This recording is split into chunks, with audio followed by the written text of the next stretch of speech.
I'm straight. I hope Joe takes care of minorities like me in his stream. If I took care of you, then you wouldn't be straight anymore. Duh. Okay, link is out.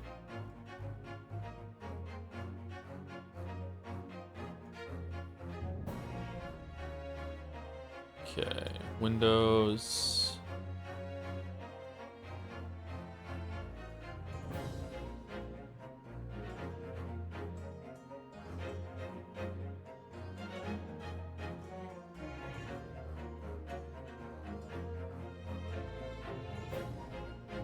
Already, when you become my age, like the sex jokes and dirty jokes, you know, they're just funny at that point. No one takes you seriously. Don't worry about it.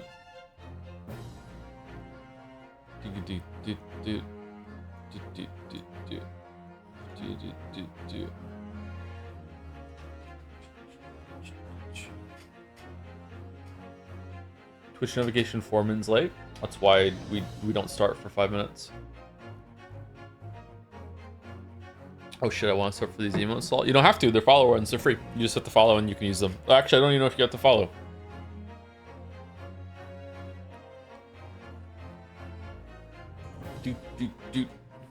I think currently the 5 free emotes we have are Copium. I don't know why Copium is one of the free ones. +2, -2 base version, and then now the Yaoi and Yuri ones that Errol made. I removed Lamayo from the free ones, and I moved the Morb, which was the other free one, into a tier 1 emote.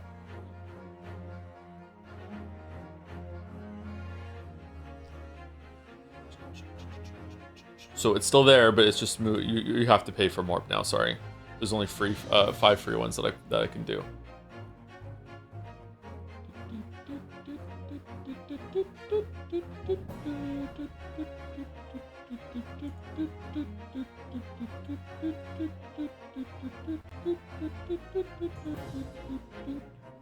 Ba-da-bum bum bum bum bum bum ba-da-bum bum bum. Hold on, let me make sure that my terraforming plan is going stably. Nope, we're negative on glass. Uh-oh.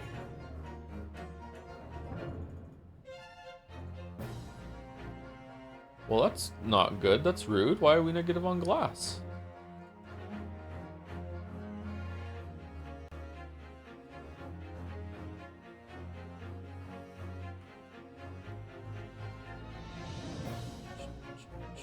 You played Dwarf Eats Mountain? I've not played Dwarf Eats Mountain. What's that?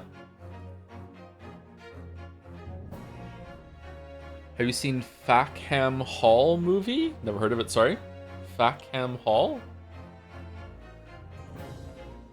Surely Joms should be free over Copium. Yeah, maybe we should have a free Joms instead. Yep, I can switch that around.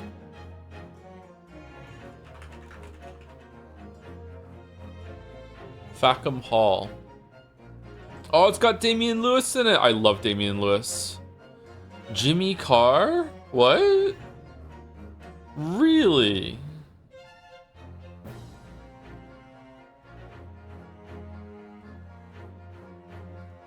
Really? Okay. Joms is a sub-seller? Yeah. We do not prioritize that or optimize that. Ben Radcliffe. Is Ben Radcliffe related to Daniel Radcliffe at all, or is it just a different Radcliffe? Radcliffe is a really cool name. Not related to Daniel Radcliffe. Okay. Movie is... Oh, is it a movie? It looked like a TV show to me.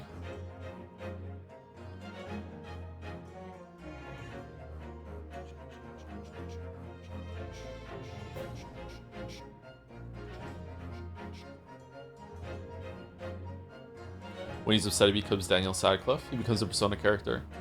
Can we use free emotes in other chats? No, I don't allow it. No, not allow. I actually have no idea.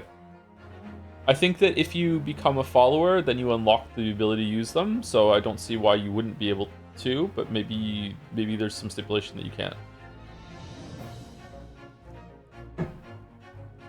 Twitch doesn't allow another chats, only this one.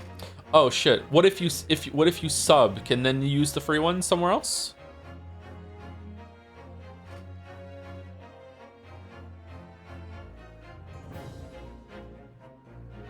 Yes. Okay. Joe, today your construction site radio streamer for me. Interesting choice. Then they're just regular emotes. Okay, that's good. We want to spread the Yowie and Yuri, you know, Twitch wide. And if they're follower emotes and you can't use them even if you sub, that would be bad.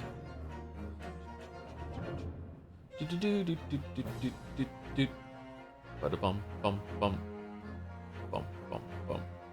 Bada bum bum bum.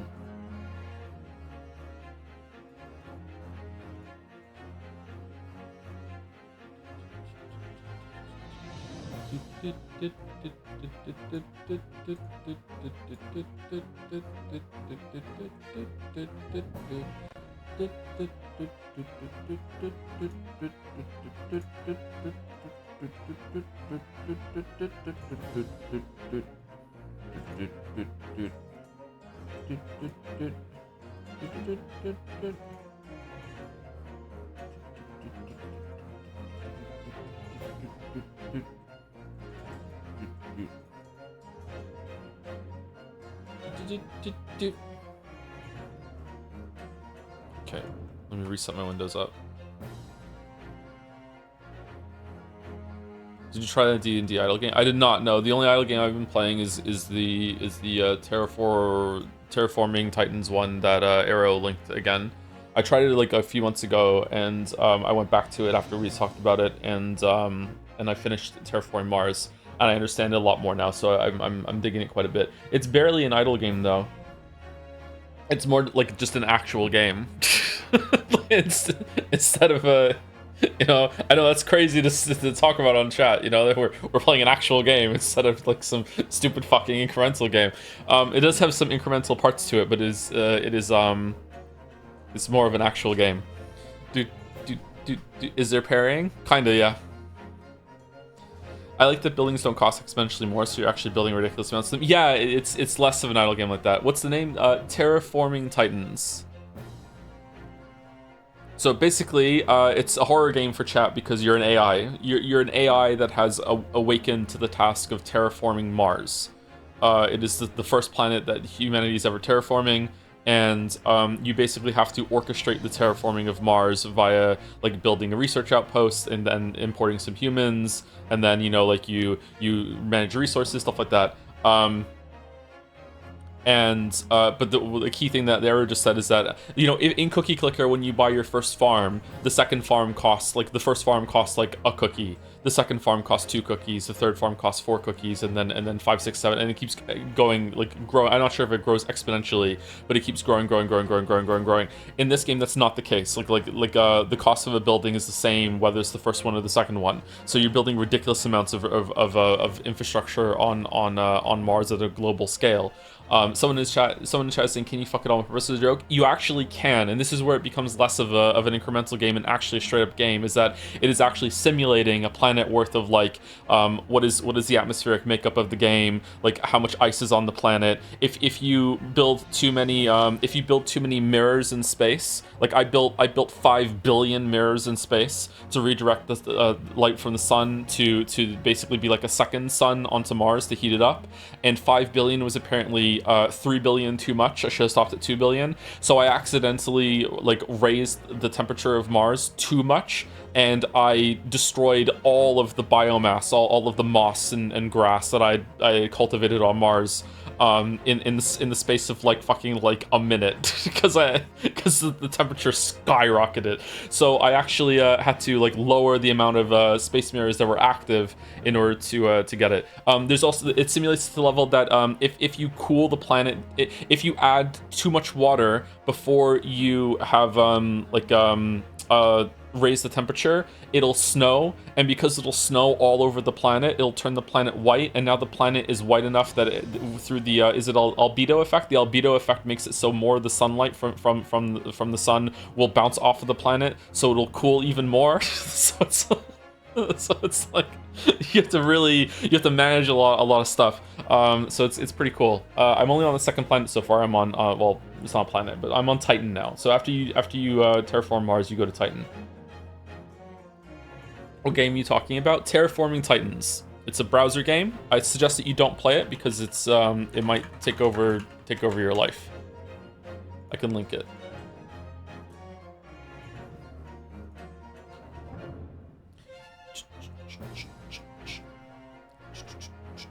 It reminds me of Evolve Idol, but with more of a like reactive gameplay thing.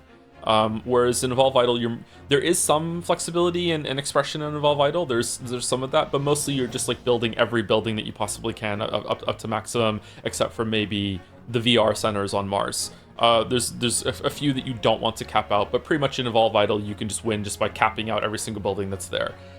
Whereas in this, like, there's actually a detriment to like building too many of them. Yeah.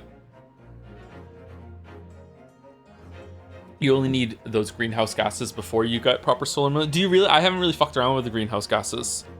I didn't build too many of those. But what you should do at that point isn't remove space mirrors. You might notice it's annoying to balance the solar flux needed. Is to remove the hyperpotent greenhouse gases by dumping them in space. It does way more than you think. Even a tiny bit of greenhouse gases adding several degrees to your planet. Oh, really? Oh, okay. Shit.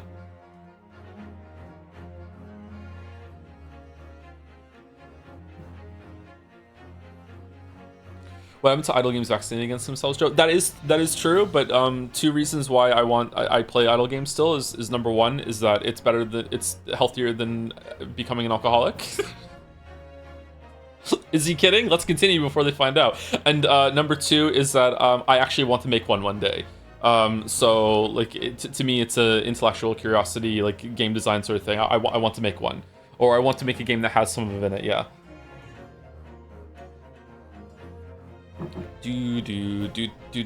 All right, let's get into the game, or at least get to new music.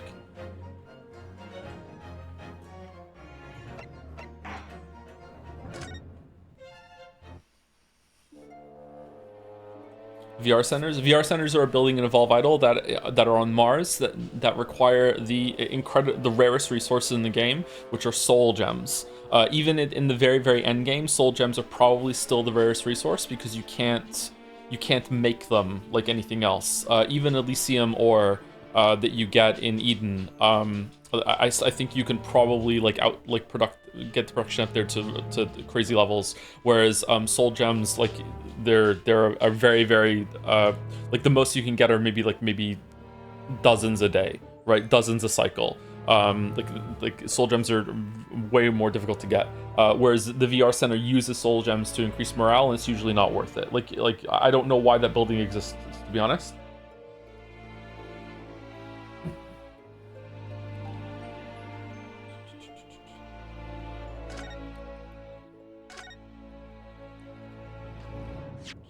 Yeah, but endgame morale wraps around to become relevant again. Yeah, it can be worth it at the end when soul gems are somewhat plentiful. However, at the stage that you unlock VR centers, you are like what in you're in mid-tier hell. Like you're not even in Andromeda yet. So I don't really know why. So I just have the biggest smile on my face when I talk about Evolve, because if you don't know the game, you're just like, what the fuck is he talking about? What do you mean you go to hell? What do you mean Andromeda? What do you mean fucking like yeah? But the point you unlock VR centers, you're in mid tier hell. And soul gems are like they're useful for other things way more than morale on Mars, right? So the point that you unlock them doesn't make sense. You should unlock them like at the very end of the game, I think.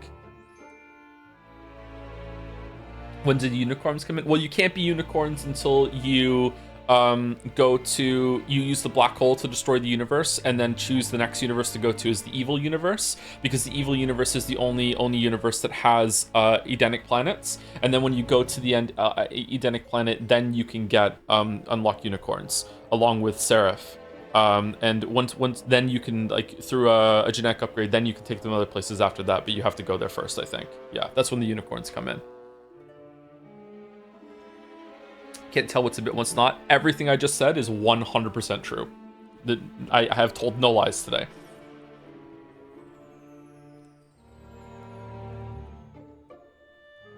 Hell is literal, yes. This sounds like the marble voting game. I know, isn't it great?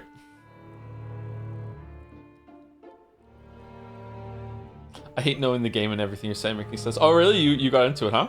That's funny." And I use my 3 cheese tokens so I can summon Moo Lord of Milking. He's doing the cow bit.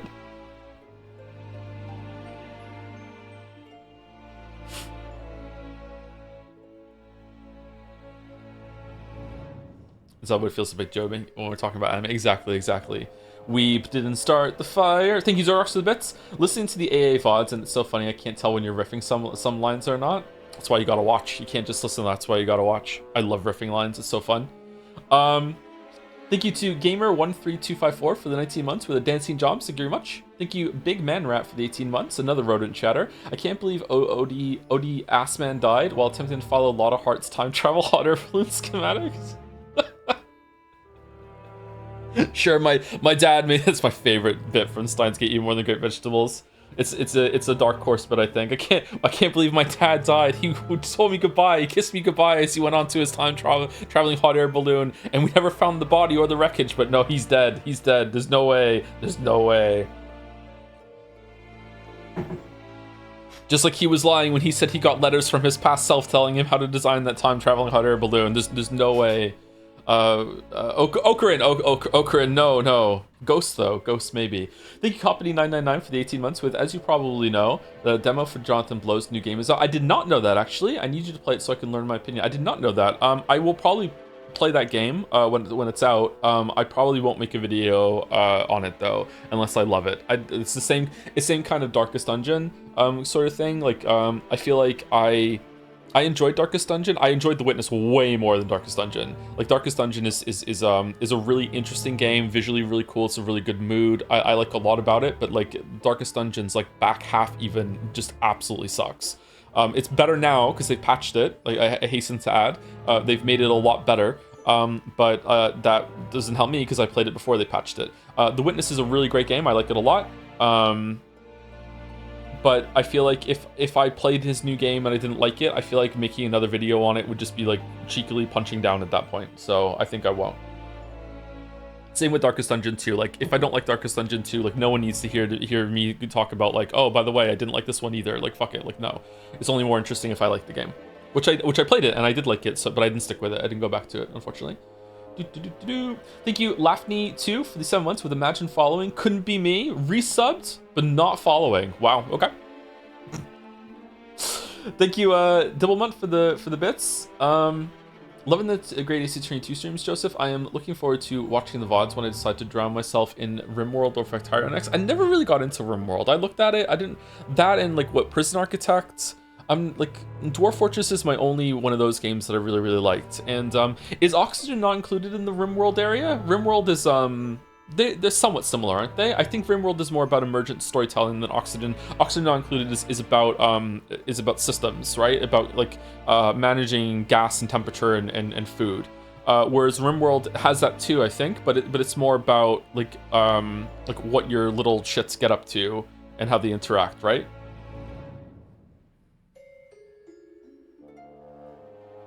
Once you get into RimWorld, it ruins you. Really? Should we have a RimWorld stint at some point? I don't know. Thank you, Henry White, for 39 months with Have you Fackham Hall movie? Okay, did I add the scene? So this was from Henry White. I was right. I got the name right when it came in. Yeah, we talked about it earlier. I don't know how I feel about Jimmy Carr. Sometimes Jimmy Carr I find funny. His laugh is really annoying. On the panel shows, usually it's like, oh, okay, Jimmy Carr's here. That's fine, fair enough.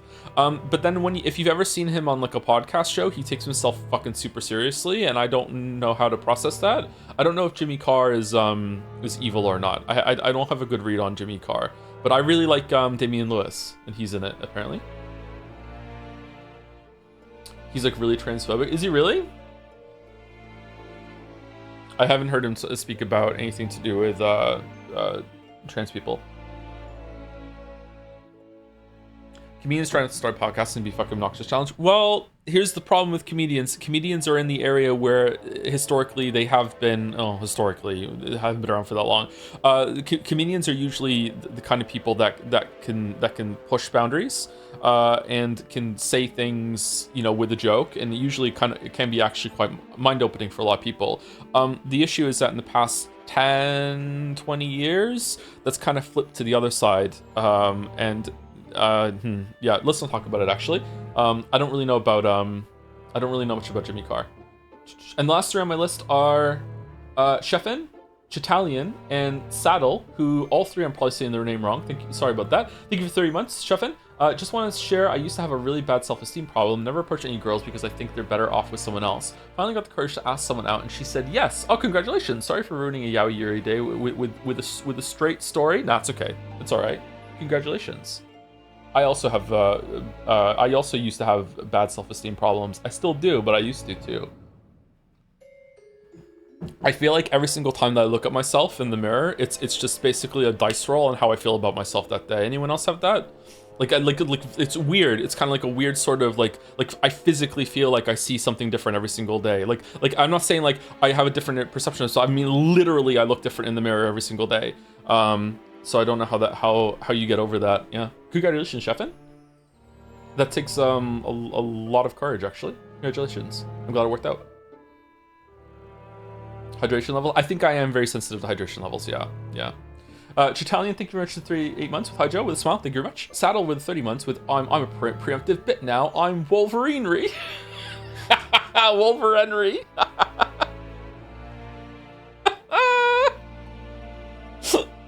I don't know. I like that one. That one's good. Thank you, Myellis, the malicious for the 19 months. Have you seen that video of a guy smoking dill from a pickle pipe, smoking up a bong full of pickle juice, chugging said liquid and eating the pickle pipe? It's not really funny at first. You have to let it marinate a bit. No, I haven't. Fucking hell. Thank you, Jabbing Quirker for the 3 months with I'm fixing the Yuri quoting. Me, woman, and my girlfriend and her girlfriend woke up today and decided to go to a gay aquarium, so I fixed a gay aquarium? Is there too much yaoi? We have to balance it with Yuri. Gay fish. Do you like fish sticks?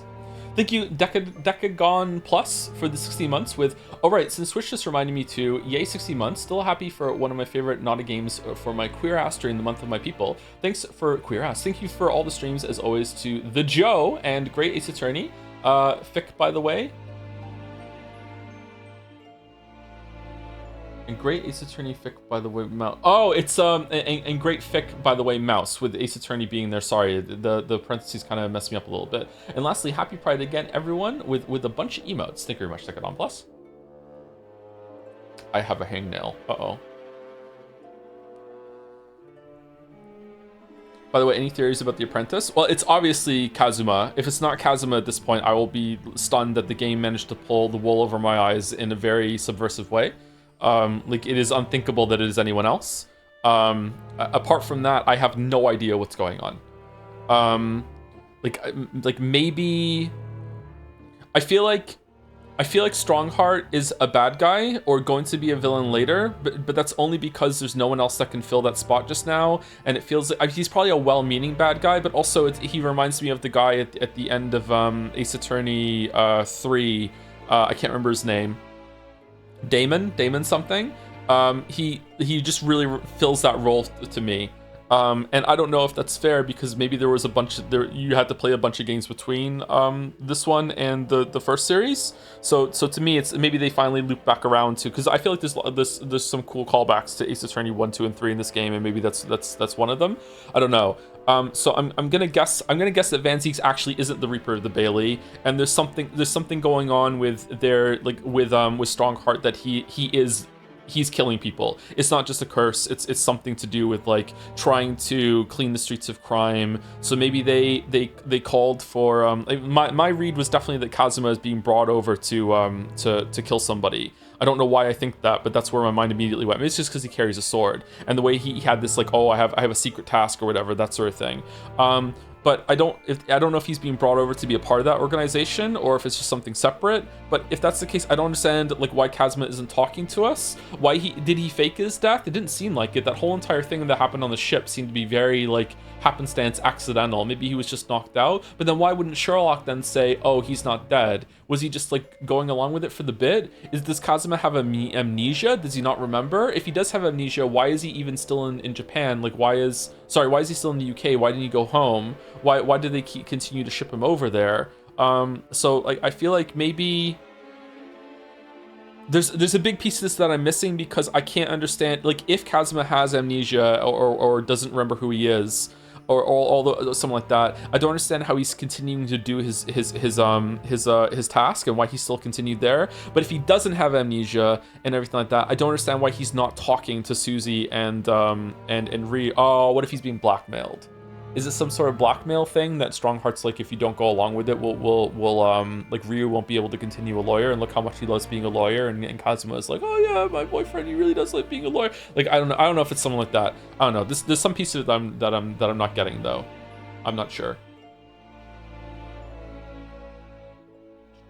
He forgot everything was sword. Yeah, he would also really want his sword back, wouldn't he? Like that sword was about his family. So I don't understand.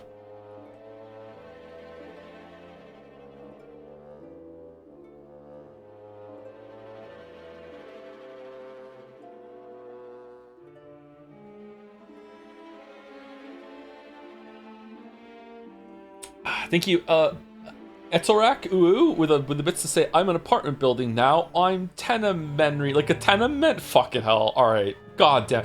Thank you, Nidelia, for 6 months. Sorry, I'm saying your name wrong. Today's my birthday. It's my anniversary. Happy birthday. Happy birthday.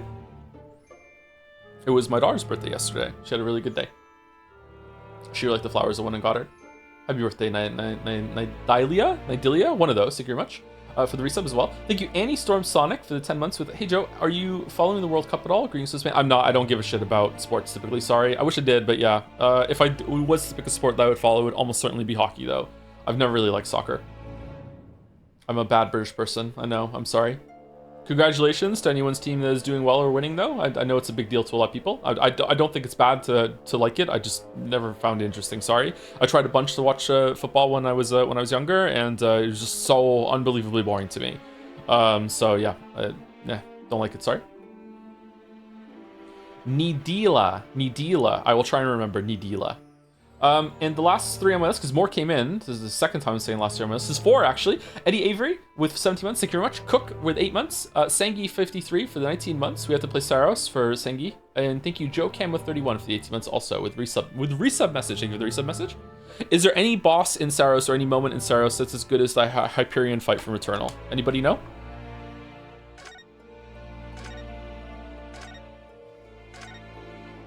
People with ADHD hate football.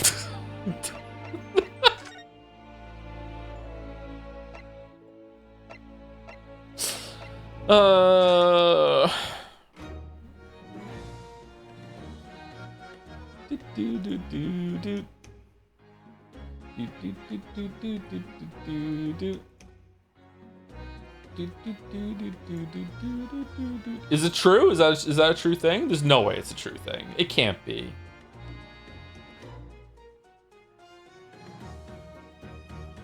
How would that even be possible to figure out? Gotta be a joke. Gotta be a joke.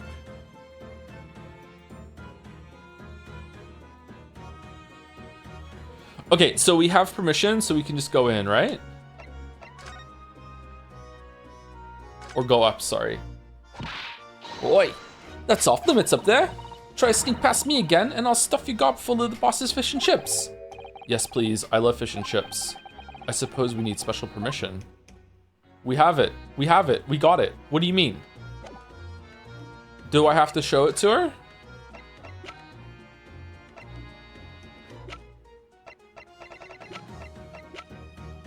Do you? I thought I did. Did I not? I thought Maelstrom let us go. Oh, he did. Okay. Gina. We were actually hoping that we could investigate the scene again. Yeah, all right. If it's around here, you can do what you like. Oh, that's all right, is it? I'm gonna be playing with me new friend here. Ah, yes, Toby. The best person to ever play Spider-Man. Actually, you know what? I think Tom Holland is the best person to play Spider-Man. I haven't seen the Andrew Garfield ones. I did see the movie where there were all three of them in it, and Andrew Garfield seemed pretty good. But, like, I don't know.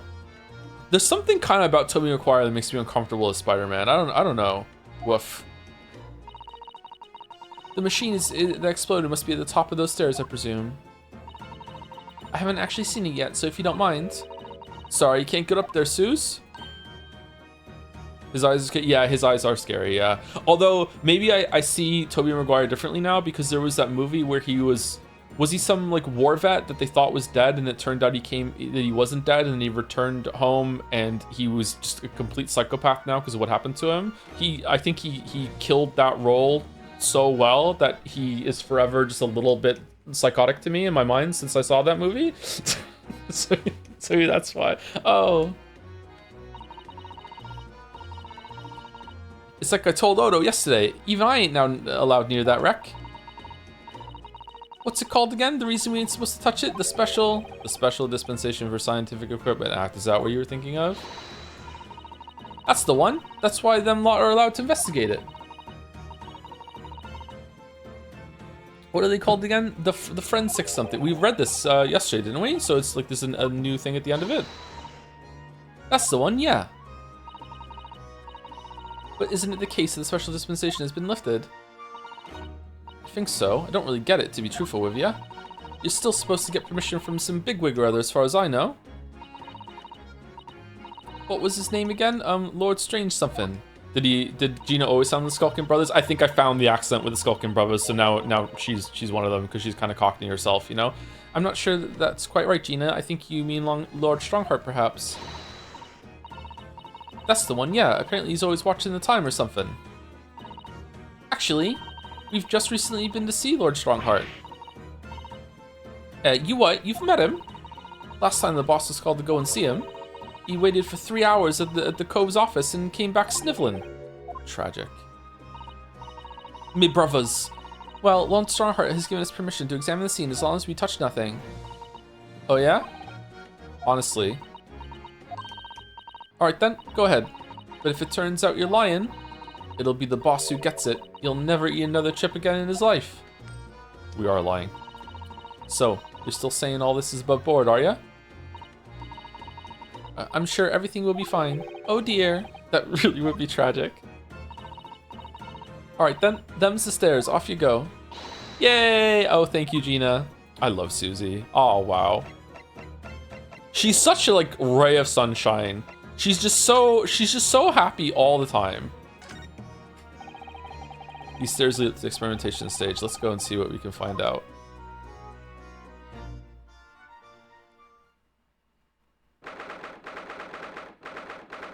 October, the Great Exhibition. Grounds, experimentation stage. Oh my, so this is the machine that was used to deceive people into thinking instantaneous kinesis had taken place. What if it did, though? Yes, that's right. Or rather, it was the machine. It's a little worse for wear at the moment. What extraordinary lengths Professor Harebrain went to in order to obtain the research grant. Is it just me that vastly prefers over Maya? They're similar with Maya, kind of noisy. Maya's super annoying. Yeah. This is a hot take, apparently. I don't think it's a hot take to like Susie. Everyone seems to like Susie. But like thinking she's better than Maya, I think you're gonna have like 50-50 coin flip on that one. Thinking Maya is annoying though is like big time. Like, oh, what are you doing? Like I dislike Maya. Like if we played another game and Maya comes back, like I would be disappointed unless she's gone through like a change like Chloe did from the famous series Life is Strange. That's my go-to apparently. No. The professor was tricked as well. He didn't know anything about it. Yes, of course. It's amazing though, isn't it? The scale of the whole affair is so very British. You're right about that. You never see such a grand deception in Japan, that's for sure. Oh look, is that... Oh! Lord Van Zeeks? So I think we're more or less done here, aren't we? Shall we, Miss Susato? Already? He is the Reaper, remember? We do well to keep our distance, I think. Nah, don't fear the Reaper. But we have permission to be here from the top. We're perfectly well allowed to investigate this machine, as long as we don't touch anything. I bet you Van Zieks can touch whatever he wants. From the top, do you mean Lord Strongheart? Exactly. So we can stay here and stare at this wreckage for as long as we like. She could have been at the center of the explosion here and it wouldn't have bent her steel will. Well, yeah, it wasn't jet fuel that made the explosion. Sorry. Alright, what are we investigating?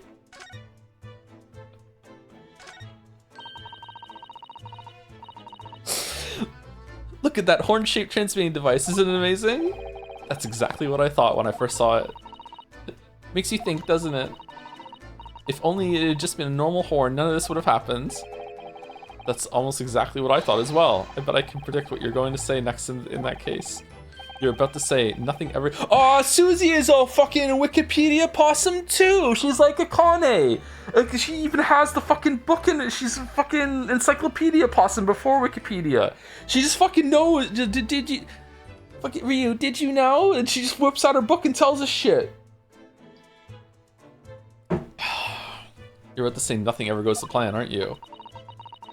Oh no, I would never say anything like that.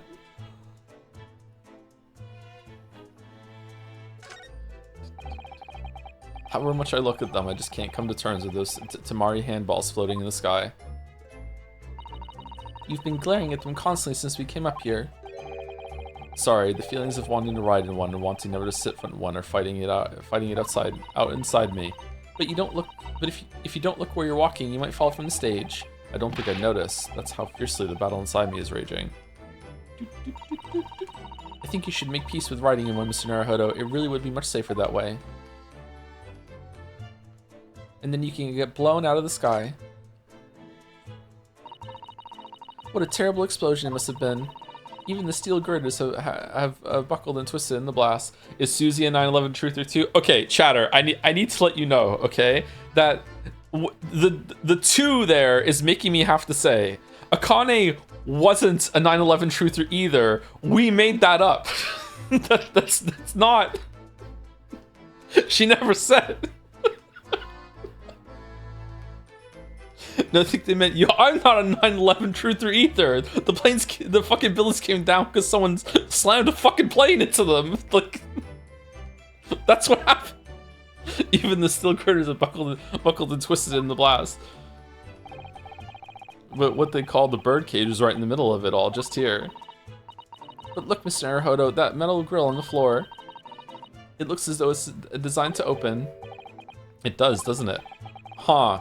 If the floor had opened at the precise moment the explosion occurred, the birdcage could have dropped through and disappeared from sight. I don't think there's any doubt that this was a very elaborate hoax, is there? Okay, I gotta say, I'm really impressed that this whole entire thing wasn't the whole trial. This is really surprising me that, like, we're halfway through this. I don't know, and it's like, okay, like, we're dropping the pretense something else is going on here too, because I was worried that we're gonna have to go through fucking like 3 hours of jumping through loops about how hot air balloons really work before we got to this at the very, very end. So that's good.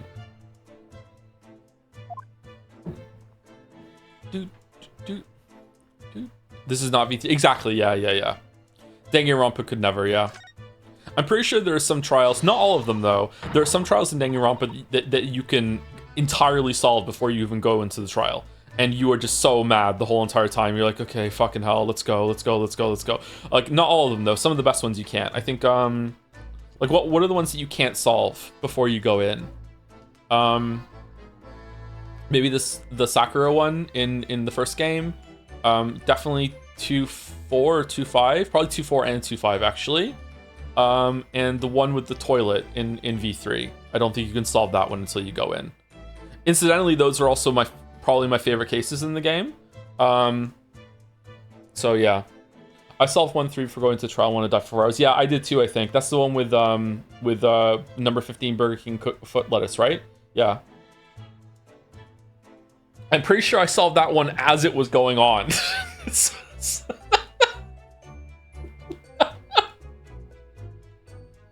So yeah, that one would kind of suck. Whatever that means. Because Celeste was like, her voice was like, number 15, Burger King foot lettuce. Big Mac, you cannot solve my mystery. There's no way. I devised it with a fucking robot, and fuck you. Joe is realizing in the middle of this that he just kind of spoiled who the killer was in 1-3. Sorry, but you would also have figured it out very quickly and then been mad. Sorry. Oh, isn't it exhilarating? All this different architecture from all corners of the world. It does make you feel a bit like an explorer, doesn't it? I know it's all subjective. Is it though? But the onion-shaped roofs have rather caught my attention personally. It is very subjective, isn't it?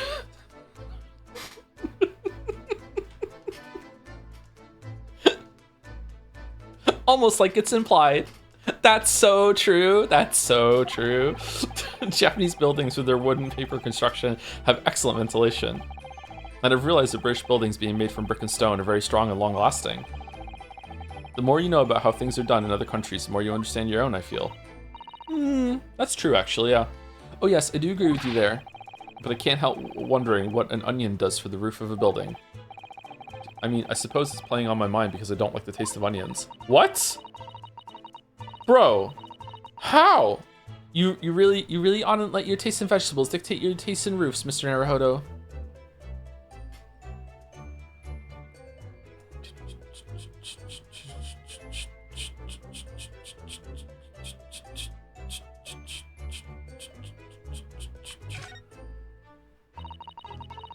I hear that a ride on the Ferris wheel is a favorite romantic outing among young lord couples.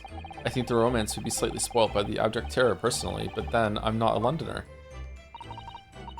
Are you a little scared of heights, Mr. Naruhodo? Anyone else not feel like any ship potential from these two whatsoever? I think they would actually make a good like couple in terms of getting shit done, but in terms of like romance, I don't really feel any romance between the two of them. That's fine, there doesn't have to be, absolutely not. It's quite refreshing actually that there isn't. Like, yeah, they just feel like really good friends that work well together rather than like a romance or something like that. It's not that I'm scared, not at all. It's just that staying on the ground seems so much safer. Well, perhaps I shall have to ask Iris and Mr. Sholmes to accompany me on it in that case. You put it like that, part of me does want to give it a try. Oh dear. Yeah, it is complicated for you, isn't it? I knew it. I could sense that oh dear coming a mile away.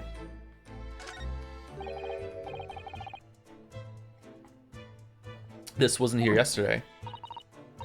Really? But if I'm not mistaken, it's the cage in which the victim was standing before. It's the cage in which the victim was standing before he was apparently beamed through the air. That's fine, just a little awkward for me on first read. It's fine though. That's right, the birdcage, according to what Professor Harebrained said in court, it's made of wood. Wood? Or more precisely, Japanese cypress, I think. What? And despite having been an explosion and then falling from a great height, it's relatively unharmed. What wonderfully durable construction, wouldn't you say, Mr. Naruhodo? Who knew the world had wondrous wood? I'd understood that the forensic investigation team had taken it away yesterday to examine it. Oh, and then they brought it back? I suppose they must have brought it back here when they finished their work. But sadly, not with the body inside it. No, that's right. Sadly? I know we were given strict instructions not to touch anything, but still. This is too important a piece of evidence to overlook. We might need it for the trial. It's been some time since Ghost Trick, but how does Suzato compare to Line, in your opinion? At the time you said Line was one of your faves in the game, so another Maya-like reward. I honestly don't remember. A lot has happened since Ghost Trick, sorry.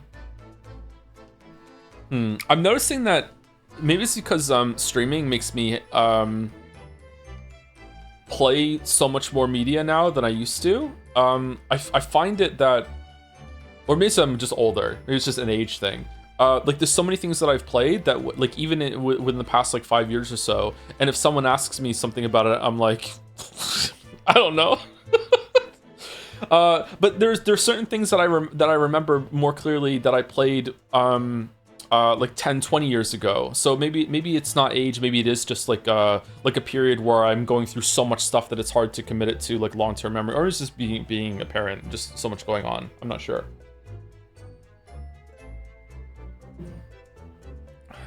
The wooden cage that was used for Professor Harebrain's experiment, this cage with the victim inside, crashed down into the crystal tower. No, it is age. Emphasizes chat. Okay, thanks. Thanks, chat. Thank you. Thank you so much. Thank you. Think you did one for the bits? Haha, you thought it was time to start the stream, but it was ideal. A JoJo meme in 2026? Wow.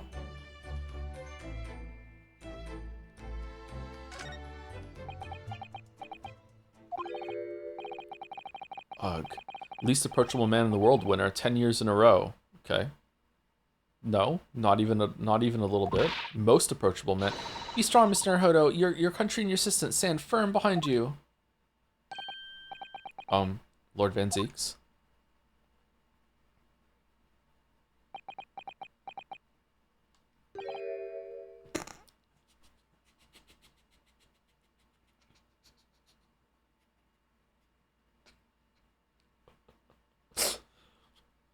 What?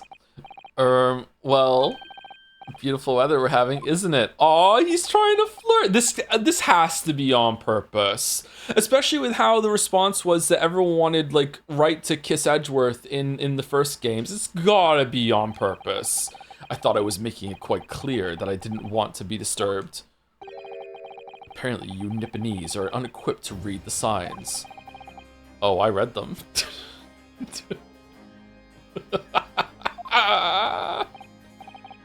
So, what are you doing here? Entry to this area is prohibited. Well, the thing is... Lord Chief Justice Strongheart granted us permission to investigate. On the condition that we didn't disturb anything. You're disturbing me. And yet you've managed to disturb me. Oh. Never mind. State your business then.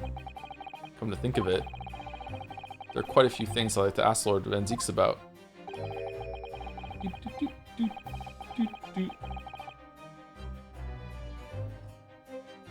I don't think how one could read Zeke as anything other than we're catering to the Edgeworth fangirls, which obviously would entail Yagwai. Which one's Zeke again?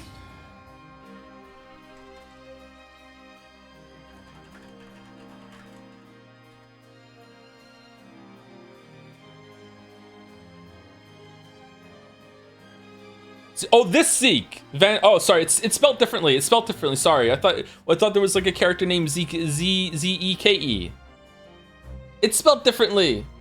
No. No.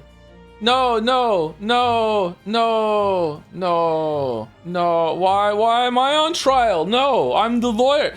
Not least of which is that awful case, even though it's nothing to do with this. Ask away, Mr. Naruto. You won't know unless you try. Your brother Clint. So, Clint, your dead brother. How about that? What's the name of your older brother? I understand, Lord Van Zeeks. Older, really? I would have guessed younger. You Nipponese always have to be on guard whenever you're around. Sorry, I always have to be on guard whenever you're around.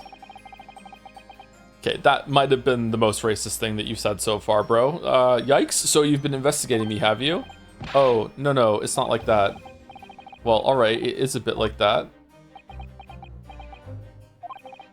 My older brother was also a prosecutor. Really? He was the pride of the Van Zeeks family. But tragically, a vicious killer took him from us. The professor, you mean? Witcher? What? Is something funny? That's the extent of what you've discovered, is it? I shouldn't be surprised. Sorry, there's more to it then? Lackluster work is very much your trademark, isn't it? We've beaten you every single time we've gone into court.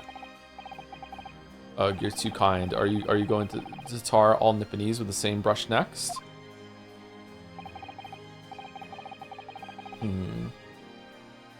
How do we feel about what if they had put some sort of like montage when of like, let's say that he was allowed to continue practicing law while Susie was gone, and in the 6 months he did a lot of cases, and there was a montage that bridged the games together, and it showed that yeah, sometimes he beats Van Zeeks, but like over the course of the last few months, Van Zeeks has actually trounced him in court, and he's lost a lot. He's not always against Van Zeeks as well, but like I feel like these lines would land a lot more as if in the interim between the two games that that Van Zeeks actually is like, you know, he's beat him like 5-1 or something like that. I think that would have been good, because right now these lines are falling short. They're sounding hollow because like we are legitimately better than him. You know what I mean? So, I don't know. So tell me, what's your interest in that historic incident? As it happens, Lord Van Zeeks, there's a rather curious case that's come to our attention. Maybe they're supposed to sound hollow? Maybe. I don't think so, but maybe. Are you aware of the Madame Tuspel's Museum of Waxwork by any chance?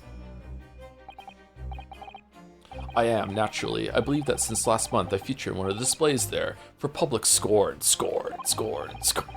Of course, Cephas Reaper of the Bailey would have to be exhibited, wouldn't he? Well, a particular waxwork has been stolen from the place and held for ransom. Scorn. A particular waxwork? Which? Wait, you mean? Yes, it's the professor. Mr. Sholmes is investigating the case as we speak. Oh. Oh yeah, that was told us to it, wasn't it? Shit, my bad. I was unaware of that. He's turned as white as a sheet. Enoch Drebber. Are the police trying to locate the engineer, Mr. Drebber, already? Surely that goes without saying. We're very keen to see him found as well. The trouble is, we don't have much to go on aside from the description of the man we heard in court earlier. Which, according to Professor Hairbrain, was of a tall, thin gentleman who has straight white hair and wears a black monocle. So I was just wondering, I mean, I realize it's probably not possible, but we'd very much appreciate any more clues you can give us. Wow, Suzato-san really knows how to take the bull by the horns. Bull, really? Anyway, it's his job to find Drebber, so like, you know, if he doesn't find him, the judge will be mad at him, not us, so it's fine. Fine, why not? I have a photograph of the man here for an investigation 10 years ago. Really? A photograph? Oh. Raiden? Okay, he kind of looks like the coroner. Are they related somehow, or is it just like a coincidence, or what? Goldstown? Though it appears he already had that black monocle at the time. Monocle? That looks like a straight up fucking eye patch, bro, not a monocle. What? Oh, no, nothing. I was just surprised that you shared that with us. We all need the man's testimony in court tomorrow, which means we have to do everything we possibly can to track him down in the short time available. So why wouldn't I show you the photograph? What is it about Lord Van Zeeks? Sometimes I just can't work him out at all.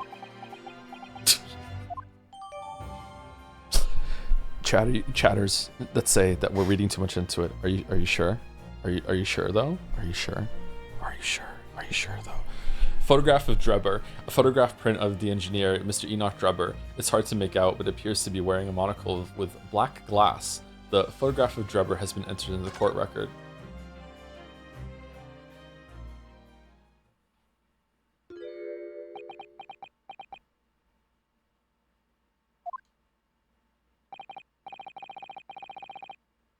Ah, the file I requested for the trial tomorrow.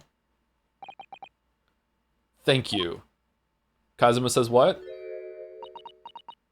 Come on.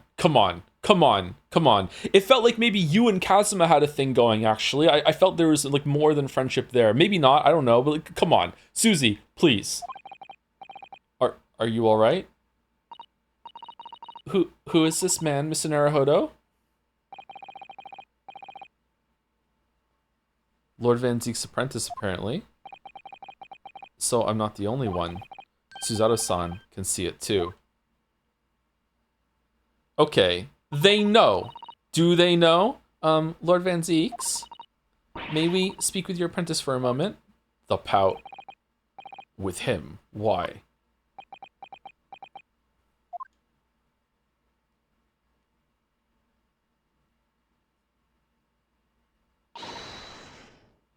Kazuma-sama?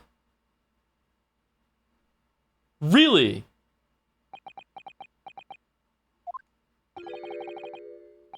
Kazuma?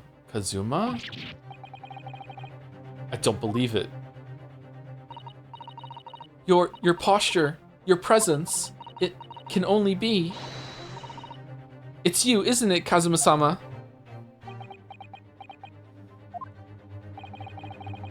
felt something strange the very first time I encountered this cloaked figure.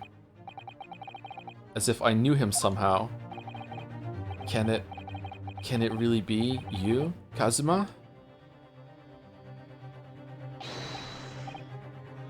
Wait. Too late.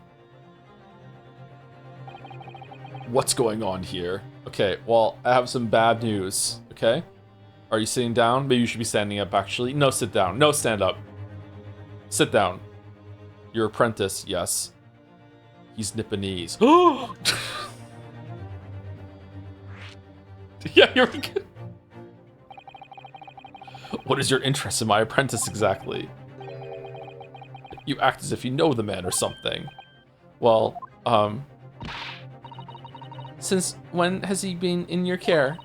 I don't recall you having an apprentice before I left Britain 6 months ago. Lord Strongheart introduced him to me about 3 months ago now, as a bit, as a joke. I guess I'm being owed with instructions to mentor him as a prosecutor. But he didn't tell you why, did he? Are we gonna face off against Kazuma in court? What the fuck? The man appears to be suffering from amnesia. Oh, no! Boo! Boo! Boo! Boo! Boo earns! No! No! He's forgotten every last detail about himself. I don't know! No! He has amnesia. Tomorrow he will appear in court at my side. What? He's to serve as my judicial assistant on Lord Strongheart's orders. He'll be in court with us?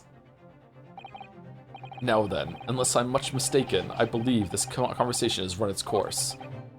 Oh, yes, thank you. It knocked all of the fucking memories and personality out of him, but just, you know what, everything about being a lawyer, that stayed in somehow. That's rock solid. That's built into the bones. Can't get that out of him when he gets hit in the head. I definitely saw a reaction there. When Suzaru-san called out like that, it really seemed to hit a nerve. When she called out, Kazuma-sama! Uh-oh, the tears.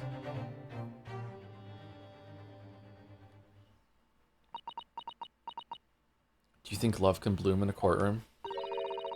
You already met that masked man, hadn't you, Mr. Naruhodo, and you didn't realize it was Kazuma right away? Are you fucking idiotic? What's wrong with you? Yes, yesterday, in fact, at Lord Van Zeek's office. I see. I actually think that Ryu probably did tell, he just didn't have the confidence that Suzy has. And if Kazuma-sama really is still alive, it means that Mr. Sholmes lied to us. Whoa! I know. We're going to need to speak to him about that. Damn. What is this? What is this competency from these characters that are just like immediately just like, oh yeah, that means that right away. Here we go. Now we're gonna go question that. Now we're like, what the fuck is this? This is weeb writing. Usually it's like we have to wait fucking 25 hours when some fairy comes out of a fucking jar and says, hey, why didn't you say that? And then the character has an inner monologue going, I did think it, but for whatever reason, I just didn't have the confidence at the time to say it. I did, but now the fairy from the jar has told me, you know, I really should go over and fuck it. But oh no, the person we were about to ask is dead or missing or put on a spacesuit and really and blacked out the visor, and then a voice came out of the speaker and started talking to us as they went out, and it had to be them though because there's no one else that could be in the spacesuit, and the other person was coming through like the remote control fucking visor or anything like that. Like it was fucking hell, man. Like what's going on? Just immediately, just up here during the investigation, and she's just immediately like, yeah, that's Kazuma. No fucking 5 conversations about it when we go home drinking tea while Iris leaves the room or anything like that. Holy shit. The pacing. You're gonna have to leave now. The forensic investigation team are due to arrive shortly. If they find you here, it will cause problems. Why? What sort of problem? What are you talking about? Foreign affairs problems. Well, we could do without that. They know. All right, we'll be on our way. Let's go, Miss Suzato. If Suzy had been in Metaphor, they would have teleported back to see the prince right away. Right away. Like fucking day 3. Just boom. Back to see the prince. Like fucking Suzy in every game. Of course.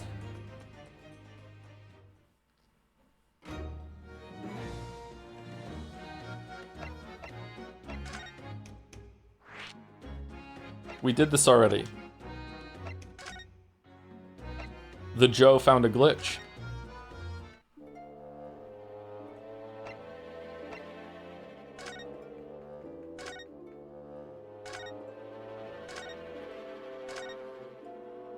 Did you know Capcom released merch to celebrate the 10th anniversary of the Great Ace Attorney, and one of them was a series of engagement rings for Ryo, Kazuma, Sholmes, and Van Zeeks?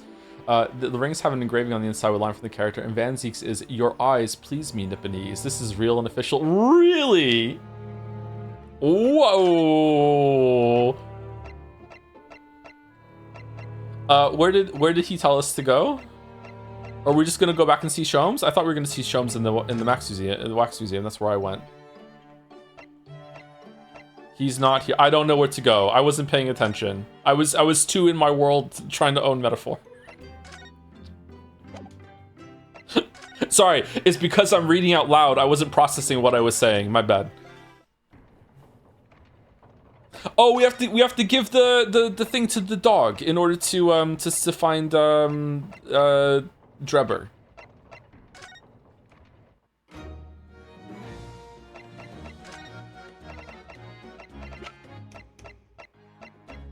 Don't listen to Arrow. Capcom PR team paid her to say that Capcom is paying a lot. Yeah, it's true. That's true. That's true. We are playing a Capcom game again, aren't we? Fucking hell. About this, Gina. Yeah, I'm still learning me letters at the moment. I only know A to E, so if it ain't too much bleeding trouble. Actually, Gina, it's the back of the card that's important. Eh? How come? It's just a dirty old smudge on the back, that's all. Speaking of reading, like, all of the kids fucking hate how much reading there is in Pokopia. Just all of them fucking, like, yesterday morning and last night, they're playing Pokopia, and they're like, why does Tangrowth keep talking to me? I just want to play the game. Leo played it first, and then Kate played it, like, later, and both of them, like, they weren't in the same room when they did it, too, so both of them word for word when it started, they're like, I hate cutscenes in games. They made their character and then they couldn't play. I hate cutscenes. It's just like, why is there so much talking? I started reading all the lines out to them in Ace Attorney voices, actually, and they got a really good a big kick out of it. I was like doing a funny voice for Tangrowth and adding like jokes about farts and stuff, and they fucking loved it. It's just a dirty old smudge on the back, that's all. It turns out that this very high quality French machine, this is very high quality French machine oil. It has a very particular scent, apparently.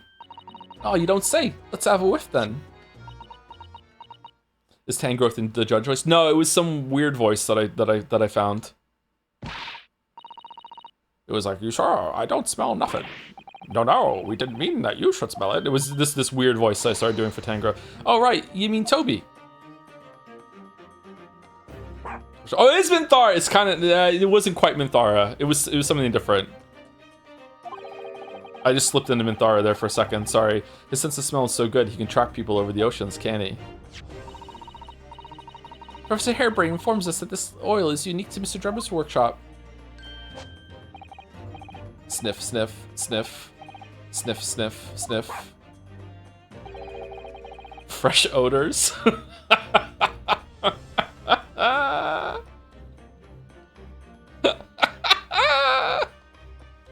I think he's picked up a scent.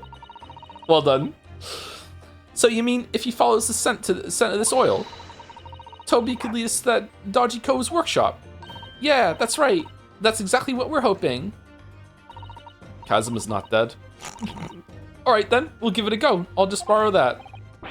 Wait, when did you once a pickpocket? If I can lead everyone to that Drebber's workshop, I'll be the boss's boss before next week. Oh yes, Gina, I'm sure you'll be promoted. Poor Gregson.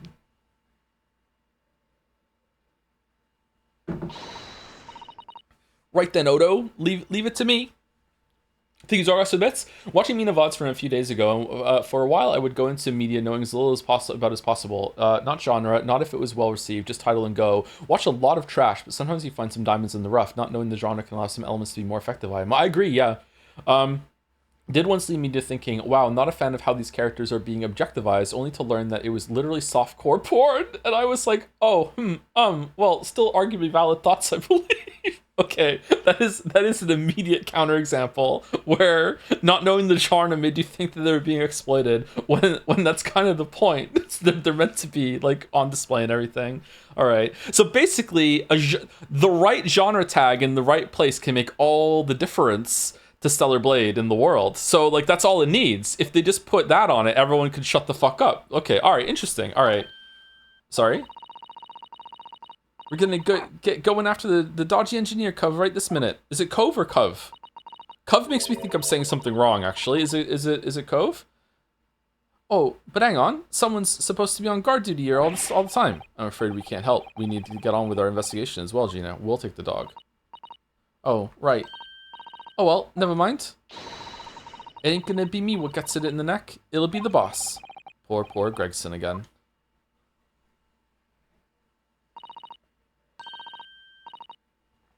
Ready, Toby? Got that oil scent, have you? Come on then, boy. See you later. I do hope the scent of that oil leads them to that swindler's workshop. Oh, we're not going with? Yes, I hope so too. Ideally before the dog swims across the channel to France. Nice callback. No, well done. Oh, well done. They're not even addressing what he just did there either. With so nudge nudge wink wink. Do you get the joke? Do you get the callback? Well done. Good job. Well, I think we've done all the investigating we can here for now. We're not going with her, really? If we could just determine the whereabouts of Mr. Drebber. Didn't have the budget for another background, maybe? I'm like, how are we not going with her? I'm sure Gina and little Toby won't let us down. We should be able to go up to Crystal Tower as well to see up there, but I guess not. Now then, do you think we ought to try to speak with Mr. Sholmes at this point? We have things to discuss, and I'm dying to meet him again after all these months. Oh, you haven't seen him yet? Yes, it's quite possible he might know something useful, you're right. We ought to find him at Madame Two Spells. He's supposed to be working there as a temporary waxwork exhibit. Yes, Iris told me all about his latest unusual venture.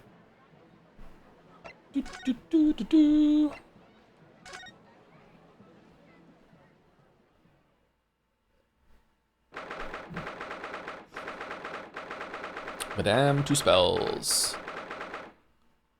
Tuss spells? Two spells? I feel like it should be two spells because she's like a witch, so she's casting two spells. Two spells? Two spells. I don't know.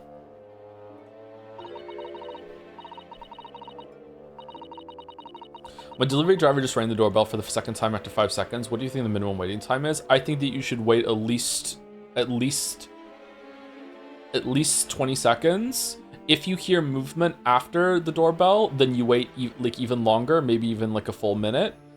If your doorbell is it possible that they didn't hear the doorbell going off and they didn't think they had pressed the button hard enough, maybe? Like, I'm not sure. Here we are again at the House of Horrors. I'm afraid I haven't got used to the place yet.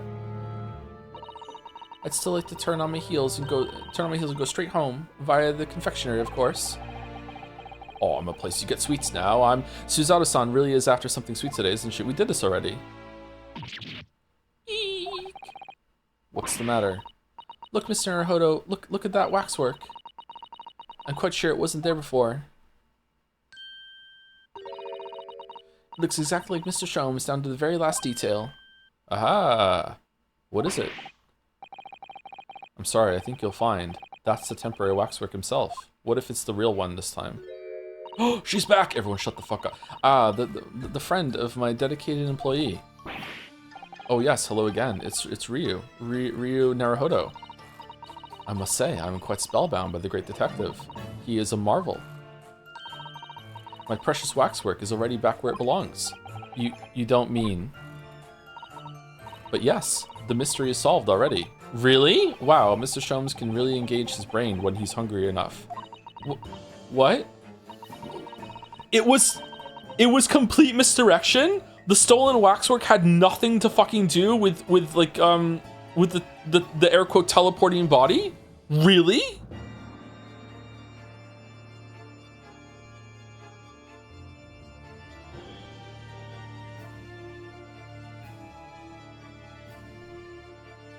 So as you can see, he has returned to his habitual duties. Did he get his 50 shillings? His habitual duty? Alors, do not disturb, eh? Oh no, I like her. Oh no, but poor Suzato-san, she looks very perplexed.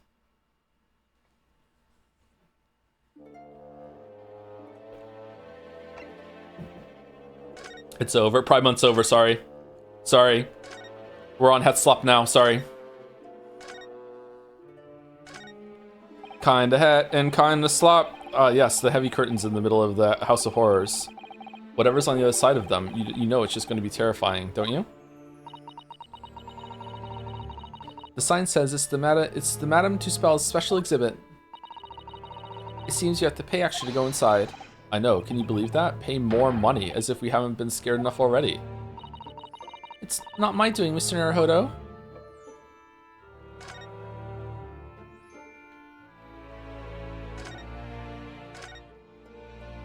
Do we have unique dialogue of all these things now with Susie here? Oh, what a horrifying scene. A murderer caught in the grisly act. I know, and in case you were wondering, it's the one with the big knife that's supposed to be the killer. I don't think anybody would be in any doubt about that, Shirley? And did you know that according to the description, the bathroom in the back has no particular significance? Okay, I like this bit. He's like, I learned things last time I was here, and I'm gonna say them, goddammit. What, really? I would have thought it was meant to show that the killer also worked in a bathhouse, peddling criminal wares. Aha, we have a new theory.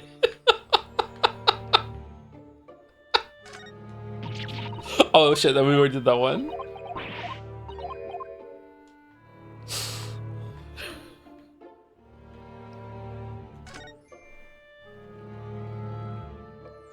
The knower has logged on.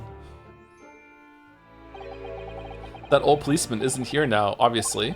I still can't believe he just happened to be on the jury, though. I can, actually. I'd understood that London has a population of 6 million people, yet... You do seem to run into the same people disproportionately often, don't you?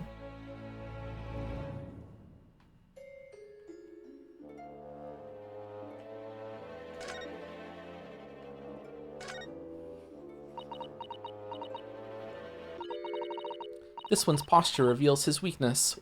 Ooh, sorry. The killer's stance leaves him wide open to attack. I'm quite sure I could see him off. With a Suzato takedown, then a Suzato squash, and finally a Suzato smash. Right. And if that doesn't render the culprit unconscious, a Suzato slam should finish him. A Suzato slam? Oh, I'm sorry, it's rather hard to explain. Leave yourself open slightly and I'll demonstrate. Absolutely not.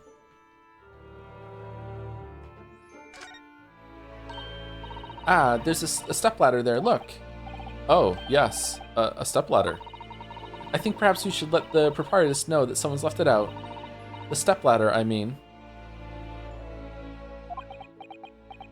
What? Is something wrong? Why do I feel as though I just managed to sidestep an argument? Is it the return of spade versus shovel? Like what are we doing? What are we doing?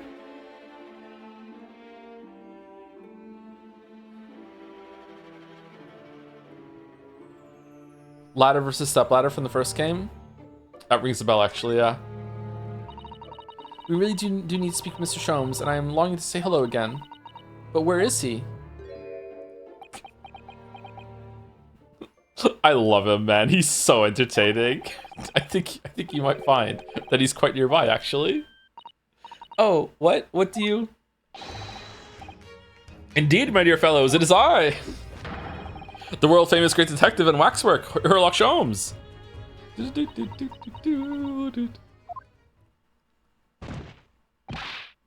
Suzato-san! Suzato-san!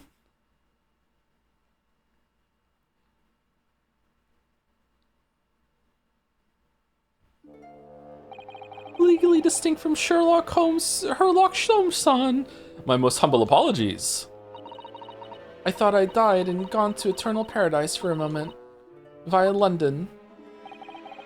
My dear madam, Allow me to make amends by offering you a tasty free deduction at some point. As long as it's not a questionable street food quality. Street food's fine. I don't understand. Why are you working as a waxwork here, Mr. Sholmes? Merely a secret identity, you understand, though the case is largely solved now. Largely solved? We're talking about the waxwork abduction, I presume. Indeed we are, my good fellow. As I predicted, it was as easy as proverbial pie. Though I confess, I'm yet to partake of a pie, proverbial or otherwise, or any food so far today for that matter. What the fuck, dude? Even I've eaten today. Rumble, rumble, rumble. That stomach rumble echoed around the whole museum. So how did you manage to solve it so quickly? Cocaine! I just... Oh, well, I do remember I said it was largely... Anyway, I simply negotiated with the culprit. Are you familiar with the so-called telephone? Oh yes, it's the most modern invention, allowing you to hold the conversation with people far away. In Japan, only the imperial capital and a handful of other cities are connected as yet. This morning, a telephone call was received here from the perpetrator of the abduction. Oh. As such, I was able to negotiate terms, and in the end, the waxwork was returned. That's amazing. Really? Just between you and I. It would appear the culprit had always intended to return the stolen waxwork in any event. Oh, but I thought whoever was responsible had demanded a ransom, no? Yes, I think perhaps. The ransom demand was necessary to avoid unwanted suspicion regarding the true motive. But does that not mean your negotiating was entirely unnecessary? Ah.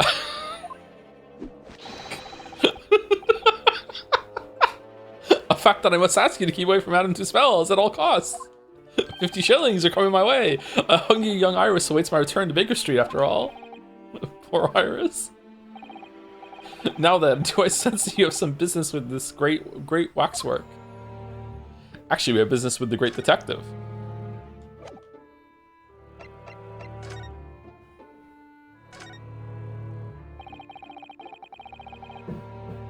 We're in the process of trying to track somebody down.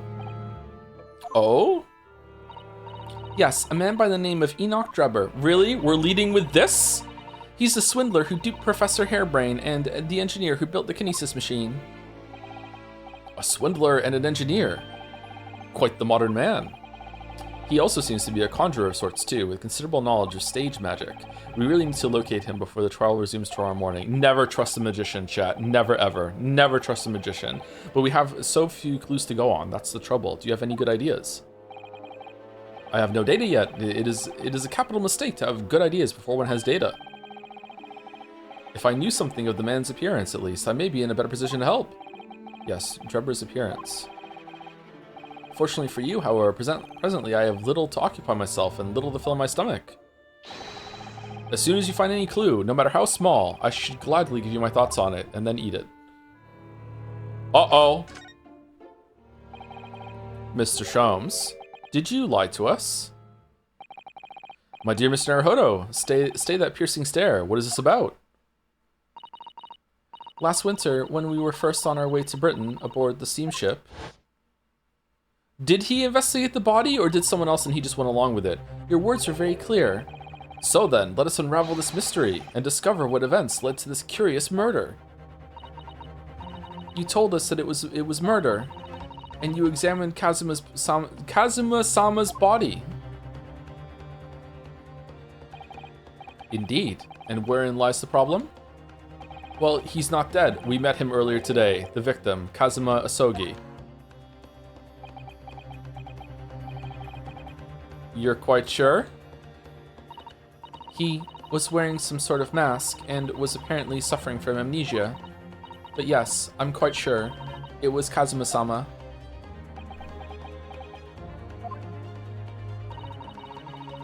You must have known at the time, Mr. Sholmes, that he wasn't actually dead.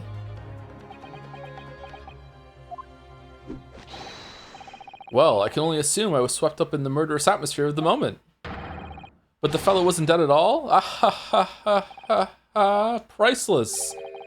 I don't suppose that performance would pass muster, would it, Mr. Naruhodo? I can believe that the crewman present at the time made a mistake. But not you, Mr. Sholmes. Oh, we're not letting him go. Huh. I will now tell you something of the first importance, my dear fellow. I am not a doctor. Detectives are wont to lie. It will serve you well to remember that. Please, Mr. Sholmes. Tomorrow in court, you will find yourself on the threshold of a very great mystery. For now, I'm afraid that is all I can say. Okay, I'm getting some Danny from Danganronpa 1 vibes from Sherlock for the first time. Is he just like right 10% of the time? Is he so smart that he just pretends to be dumb for fun? Like what the fuck is going on? How do you remember these made up names? I don't remember his real name. Like it's Danny in my head. I have no. If you asked me to name all the Danganronpa characters, I could probably do it. But that one's Danny.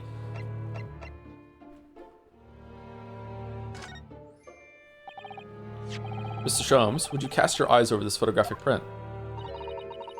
It's of Mr. Enoch Drebber, the face of the engineer we seek. Well, all Englishmen look broadly the same, of course. So looking at the photograph won't be particularly instructive. Ah, are you all right, Mr. Sholmes? Why did you lie about Kazuma? Why were you even on the boat? Were you hired to go? But no, it was a random thing that got him killed. Air quotes killed.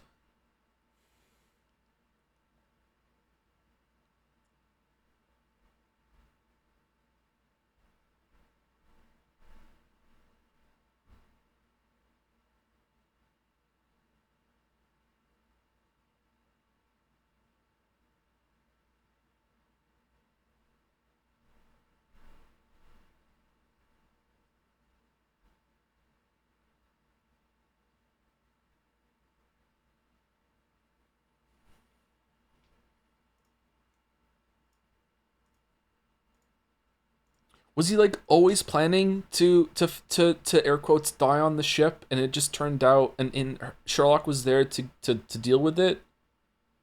Hired by Strongheart, maybe? Like, as we can see, he'll do anything for money. This is he has to be pawning all the time too, and just like an accident just so happened to happen before the plan went through. Like, why would he hide us in the closet? Why would he bring us with it? Like that wasn't planned.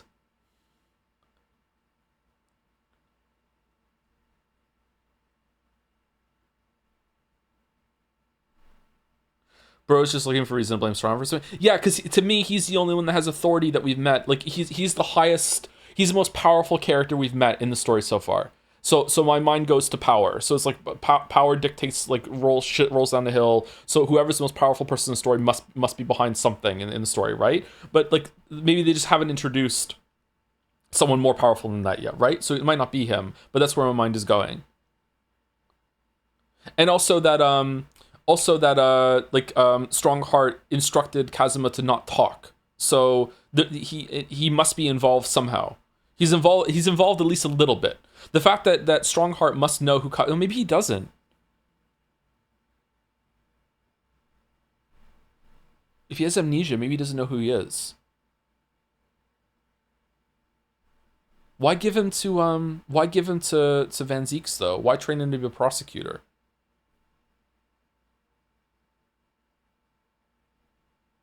I have no idea what's going on. I have no clue, actually. Are you alright, Mr. Sholmes? My Xbox controller has disconnected. Okay, there we go. Fucking Xbox canceling everything. What the fuck? Yeah, yes, forgive me. Very interesting, this. Very interesting indeed. What's wrong, Mr. Sholmes? You've turned quite pale all of a sudden.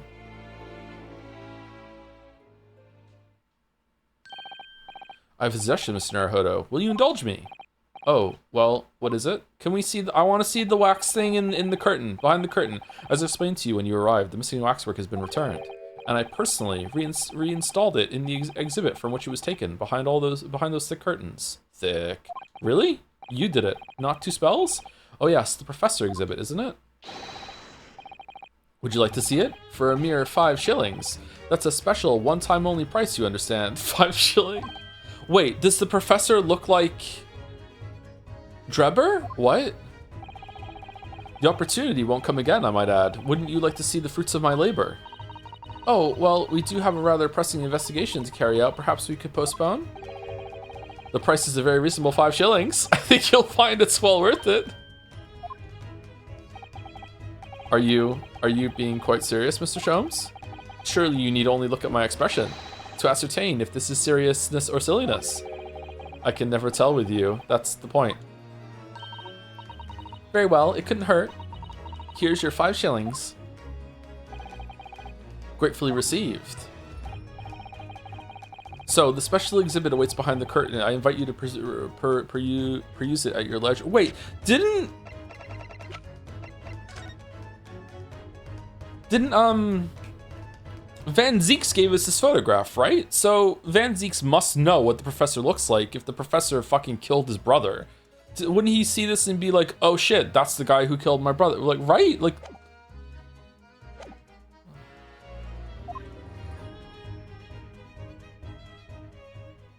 Oh man, those cheekbones, holy shit, you could grate cheese on them, I know, yeah. Well, the money's been spent, so let's go and see the special exhibit. He just fucking runs out and gets some food. Through those heavy curtains at last.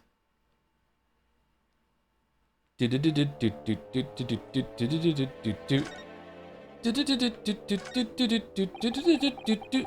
shillings you've had to pay. It doesn't seem right somehow that Mr. Sholmes slipped the money into his own pocket, does it? No. We could ask Gina to retrieve it for us using her special skills. Pickpocketing police officers and diddling detectives. Is this what makes Britain great? Yup. Not to mention demigod prosecutors taking the law into their own hands and chip-loving inspectors. Okay, I understand that you need to have a moment to build the gravitas of what's behind the fucking curtain. Let's fucking go. Inspector Gregson comes off rather well in that list, I think.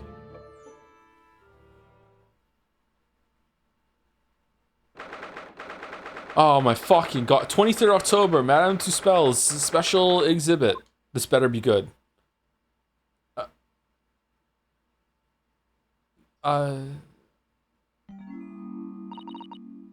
Oh dear, I felt a shiver run down my spine as soon as as we walked in here. Miss Susato, I say we turn on our heels and go straight home, via really big confectionery. We certainly can't do that. We've paid 5 shillings already. True. Was there a wax thing in the grave before? And was it missing its head? I can't remember. Actually, now I'm looking a little more closely. We've paid good money to see an exhibit that's clearly incomplete. The nerve of the great diddling detective is far more terrifying than anything else in this place. This must be what Mr. Sholmes meant when he said the case was largely solved. I want to talk to Tuspels. Be that as it may, Mr. Sholmes heavily implied there'd be a clue about the engineering here, didn't he? But where? Since we paid 5 shillings, let's do 5 shillings worth of investigation, shall we? Are we going to do a dance of deduction? Yes, we will get what we paid for. Damn, if only we had done a dance of deduction in the fucking room when he concluded that Kazuma was dead, we could have fucking, like, been with him the whole time. Is that fear or frustration that's making Susato-san's voice tremble?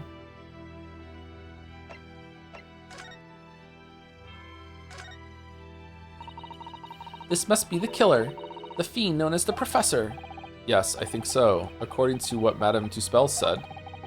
He killed 5 victims, all noble or royal blood. The waxwork is so lifelike, isn't it? Like all the models in this place.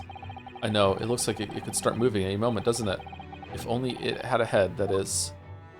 Really? The Professor's not the one on the left? Perhaps we should examine it in a little more detail.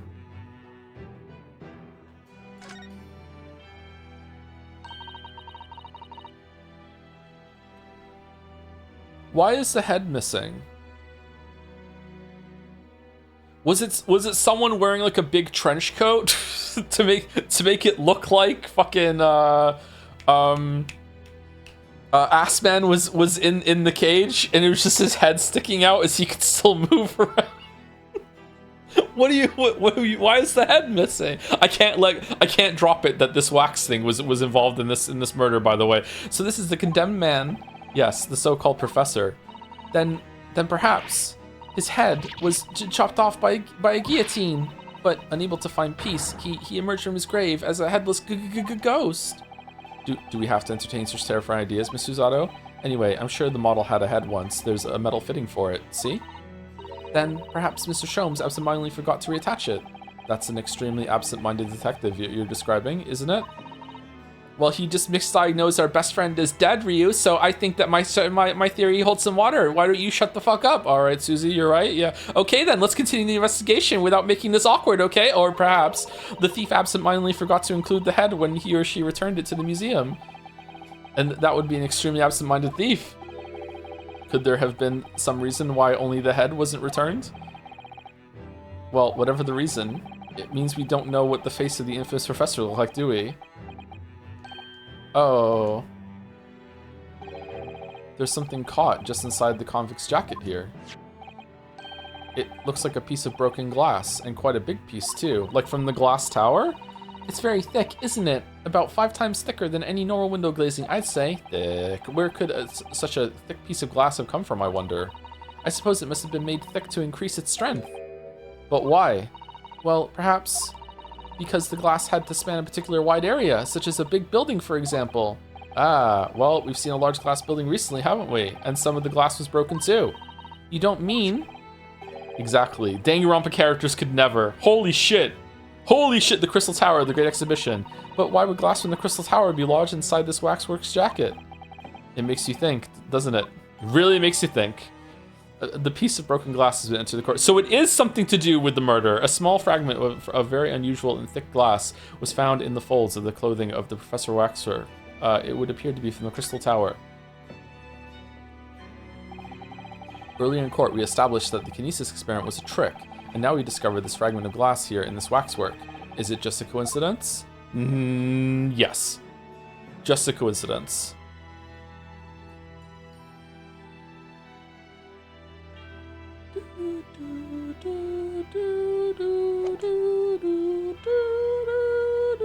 Is that a camera?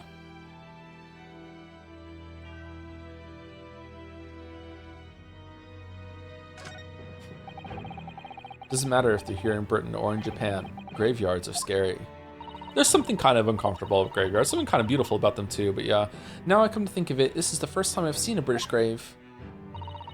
According to what I've read, the custom in Britain is to bury the dead as they are, without cremation. What? But if you do that, you might accidentally bury people while they're still alive. Yeah, better to kill them in the incinerator for. I'm not sure that would be worse than accidentally. Yeah, incinerating people while they're still alive. That's so true. I think we can both agree that it's best not to still be alive when our time comes then. And what am I to say to that?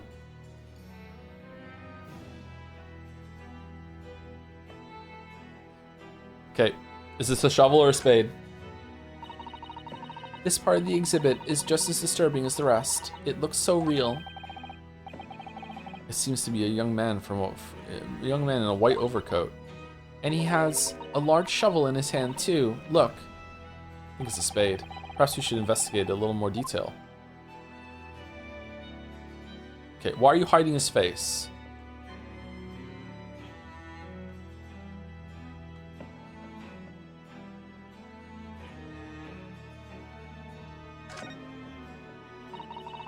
What a large shovel. He's holding it rather ominously, isn't he? What on earth was the man doing with a shovel in the graveyard in the middle of the night? I think it was to get earth on it, actually. Miss Susato? Yes? That's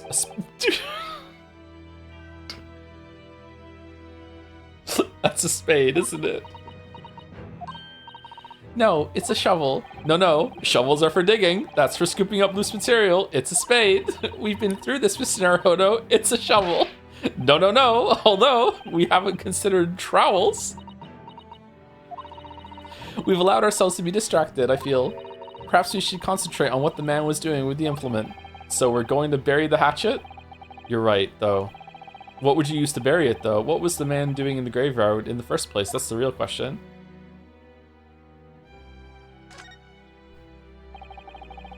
What's this here?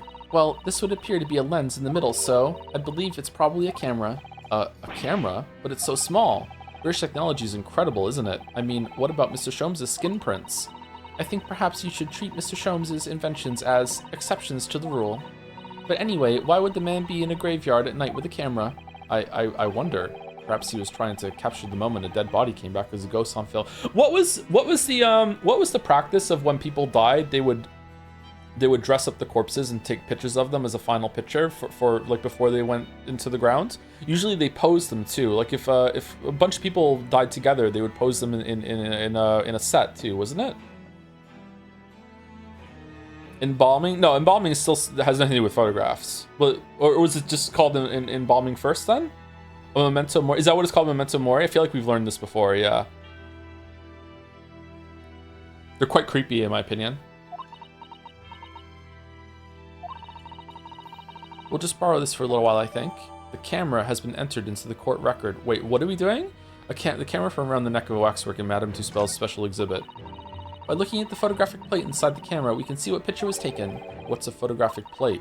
It's a piece of glass coated in a special emulsion that reacts to light coming through the lens. Thank you, Encyclopedia Possum. If we open the cover at the back of the camera, we should find it. Let's have a look.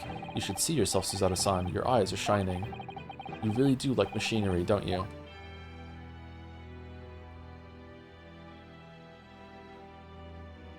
Do we have to look at it in the court record to see it, or?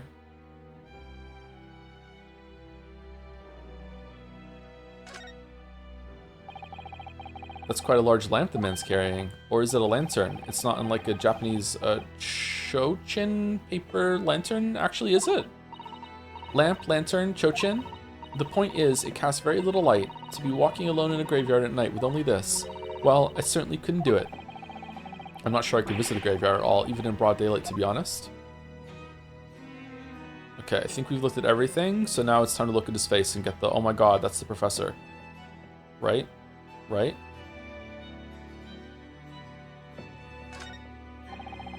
I can't see his face very well, can you? Perhaps if I just...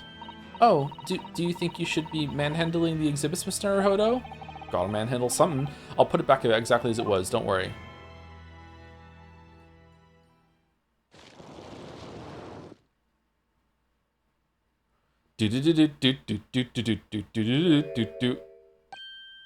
Ah, what on earth?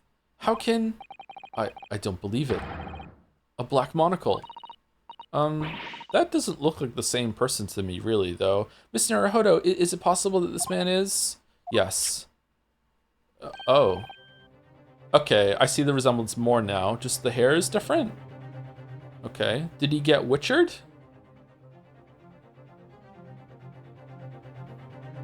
It's Enoch Drubber. The color of his hair is different, but it's unmistakably him.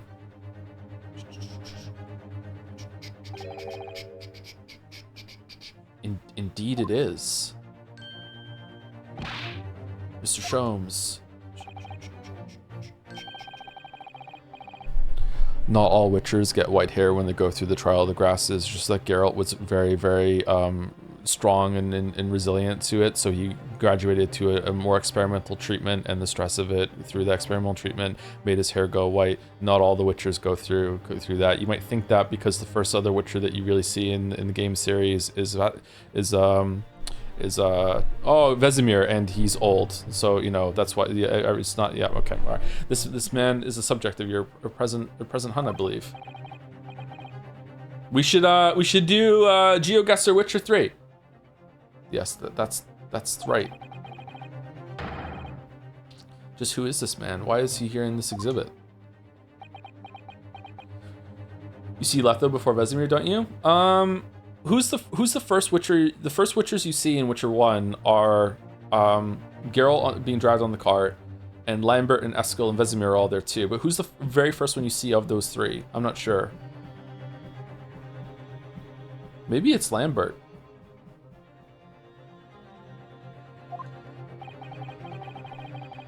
And why does the convict behind him have no head? The head was missing when the model was returned by the thief who stole it. What a surprise. So then the case isn't yet solved, is it? So you got 40 shillings, which is why you asked us for 5. Okay. Did I not say so myself? Largely solved were my words, I believe. Largely solved means it's not solved. I must locate the missing head. Tout de suite, as Madame would say, or I'll be in grave trouble. Aha! A very hungry iris still awaits my return to Baker Street, preferably with rations. Arg. Do you know, though? Something about this room is strange. Strange? What do you mean? Well, the displays in the House of Horrors are supposed to depict real events, are they not? Indeed they are, Miss Susato. Do go on. And as terrifying as they are, the scenes in the other exhibits are believable. But this one... This surely couldn't ever really have happened, could it? What's going on here? Is this like him returning to the crime to see, like, the Clint, and Clint comes back from the dead or something? Or... And also Kazuma's come back from the dead. What's this theme of coming back from the dead that's going on here?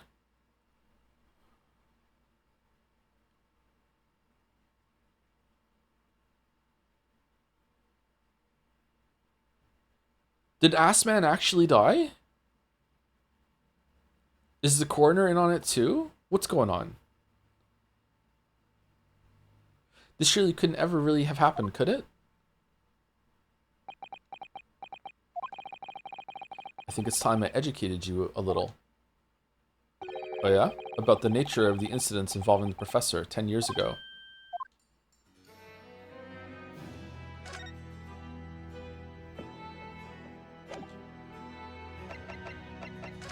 He's gonna teach me something. The resurrecting convict. I believe I told you a little about the professor yesterday, did I not? He took the lives of 5 victims, everyone being either a member of the aristocracy, I can't say this word very well, sorry. Aristocracy, aristocrats, the aristocrats, aristocracy, or royalty, aristocracy. All were attacked by an enormous hunting hound and had their throats ripped from their bodies. What? Oh gosh, an enormous hound? How awful. Is it like an actual hound or just a very, very large person that just likes to pretend? What are you talking about? After taking the life of his 5th victim, the killer was apprehended.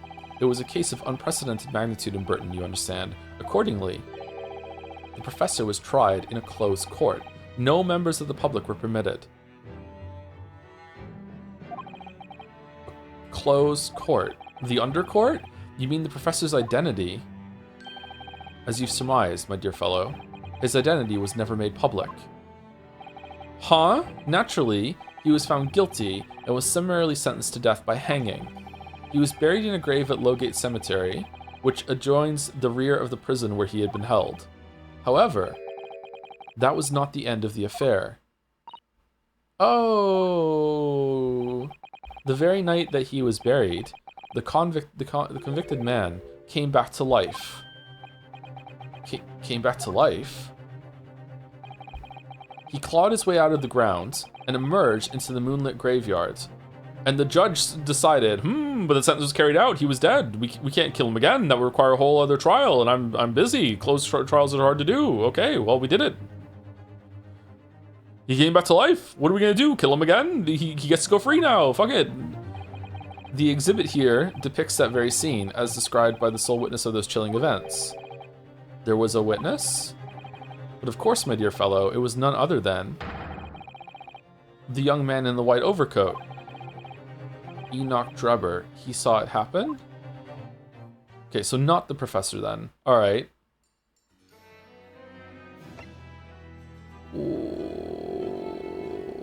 Why are we hiding the professor's face? What are we doing? Did Sherlock explain? Well, the only reason why we would be hiding Professor's face if Professor has a face that we already know that face. Who face? Who face is it? Is it Assman? Who is it? The young witness. So this is a waxwork model of Enoch Drebber. 10 years ago, the convicted professor, having been gibbeted and buried, emerged from his grave in the dead of night. The sole witness to that unimaginable scene was this young man, Okay, how do we know that from him? He lies. He's a conjurer. He just tricked Hairbrain into building a fucking teleportation machine for the bit. He doesn't even need the money. He has a gigantic workshop where he can just build things. So clearly they don't need the money. He just does it for fun, for a lark. What the fuck? What do you mean? From appearances, I would say he was about 20 years old. Are you judging that by the wax one? It's so horrifying. Scared out of his wits, the young Drebber ran to a nearby police station to report the incident. Okay, there we go. The sheer terror of what he'd seen is said to have turned his hair white overnight.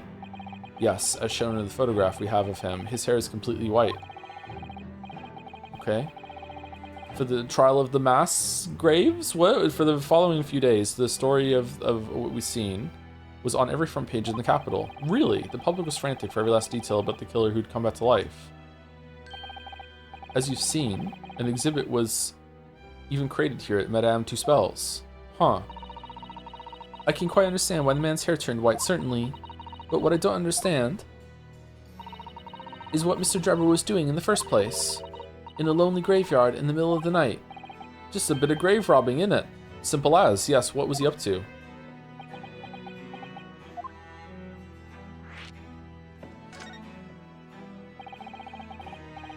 The professor's acts of terror threw London's upper classes into complete panic 10 years ago. It was a great scandal, one might say, at the very highest levels of society. Why would some guy in prison have the collar of that in the room and hide it, and it's worth money? What?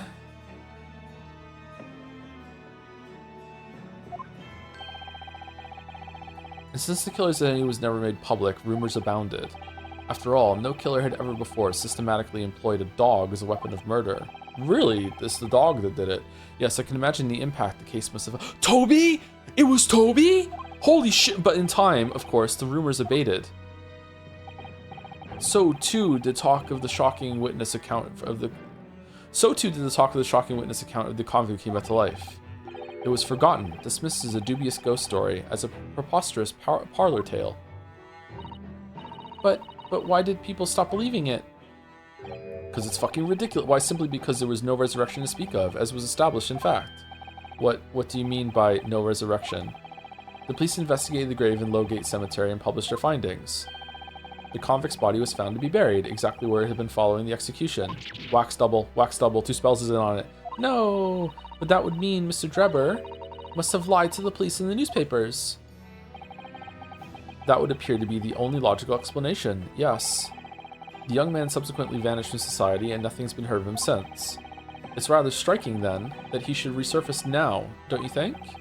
Of course, the convicted murderer couldn't really have come back to life, that's not possible. But Drebber's hair is unusually white, and if that really did happen overnight as a result of shock, it's hard to believe the incident was an out and out lie.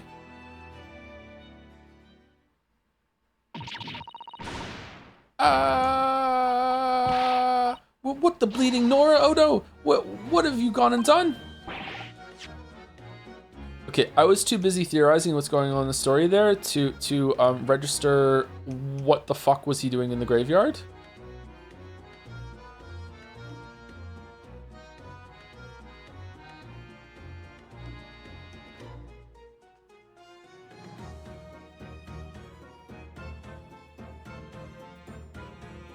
It didn't say. Okay, well, I was paying attention then. All right. Thanks, Holmes. Gina, what are you doing here? I asked Iris, and she said this is where you'd be, so... Gina, not so loud in the museum. Madame Tuspels will have you take a position as a waxwork if you're not careful. I think there might be a more pressing concern. I still had some flash powder left from 6 months ago, so... All right, Gina, we understand, but please, put down the gun.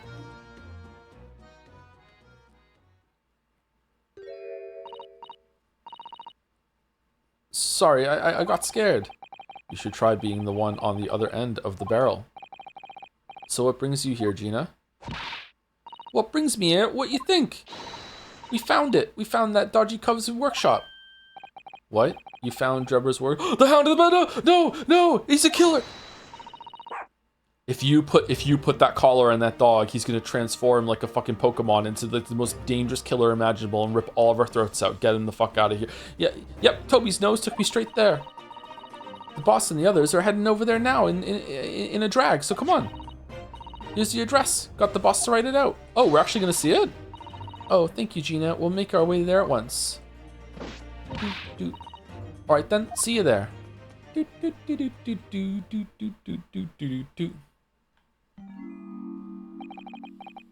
You go. Don't mind me. I'll just stay here, being still. What? I know my place. In the exhibit over there. Oh dear, someone is feeling sorry for himself. Let's go, Mr. Sholmes. You're coming. Your words hearten me, I must say, but if I were to shirk my duties here, Madame would have me pay monetary recompense, and Iris's dinner plate would be empty once more. Forget that, I'll pay for everything. Then there's not a moment to lose, my dear fellow. I shall hail a carriage at once. One of the expensive ones that has like a buffet inside. No offer to share the cost of Mr. Sholmes then. Dude, I shall gladly pay half, Mr. Naruhodo. Thank you, Mr. Zato. Right, let's go. 23rd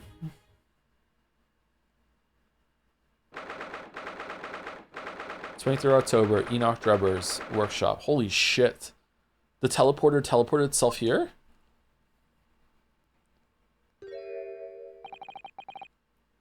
What's with the quiver? This looks like... Oh, it's another super high voltage instantaneous kinesis machine. Indeed it would appear so, though only a prototype, naturally. Ah, so you got here then. Bum, bum, bum, bum. Gina, well done for finding this place. And in such little time, you've really worked miracles. It was Toby? Wow, stolen valor? What the fuck? It's Toby who's the miracle worker? Woof.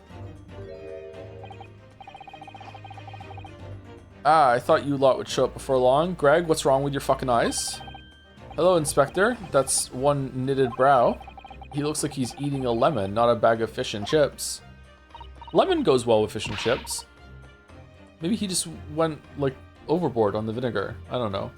Oh, thank you to Kale.io for the 4 months. Thank you very much. At work, we use +1 to indicate that something is a good idea, and I keep wanting to ask people if my comments deserve a +2 with the rain. Thank you, Kale.io. Thank you, Chaotic Despair, for the 48 months. 4 years. No thoughts, head empty. That's a good state of mind, yeah. Thank you very much for the dancing drums with that. And thank you, Rexiel, the both, for the 69 months. Hope you're well, Rex. Hey, Joe. Hope you've been keeping well. Currently catching up on the Great Ace Attorney VODs. Hope it's been fun. It's been a really fun time, yeah. Yeah, really, really good. I think that this is probably my favorite investigative part in the whole entire game, in the whole entire series. I actually enjoyed this investigation part, and usually I don't. Like, the best they are usually is neutral. This one has been really good. So there is a way to make them work, I think. So, Inspector, is there any sign of the engineer? Why do you think this works? There's not that many things to investigate in the scenes, and it also is a really big mix of information you're getting about the trial, about the characters, about the larger story that's going on at the same time, and also the characters' involvement as well. It's not just building character traits and stuff like that and character development. It's what they did in the past too. Yeah, almost everyone's involved too, except for Iris. Sadly not. We didn't find a soul in here. Oh, what a shame. Well, thank you for letting us know about this place and giving us the chance to investigate. Where's Van Zeeks? According to what Gina tells me, we only found it thanks to a clue that you lot turned up. I wouldn't want to say go to Paris with a debt of gratitude. I'm paid now, would I? Thank you. Anyway, if you're hoping to stick around in here, get cracking. Let's get cracking. Lord Van Zeeks is the forensic investigation team, and the forensic investigation team are on their way here as we speak. Do you really think you're making it to Paris, Craig? What the fuck? Them again. Imagine you've got a picture by now. They don't take too kindly to lawyer types. Right. So then, my dear fellow, let's turn this place upside down whilst we have the chance. And you... Oh, are we going to do a dance of deduction in here? And you, Sholmes. Pardon? They take even less kindly to great detectives than they do to lawyers. Very droll, Gregson. Very droll. but you may consider me nothing more than an inconspicuous waxwork model. Right then, let's see what we can find in here. This is probably my second favorite track in the game. I like it, it's good. What on earth is this? An aeroplane, Mr. Naruhodo. One day, scientists believe it will allow humans to fly freely in the skies. Is that how the trick will be described? Is that how the trick will be described, is it? Huh? Sorry? Well, it's actually suspended by a thin but very strong cable, isn't it? Oh, well, this model is, yes, but a real airplane would actually fly high in the sky. Are you fucking stupid, Mr. Naruhodo? Of course it's not, you know, just flying in the sky. If it was capable, then it would already be here, wouldn't it? It's a representation of what the fuck are you talking about? Well, suspended from somewhere even higher in the sky, of course. Because large metal objects obviously can't really stay in midair unsupported. What about the balloon? So to you, the situation is ever taller towers?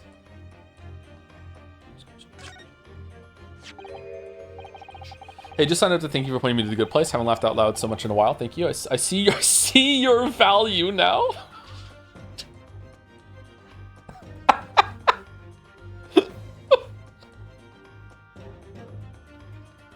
Amazing first time chat message. Wow.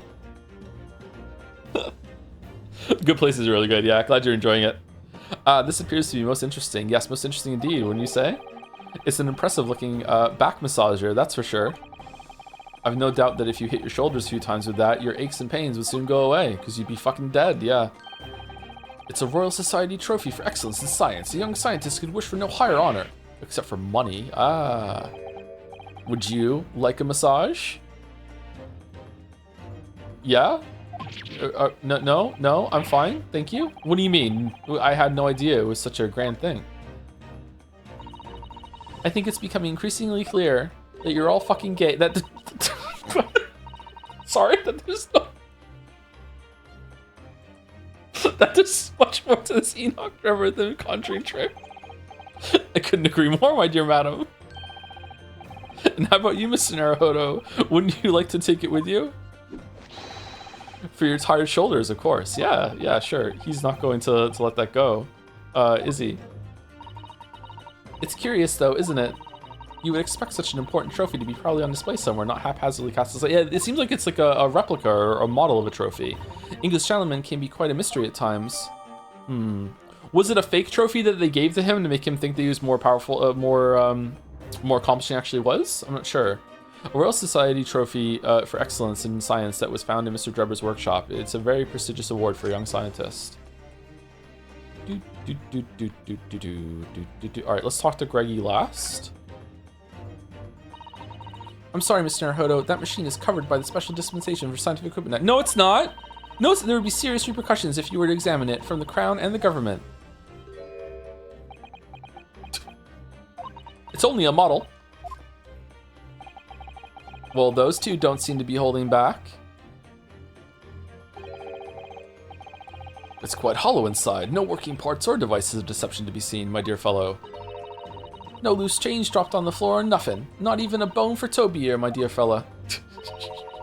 British people are very much ruled by their own ideals, aren't they? Yeah, famously so. I think that's just these two, Miss Susato. Hate being ruled, the British. They barely ever do it. This door doesn't want to open. Yeah, looks like it's got a pretty hefty lock on it. There's a specialist locksmith on his way over from the yard, so hands off till he gets here. I'm the lockpicking CSI. With permission, Inspector, I could have that lock open in less than a minute. Well, you don't have permission. And no one's given it to you, Sunshine. Gregson looked as though he really enjoyed that. Well, there's no sound of anybody on the other side. No, Drebber must have fled at the first sign of danger.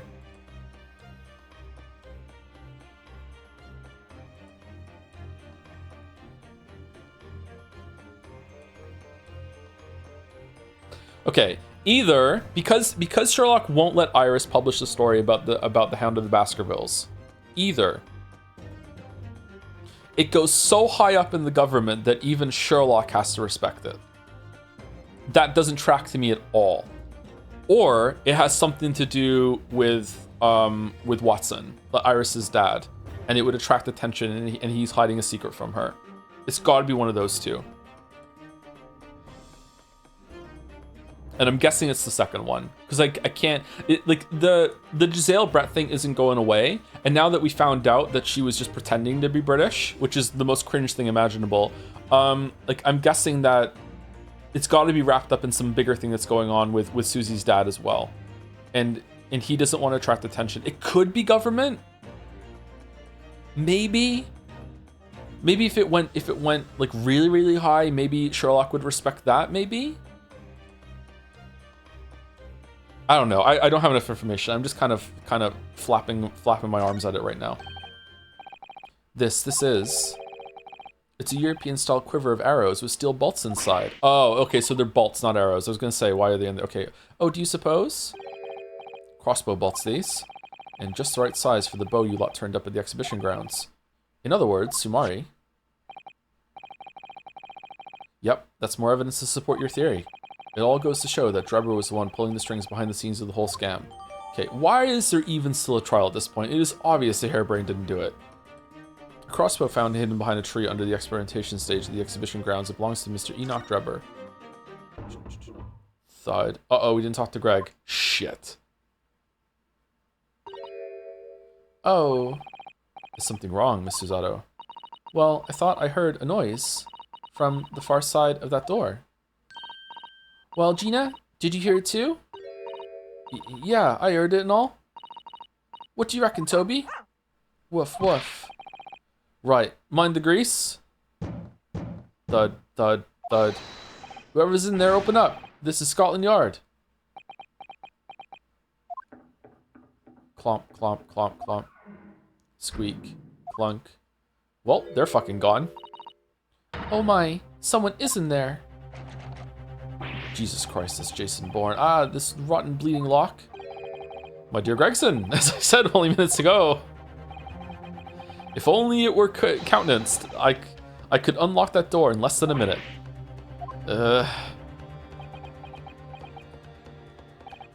Fine, I'll take the rap for it. Just get us through that blasted door. Click. There, you may answer at will. I don't know why I'm the judge now, but I am. You've confused minutes with seconds, I think. Time is of the essence, I feel. What are we waiting for? I need to talk to Greg. Nothing for it, I suppose. Did I miss dialogue? Shit, I'm sorry. Nothing for it, I suppose. This is an emergency.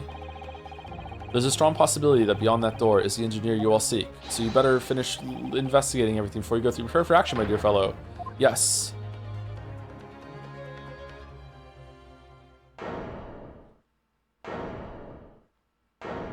Is that a bomb?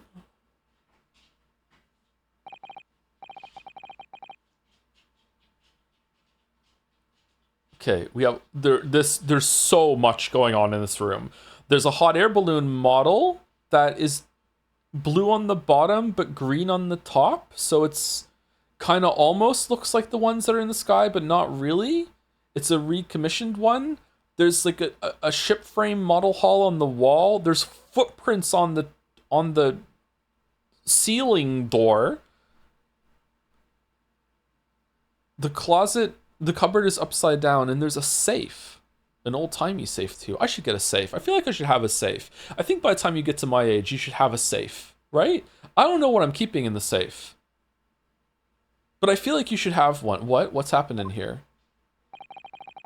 Why is everything upside down?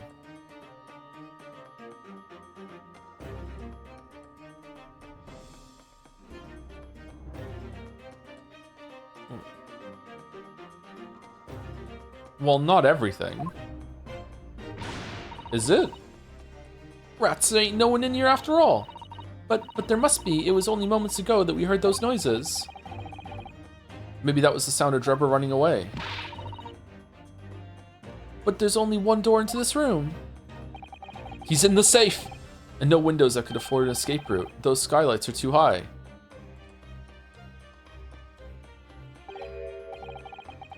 What's that up there? Are they...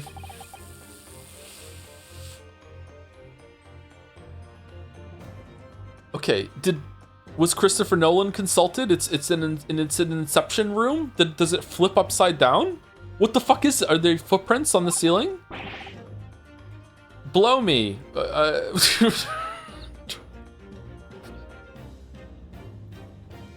would like to repeat my statement. What have we here then?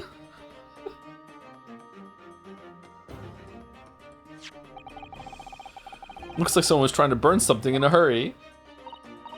Oh, that looks like a set of blueprints. Oh, blueprints! What? To what? To that Professor Hairbrain's barmy machine, is it? Blimey, if we had these, there'd have been no need to muck about trying to investigate all that scrap metal. There is something of great interest here, too. This rope was lying on the floor at the foot of that pillar. What pillar? A rope? What's significance about that? Never mind. You see, but you do not observe, Mr. Naruhodo. You thought Kazuma was dead. Shut the fuck up. We must investigate the entire room thoroughly, and before the forensic investigation team arrive too. Okay, I feel like we're not addressing the bomb. You found burnt shit in the stove. You went over to the rope, but there's a bomb. Okay, here we go. Oh, we're not doing. All right, you know what? I'm gonna LARP along with Sherlock. Let's look at everything else. Almost every piece of furniture is upside down. Even Mr. Shone's suite isn't even in this much ever in this such a mess. You're in no position to comment on mess, Mr. Naruhodo, but I suppose it's not quite the same thing, is it? I mean, it's not messy in here per se. It's that everything is literally upside down. But why? All right. Well, we will investigate what this bomb is after the break. Be back in about 5 minutes. We're overdue.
Dynamite is a relatively new invention. Oh, is it? I don't know enough about history to know. Like to me, with this just screams, oh, that's a bomb. Would everyone in here be like, what the fuck is that instead? I guess so.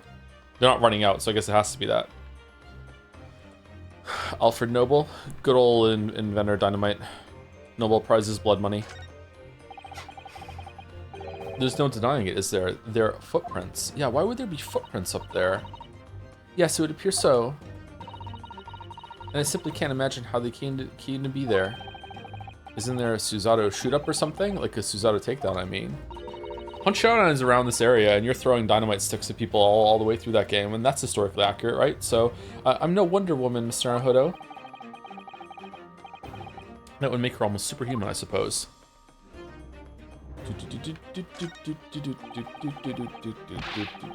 It's a really lovely model. It looks just like a real flying balloon. I think it's probably staying aloft on the same principle as a full-size balloon using gas. Really? A green flying balloon. It does have the hallmarks of that amazing deception at the Great Exhibition, doesn't it? Could it be that the whole thing was planned here in this very workshop? Nah.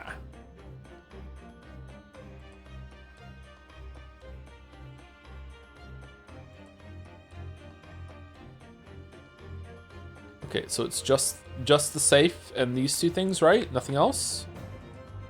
What if I just leave? You can leave. Hit the bricks. Oh, yes! No!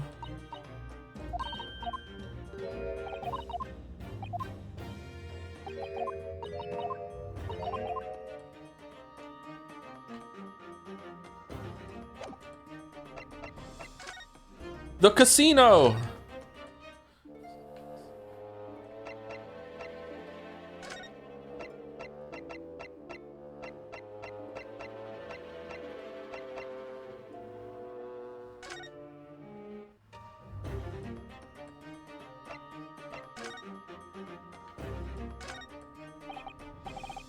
Mr. Sholmes, have you found something? Ah, Mr. Naruhodo, yes, in point of fact, something rather fascinating. Imagine if we extended the stream yesterday to get back to the trial. Holy shit. 2 hours and we haven't seen the judge. What do you make of this? Let's see. I've never seen anything like it before. It looks like a bundle of thick cigars wrapped... Ah! Mr. Zato, what's the matter? That's a... Surely that's a time bomb, isn't it? What? Did you say bomb? A bomb? A time bomb? Yeah. But why? But sorry, what is a time bomb exactly? Eh? Well, if it was made by the Canes, it would do something else. Ah ha ha ha ha! You truly one of a kind, Mr. Naruhodo. I won't take that as a compliment. Hey, Gatsby, you've been kind of sad today. Are you okay? You've been like keeping to yourself today. Oh, you're smiling now? That's good. You okay, buddy? Yeah, you good?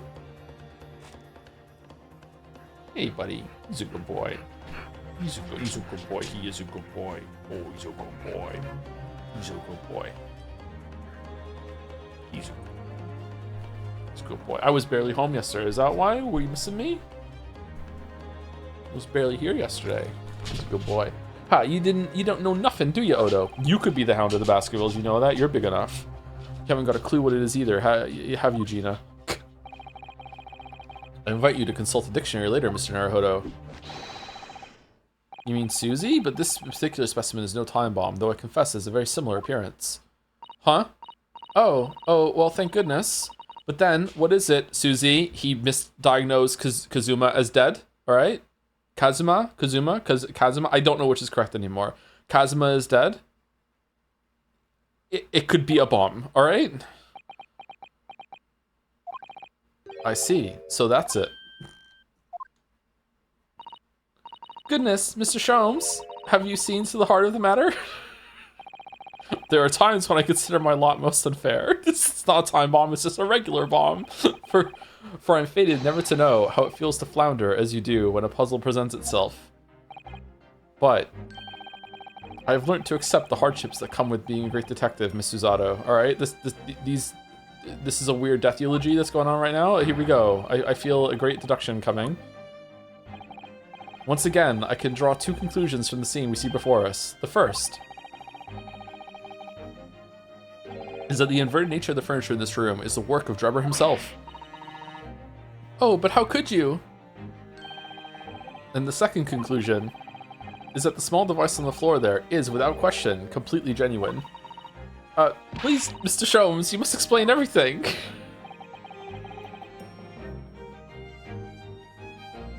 We're dead, my dear Susato. It would be a pleasure. After all, it is a great detective's civic duty to teach Scotland Yard the finer points of the trade. Well, Inspector Gregson seems delighted with the idea anyway. Oh, you deflected the inspector's glare with such fortitude there, Mr. Sholmes. Well done. There's a bomb! What the You're too kind, my dear madam. I hereby dedicate this great deduction to you. Kindly stand just there, Miss Susato. Oh, yes. I'd be delighted. Is it gonna blow up in the middle of his dance? So, shall we begin? Once again, Sherlock Sholmes is proud to present his logic and reasoning spectacular. Oh my fucking god. No! No! Flipped furniture. Tension. Oh my god. It's plain to see this room is in complete disarray. The bed, the table, the chairs, the lamp, everything is upside down. Almost as if every item in the room had, until recently, been happily positioned on the ceiling, before falling straight down onto the floor. Every item in the room was on the ceiling? Are you suggesting that there's a safe code? Indeed, the key here. Whoa! Is gravity the budget? What the fuck? It would appear that technology has last succeeded in freeing us from the great pull of the earth. Wait, what? For the gravity in this room was reversed and then suddenly restored to normality. Goodness. The inverted furniture clearly reveals the truth about the part gravity played in this whole business. I quite understand your skepticism, Miss Susato. I, too, was incredulous at first. However, my conviction in my analysis was cemented when I observed this. Just want to... An anti-gravity device? Almost identical to the one that featured in a dream of mine only the other day. In fact, the only reason we're still standing in here is because this nutter told us this wasn't the bomb. We're fucking dead. No, don't fuck with it, but why does it have a clock on it? A most relevant question indeed. That is the timing device that controls when the gravity direction will switch. There was clearly a requirement for the engineer to be able to restore normal gravity automatically. And the commotion we heard earlier from the other side of the door was the moment that restoration occurred. I gotta say, the feet on the trapdoor at the top are, maybe he's right. Yes, the reason why everything in here has been turned upside down is because of the anti-gravity device. So you see, we need to look no further to explain the state in which we now find this room. The direction in which gravity acts in here was reversed by Mr. Drebber, before being restored to normality in an automatic fashion since some time later by the timer device. I didn't read that right, I'm sorry. I witnessed precisely the scene in a dream I once had when I fell out of bed.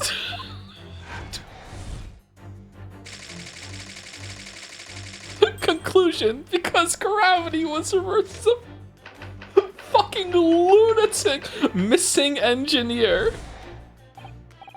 Now, let's consider the next conundrum. What was our engineer friend's aim?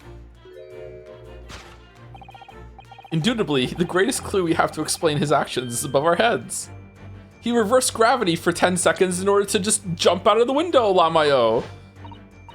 Yes, how is it possible that there are footprints all the way up there on the ceiling? A question whose answer will lead us neatly to the truth, my dear madam. The reason there are footprints on the ceiling is because of the nearby skylight. Of course, Mr. Drebber's aim was singular, to escape. However, there is but one way into this room, excepting the skylight, that is.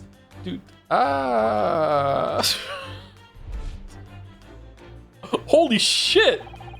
By inverting the gravity in here, this is such an amazing, clever use of assets here, because this presents as really, really cool, but it was probably just like, they're just manipulating things in the room and the camera perspective or anything like that, but it works, man. By inverting the gravity in here, Juro was able to fall conveniently to the ceiling and make his escape via the otherwise inaccessible skylight, leaving those footprints behind on the way. Oh, she's upside down, but the ceiling in here is very high, Mr. Sholmes. If the gravity reversal was sudden, wouldn't Mr. Drebber have fallen up to the ceiling rather violently?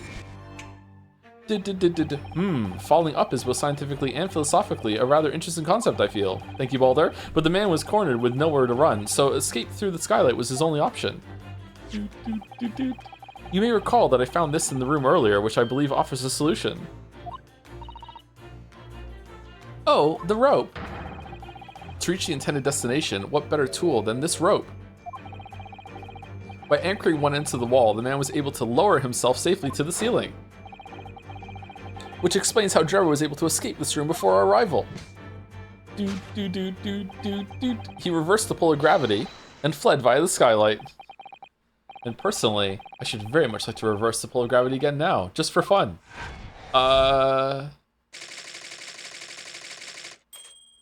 Okay. I think that's more likely to reverse our insides, but okay.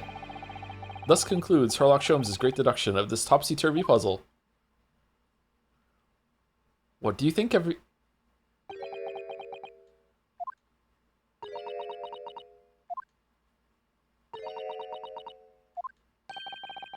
She's completely spellbound. Mr. Holmes, there's just one thing that troubles me. I would expect nothing less. You're destined to be troubled by just one thing for the rest of your life. The thing is such a thing actually possible? An anti-gravity device, I mean? I would say that with man's current scientific knowledge at the turn of the 20th century, it's no more possible than instantaneous kinesis. Oh. But your whole deduction hinges on it. You told us that it wasn't possible. Are you just fucking with us? Ah, but my dear fellow, when you have eliminated the impossible, whatever remains must be the truth. Okay, Jonathan Creek, however improbable it may seem. Oh dear. It's a marvelous line, wouldn't you agree? One of my more enduring pearls of wisdom. I had Iris come up with the exact phrasing. My original was clumsy. Yes, I have a feeling I've read it in something that Miss Susato lent me once. Actually, there is one other thing, Mr. Sholmes. The spell's broken at last. The rope you found was on the floor, wasn't it? Indeed it was, in lonely coils near the wall. It wasn't tied to anything? But if Mr. Drebber had used it to escape in the way you described, wouldn't it still be tied to the wall? Oh. Mysteries inevitably unravel in the end, as I think you'll find, do ropes. As evidence of such, you need only look at the mystery facing this room, now skillfully unraveled. That argument is only one Ellen skillfully? Or at the beginning of Skull, that argument is as circular as the coils of rope. I think perhaps we might need to give Mr. Sholmes the usual little helping hand. I'm sure with some minor corrections. The great detective's great deduction will lead us to the truth. Yes, you're right. We must do it quickly before Enoch Drebber gets too far away. I think we need to do it quickly before the bomb explodes, but okay. If you're ready, then let us resume. Sherlock Holmes is Logic and Reasoning Spectacular.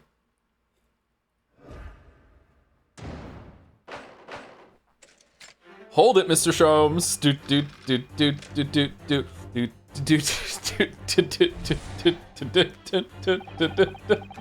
It's plain to see that this room is in complete disarray. The bed, the table, the chairs, the lamp, everything is upside down. Almost as if every item in the room had until recently been happily positioned on the ceiling, before falling straight down onto the floor. Every item in the room is on the ceiling? Are you suggesting that?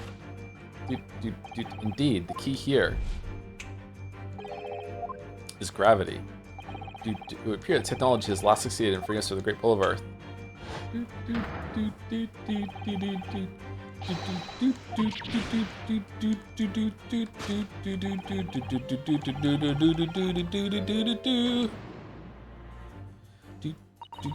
To think gravity could have been reversed in this very room, I find the whole idea utterly enthralling. Only Mr. Sholmes could conceive of such an explanation. But the man himself admitted it was a scientific impossibility, so... Yes, you're quite right. He's fucking with us. We must completely discount the idea at once. Oh, that's unusually merciless of you, Miss Susato. When you've eliminated the impossible, whatever remains must be the truth. The great detective himself said so, didn't he? Which, while refusing to part with his dreams of anti-gravity devices.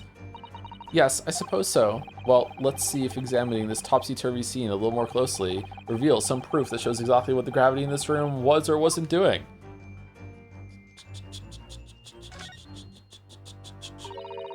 All the furniture in here is very conspicuously upside down, certainly. Yes, it does immediately put you in a mind of some strange quirk of gravity, I admit. Ah, could it be that a mini whirlwind passed through here, do you think? Someone was told that the safe code is underneath a piece of furniture, but wasn't told which piece of furniture? I'm not sure that's much more plausible than Mr. Sholmes' explanation. Oh dear, saying the first thing that comes into your head isn't the way forward here, it seems. That's how Sholmes works. Well, I was expecting to find a pretty bunch of flowers in here, that's for sure.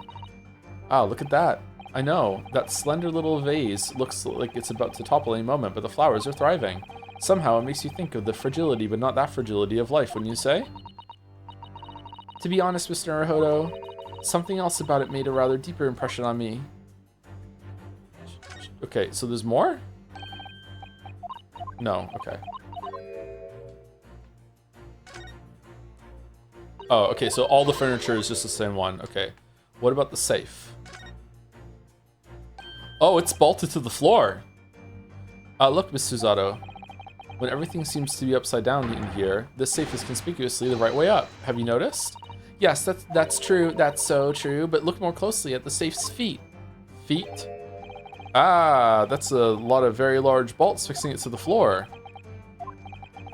Think before you speak. That's what you wanted to say, isn't it? I really put my foot in my mouth there. I certainly didn't say that.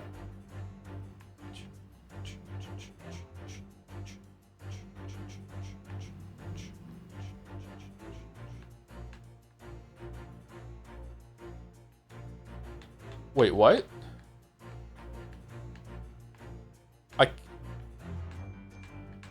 I can't go look at the thing that's on the code? I'm guessing it's this then.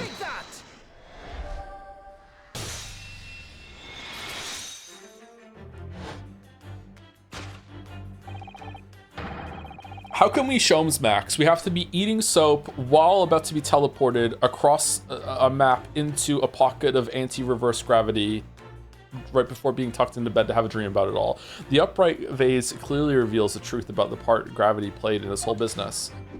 Into a pawn bro? Yeah, always be pawning. Always be pawning. Thanks for the raid, Utada. Hope you're having a good time. What were you playing? Upon my word, Mr. Naruhodo, you surpassed yourself by completely turning my argument on its head. He's never mad. Trying to impress your assistant here, perhaps? Always. No one is trying to steal your spotlight here, Mr. Sholmes. Trust me. As you rightly say, though it appears at first glance that all the furniture in the room is upside down. This unassuming slender vase is standing keenly to attention. And unlike the large safe, there's nothing affixing it to the floor. And it's the exception that breaks the rule. In short, Sue, much as it pains me, the gravity in this room was never inverted at all. Oh, well, that was easy. My deepest sympathies for your loss. Oh, poor Mr. Sholmes. But the show must go on, so let's continue with our deductions. Now that we know this contrivance is in fact not an anti-gravity device, there remains but one other possibility. You don't say. Someone deliberately turned over every piece of furniture in here, which might sound obvious, but leaves one mystery very much unsolved. Namely, why would anyone choose to do that? Quite, and naturally, there is an explanation. Is just Greg's and Gina just watching? The only reason why everything in here has been turned upside down is because of the anti-gravity device. We thought we did it. He's absolutely determined that this device must have something to do with it, isn't he? I'm afraid the lure of an exciting scientific explanation is too strong. Well, there's no doubt that somebody did this. Somebody turned all this furniture over, and so whoever it was must have had a reason. I'm afraid nothing comes to mind at all, though. Well, let's look around and see if the answer presents itself. We've already established that gravity wasn't actually reversed in here, haven't we?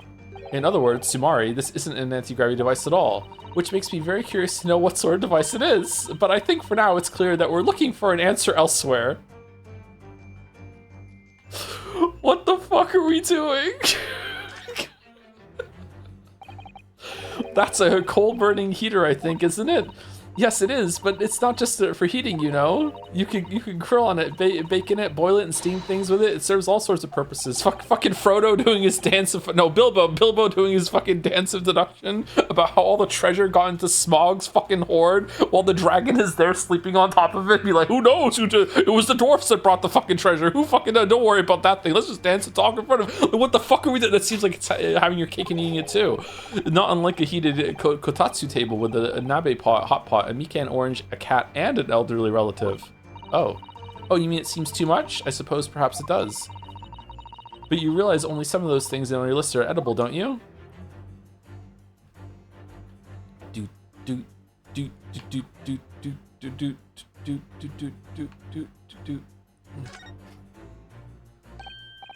432582.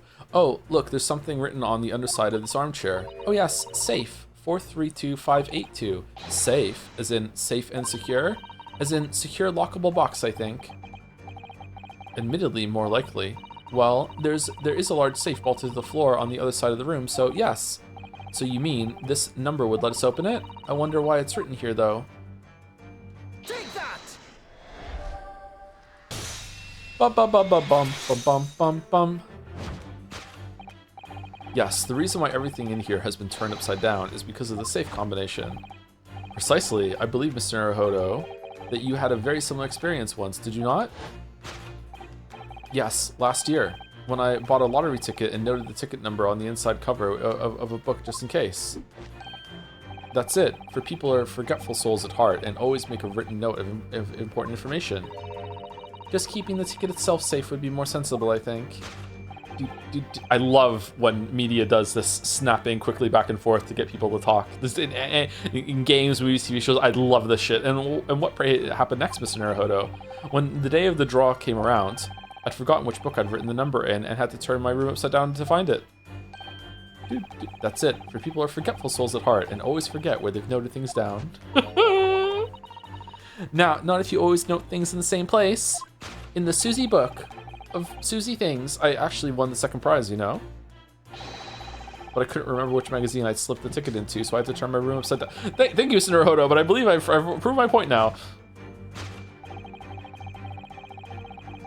Which is that a very similar scenario has clearly unfolded in this room. Finding himself requiring access to the safe, the occupant of this room needed the combination code. He remembered that he'd written it on the underside of a piece of furniture, but forgot which one, leading to the state in which we now find the room. Bum, bum, bum, bum, bum, bum, bum, bum. Yes, Mr. Drebber overturned all the furniture in here in a desperate hurry to locate the combination code that would unlock the safe, and then he shot out a bomb and left to find the safe combination. Bum bum bum bum bum bum bum bum bum bum bum bum bum bum bum bum bum bum bum. Escape via skylight. Did he use the balloon to escape? Would that be enough to get one person to launch them upwards a little bit more? Or now let's consider the next conundrum. What was our engineer friend's aim?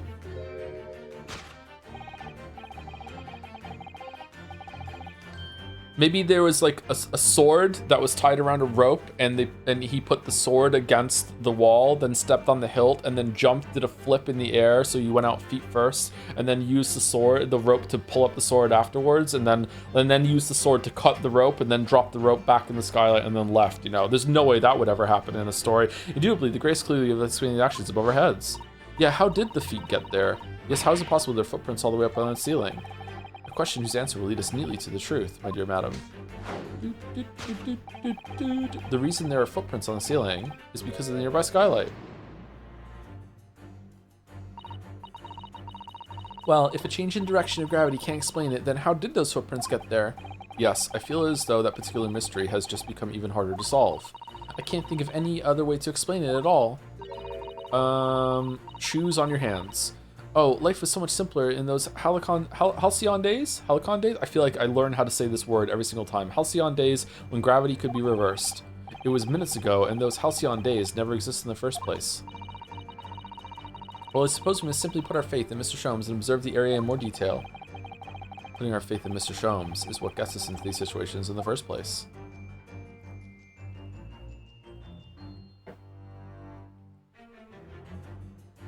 What the fuck?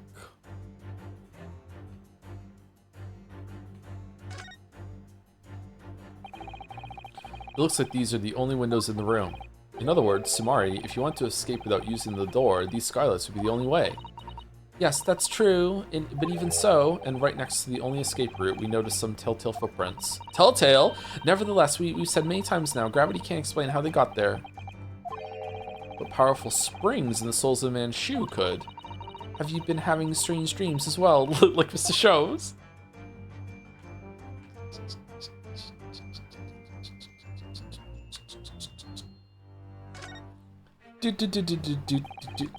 This is a gas balloon, isn't it? It's tiny, but it does seem to be a real balloon. Yes, I think you're right. I think it's helium that's keeping it up. A green gas balloon? Why does that seem to ring a bell with me? If you can see, there are footprints on this balloon too. Look. Oh yes, surely that's a clue, isn't it? Though what it tells us, I'm not sure. What's that up there? Is it just like a...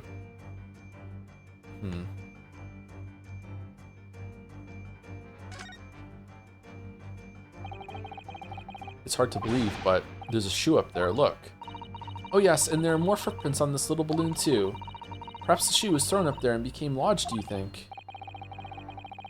If so, then judging from the number of footprints, it must have been thrown up several times. Those are different feet, those different shoes on that wall there. Is there a Shimano in the safe that is like, I knew that Holmes would come in here and conclude that a gravity device had turned the whole place upside down. So I threw my shoe up there, just looking like I went through the window while I hid in the safe and they would be distracted until the bomb went up. Like, what's going on? Why would anyone be throwing up shoes at the ceiling though? Oh dear, that's beyond me, I'm afraid. I don't know what to do. I guess we're just gonna present the shoe.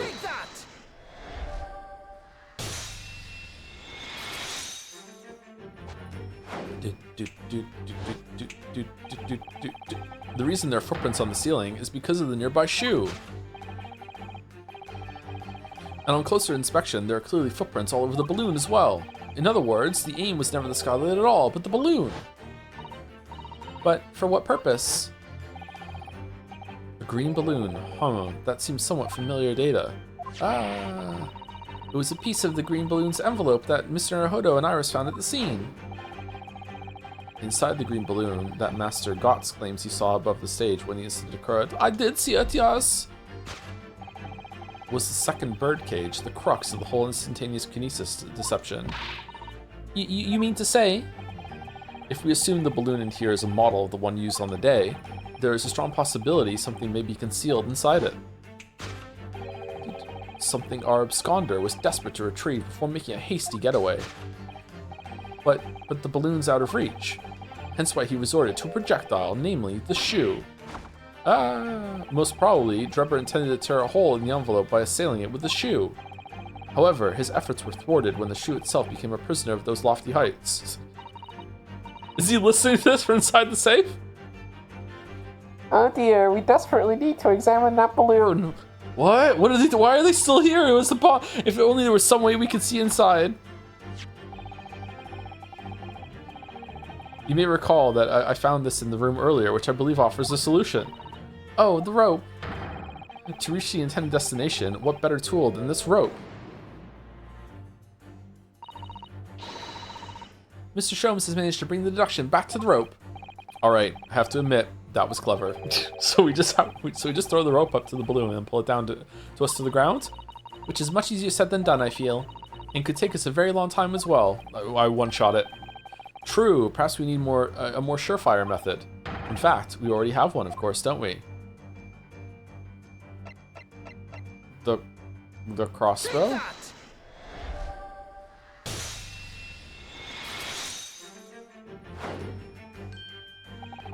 To reach the intended destination, what better tool than the crossbow? Okay, but it's full of helium and also bomb. Talking about the bomb that we found, that was found at the scene, in fact. Do we have it? And in all likelihood belongs to Mr. Drebber. Just poke your fucking sword up at it. If the man had only brought it away with him that day, he could have avoided losing a shoe at such a critical time as this.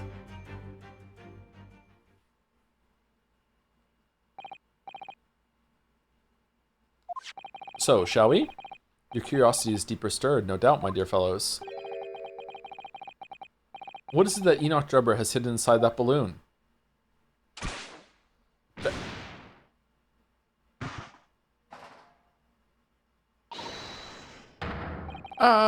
What the?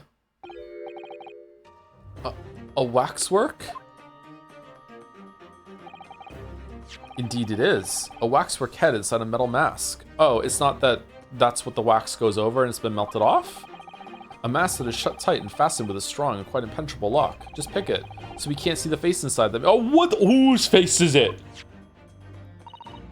Just a moment. This is the head of a waxwork model? Does that mean? Oh goodness. Another one was stolen? I see you've joined the dots, Miss Susato. Excellent. Ah, of course. A headless waxwork model. The case of the abducted Madame Tuspel's model that you largely solved.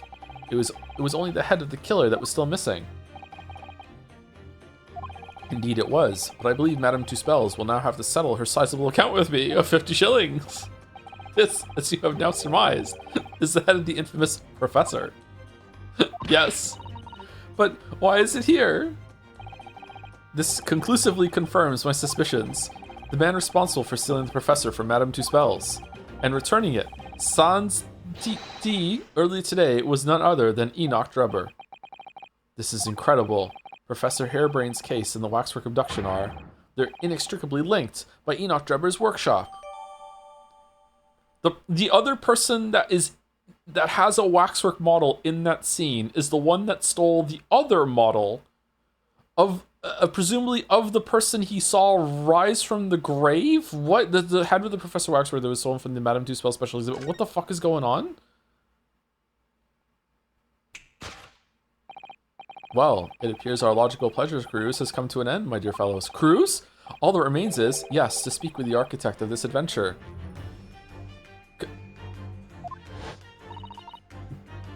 The architect? You mean Mr. Drebber?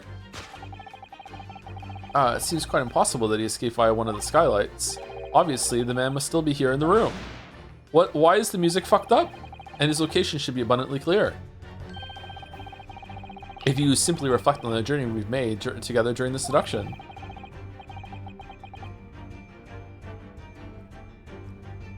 Enoch Drebber is right here, somewhere in this room. So, Mr. Naruhodo, will you do the honors? Yes, of course. Mr. Drebber's hiding place must be the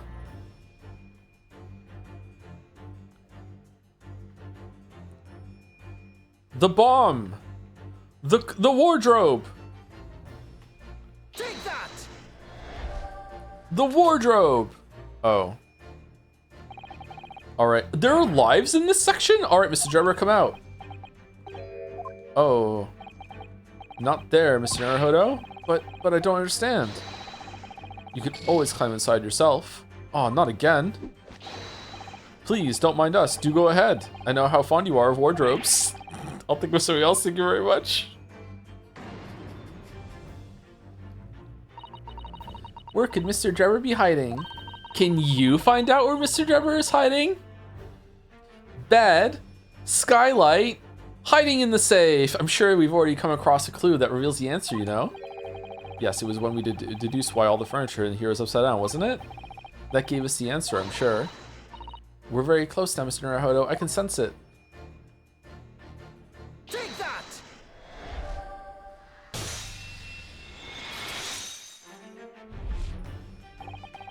he comes out and says, "You fools, that bomb's about to go off. I will lose my shit." Before we gained access to this back room, we heard noises from in here, which tells us that the engineer was still in the building at that point in time. He was in fact searching for the combination to this safe, and pressed for time, made no attempt to right the furniture that he overturned in the process, from which we can deduce that his search for the combination happened very recently indeed. In summary, sue Mr. Enoch Drebber.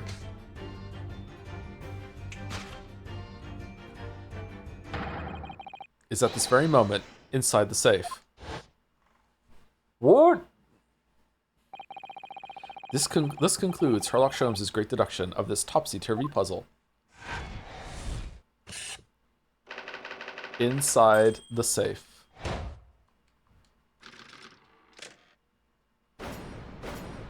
They're a good team. Proves that when you want to get something done, it's just important just to start. You gotta start, even if it's a bad place, you just start, and then you just correct and fix as you go. You just get started. So, Mr. Naruhodo, I think perhaps it's time we ended this game of hide and seek, don't you? By opening the safe, you mean? What else? Let's see. The combination was 1, 4, 3, 2, 5, 8, 2. I knew that. Alright then. Here goes. Isn't there like a mechanism inside that you can hold and make it so you can't open it? Yeah, there you go. Yeah, why didn't you just do that? Is he stupid? What the fuck are you wearing, bro? You found me. For this one, I'm thinking Yusuke.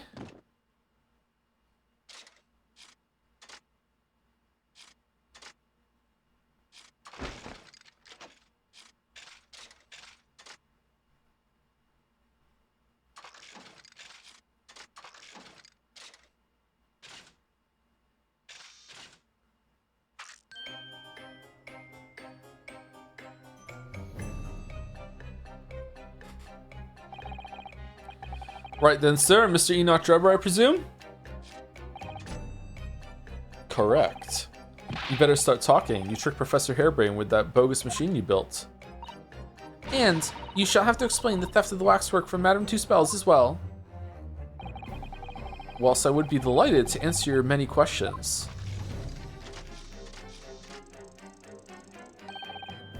Personally, I would advise that you deactivate my little parcel first. Deactivate? Your parcel? I refer, of course, to the time bomb. I left it in the most prominent position. Ha ha ha. I see. Stunned silence. You're all gearing up to die with me then. Number 15. No! Mr. Sholmes, with only 7 seconds to spare. That was too close for comfort. I've got 1 foot in the grave already. 7 Are you trying to help us get a killer or get us killed? Mr. Sholmes' deductions can be completely life-altering, can't they? Well, my dear fellows, that was a close shave. The resemblance to an anti-gravity device is really quite startling, I must say. What the fuck? Anti-gravity devices don't exist. Not yet. Phew, I wouldn't push it, Mr. Sholmes.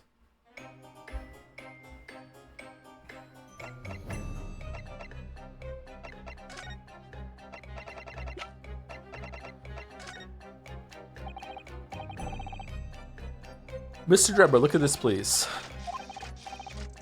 Do you, have anything to say about it? Are these strange mechanical movements supposed to be some sort of answer?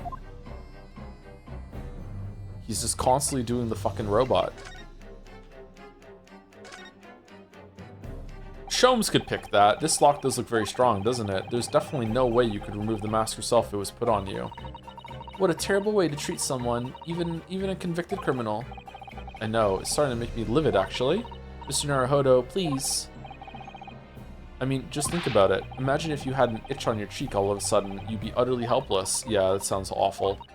Well, yes, that's true. That's so true, but I'm not sure that warrants quite so much anger. Oh, right. Sorry. Oh, they're not even letting you get a clue. You can't see inside it at all. This is really important. Maybe this isn't a mask at all. Maybe this is just what his face looked like. Who made this? This is like custom made just to hide this face.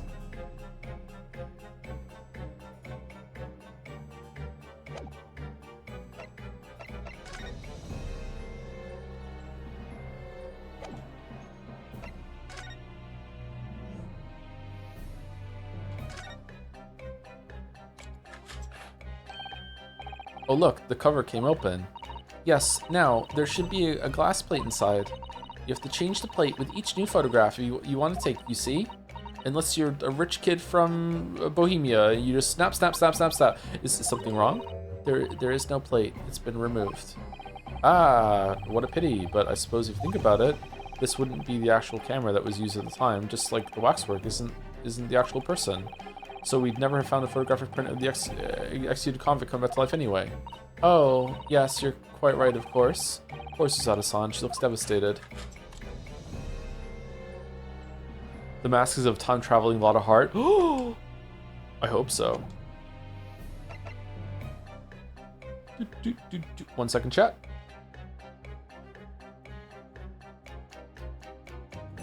Thank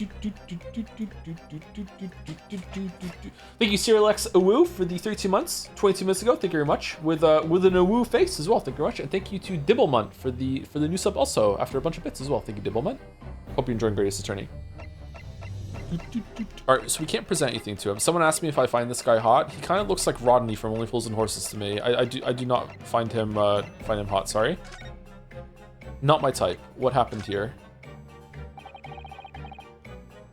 What on earth happened in here? You found me, haven't you? No need to screw me down any further. Well, okay, welcome to the crew. That's just what we do. Everything in here is precisely what it seems. Yeah, well, we'll be giving a thorough going over. Don't you worry, Mr. Eber. What fails to click with me is how you were able to locate my workshop that I was not expecting. When I heard whistling from the other room, I knew it was time to bolt. Whistling? Ah, that would have been me. Oh. For some reason, I woke in fine fettle today. The fuck? No words, just tightly squeezed chips. Clearly, I must have a screw loose, though, as I couldn't remember the combination for the safe. And another one loose, as I couldn't remember on which piece of furniture I'd written it down.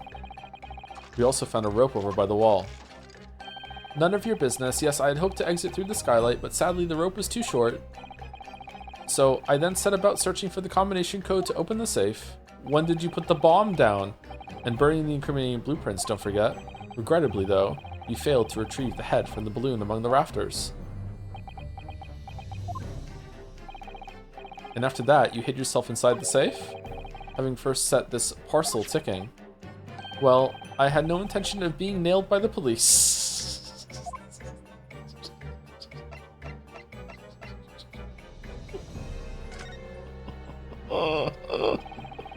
Got a death wish, have you? Hiding right beside a ticking time bomb? Please, why do you suppose I chose to hide inside the safe? It's no ordinary safe, it's specially designed. A dynamite explosion wouldn't leave a scratch on it. It might destroy the locking mechanism, though. You might get trapped in, though. So in fact, the safe was the only safe place. Ben Zeke's laughing in the chat. Precisely. But once you climbed inside, you wouldn't have been able to get out again. I invite you to look more closely. The safe is fitted with a handle on the inside to allow the door to be unlocked from within. Ah, so it is. Better accommodations than the wardrobe you had on the fucking ship that were completely unnecessary because the door could lock. I had always intended to blow this place to smithereens in any case. I just wasn't expecting uninvited guests to come along and screw up my plans. Do you mean to say you were planning to blow us all up? No, that was unforeseen. What do you mean?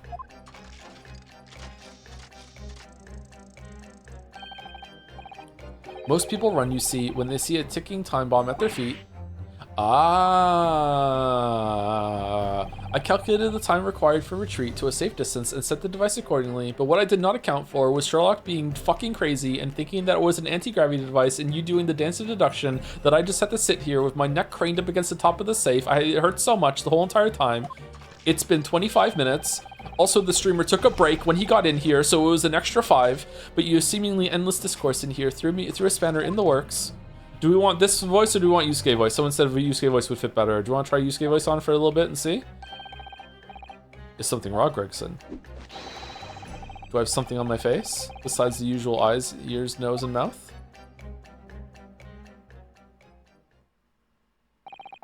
I think we have a fairly good idea of what's been going on here now. But what about the 2 incidents you've evidently been involved in recently? Professor Harebrain's instantaneous kinesis experiment at the Great Exhibition? And the waxwork model you stole, which this head belongs to. That's no ordinary head, you know. That's the head of the professor. Clad in a mask with a lock so strong, I'm unable to open it safely to reveal the killer's identity.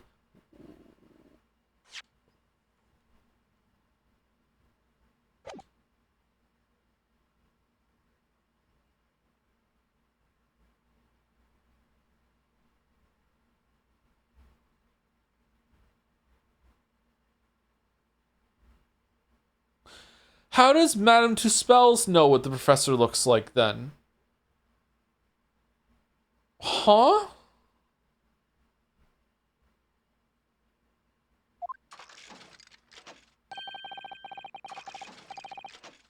Can I do both of them? No, I've been... Oh, how did you get here? Oh, you did call for backup, didn't you? Yeah, okay. I've been considering carrying it around as protection. After all, Can I do Yusuke and robot voice? All right, hold on. Let's see. I've been considering carrying around as protection. I've been considering carrying around as protection. I've been considering carrying it around as protection. After all, I don't know what's going on here, Gregson. I'm sure you're aware that I have sole jurisdiction to investigate here. I am also Yusuke, motherfucker. Here I go. Yes, well... Dr. Scythe again. So the forensics investigation team are here. And you know full well this engineer is a key witness. Why are you allowing this lawyer access to him? If Lord Strongheart knew of this, you'd be finished. You lot, leave at once. My dear madam, there's no need for such a threatening tone, I assure you. After all, that's no way to greet an old acquaintance, is it, Dr. Scythe? Hello, Shlomes. Mr. Sholmes knows Dr. Scythe? If it's protecting the machine next door that's causing such a sour expression on your face, you are quite misguided. It's really nothing more than a shell. You get out. Oh, but of course, we'll show ourselves the door. I see you haven't softened at all. Mr. Naruhodo. Yes? It would appear that our delightfully entertaining investigations have run their course for today. But, Mr. Sholmes, let us leave this place in the doctor's capable hands. I said get out, now, all of you. Evil mommy, your presence here is not required either, Gregson.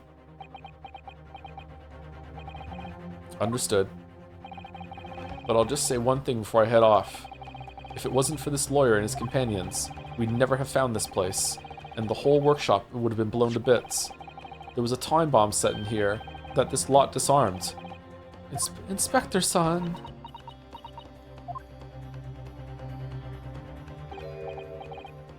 Are these two related? Kuh. Something giving you a chuckle, has it, Sunshine, Drebber? So sorry. Didn't mean to offend. You're quite right, of course. You did disarm the time bomb, didn't you? Yes, you did disarm that one. What are you? That one? You mean?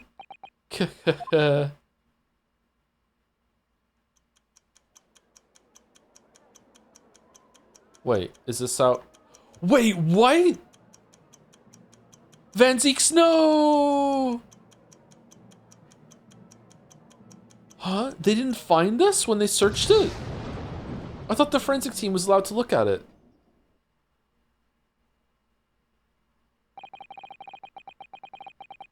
It was an hour later that we heard the news of the enormous explosion that ripped through the experimentation stage of the Great Exhibition. Man, how could Harebrain do this? Professor Harebrain's invention and all of his secrets were blown away forever. So it does work.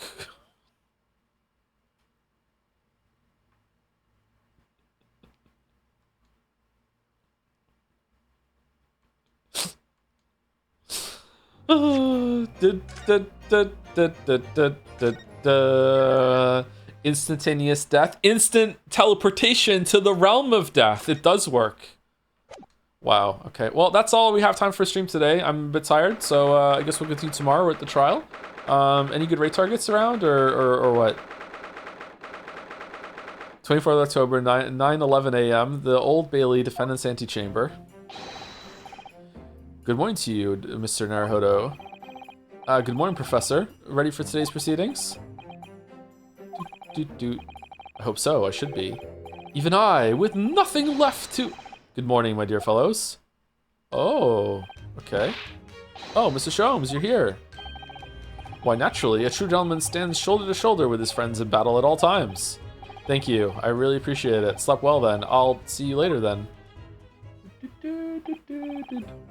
Now, Professor, we really need you to remain calm in the courtroom today. Is he gonna interrupt again? That was so weird. Yes, do try your hardest not to enter the witness stand uninvited again. Shut the fuck up. It's Shut the Fuck Up Friday. Shut the fuck up. Yes, I will. I realize it's all a mistake. You've already fucked up. Shut the fuck up, my dear fellows. I must interject. Here we go. Oh, you're still here, Mr. Sholmes. What's the matter? Surely you've overlooked some praise, have you not? To be cast in my direction, Sorry, I don't follow. I must spell it out. I, the great Sherlock Sholmes, the greatest detective of worldwide acclamation, arose at some ungodly hour to be here now, first thing in the morning. A miracle, you must agree. Well, if I must agree, then... As you know, my sleep is quite impregnable. Iris had to employ her full gamut of tactics. She pulled the covers off, shook me, poked both cheeks, punched me, and kicked me from the bed. Then she poured a boiling cup of tea of her latest experimental blend on my face, and at last I was bestirred. Oh my, Iris has been busy. From the craters that brought you, oh dear, bring you, oh my. Iris doesn't have it in her to go that far. She's too nice. Ah, I sense the spirit of a fellow scientist, one who relishes the infinite possibilities of blending tea. I'm the one worthy of praise here, not Iris. This is my victory. Sorry to cut in. Oh, Inspector Gregson, good morning. Morning, sunshine. Gregson, my dear fellow, why the grim expression at this delightfully early hour? Oh, I don't know. Maybe because I've been confronted with a grimmer expression, eh? Dear me, are you going to take that insult lying down, Professor? Which professor? How many professors are there? What? I don't know. Poor professor. Is he the professor? Anyway, here's the paperwork you asked for. What paperwork? Ah, I took the liberty of requesting it yesterday.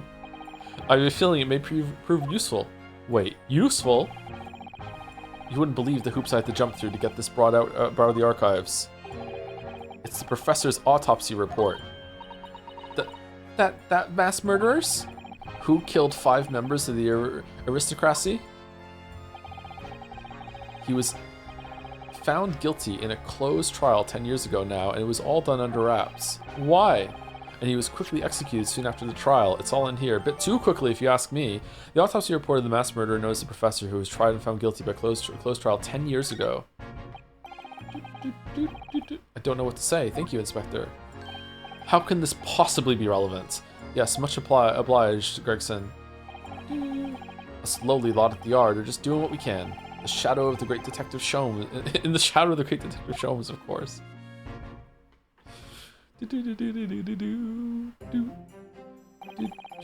Well then, Professor Harebrain, this is it. Today, we're going to lay all this to rest at last. Okay, so this is a 2-part trial, not a 3rd-part trial? Okay. I wish you the best of luck, Professor. I suppose he'll be in there today, will he? Drebber. Yes, we expect the prosecution to summon him as a witness. Isn't he, like, going down for bombing the Great Exhibition? How many dead? I'm still amazed that you managed to find him in just one day. I really owe you both so much. Counsel and the defendant. The trial is about to resume. Kindly make your way into the courtroom at once.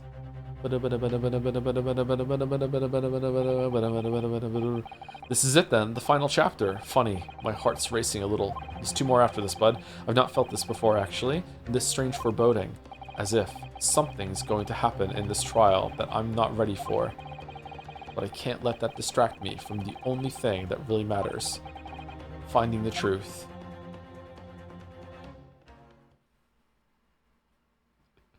Is Kazuma gonna pull off the mask and Van Zieks is gonna be horrified that his apprentice is from Japan? He's gonna tell his fucking own assistant, my Nipponiese friend, you need to shut up. And then us from across the aisle, like, yeah, you Nipponiese friend, brother, you need to shut up. Yeah, high five, yeah, shut your mouth. Okay, all right.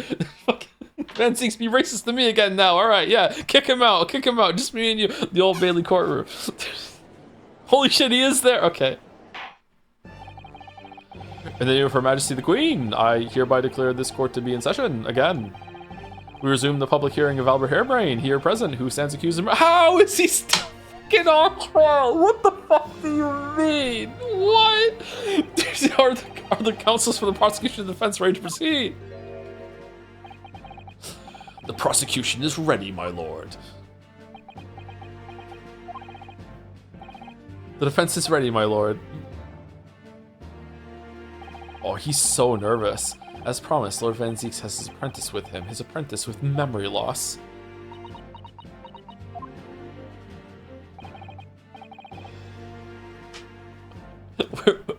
We're in London here specifically to learn the law system as visiting Japanese students, and we're here in court, and 3 of the 4 people being lawyers are already Japanese.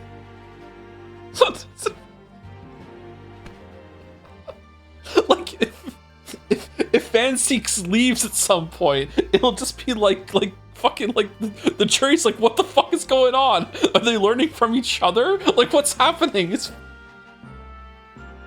like visiting theater, if I may, Lord Van Zieks.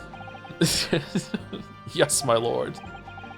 There appears to be someone standing at your side. Yes, my apprentice and assistant. The prosecution believes today's proceedings will see complexity of this case rise considerably. He also has his own... Well, I therefore instructed my assistant to attend to ensure the smooth running of the trial.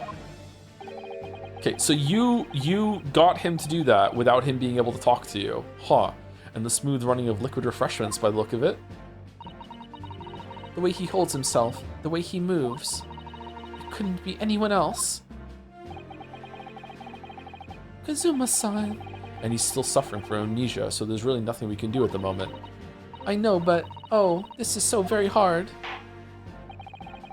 It would appear the prosecution has done a fine job in responding to the demands of the court made yesterday.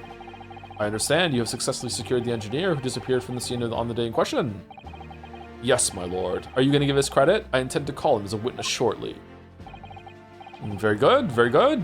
Now then, ladies and gentlemen of the jury.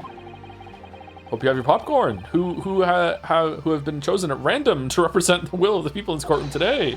Are you ready and willing to proceed? Of course, my lord.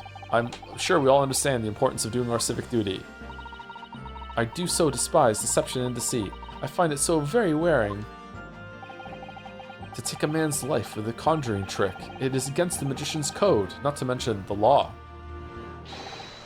Any fake scientist should feel the wrath of God, if you ask me. Interesting? We have to listen to what's being said on both sides of the fence, and then settle on one. That's it, isn't it? Same thing as last time. Wasn't like this in my day. Wasn't like this at all. We just threw him in the clink, we did. If all parties are ready to proceed, you may begin, Lord Van Zieks. Before I do, my lord, there is a report I must read to the court. Yesterday, at the Great Exhibition Grounds, the evidence of primary importance in this case. The super high voltage instantaneous kinesis machine, which was installed on the experimentation stage, was deliberately destroyed in an explosion affected by an unknown person or persons. It was what? Okay, well, considering there was already an explosion that happened there, and we all know that it's like volatile dynamite, there's no way that they're going to say that he planted a second explosion that went off by itself.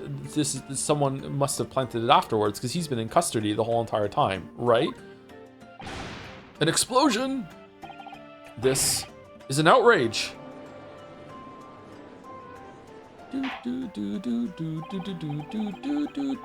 Yes, I heard this grave news yesterday. Scotland Yard submitted a report to my office in the evening. I read that the machine was blasted to smithereens, and the wreckage reduced to ashes in the flames. How many people died? I have here a photographic print of the scene, taken in the wake of the explosion. Oh. Oh, okay. So the explosion wasn't that big. It just blew up the top of the thing. Why would you want to blow that up?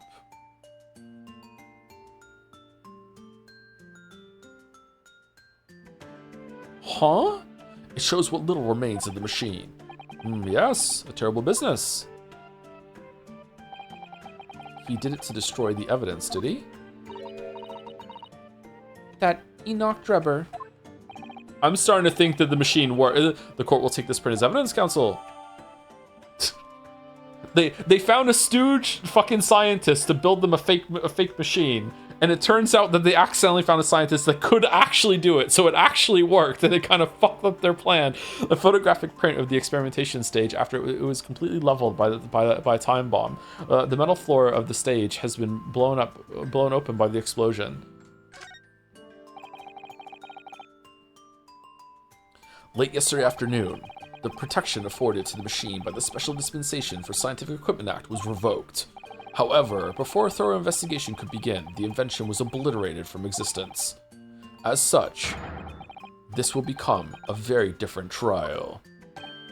Okay, so that means Hairbrain's off the hook, and in Drebber's, you know, we're gonna do double prosecution.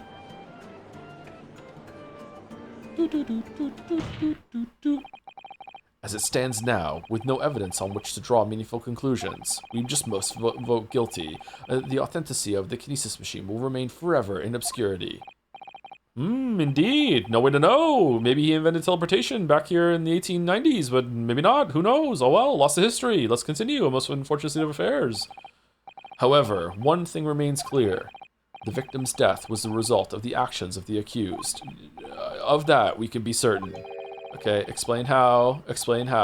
For it was the accused himself who was operating the machine and who ultimately caused its loss of control. Whether it worked or not,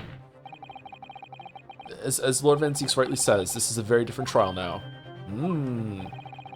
The accused accepts responsibility for his part in the events that transpired. He acknowledges that Mr. Assman died as a result of the accident caused by his machine's malfunction. However, unbeknownst to the professor, he was being deliberately deceived by a pair of very clever fraudsters. Names, counsel, if you please. You know me, I'm the judge. I've forgotten everything that happened yesterday. It's new day, new me. That's my motto.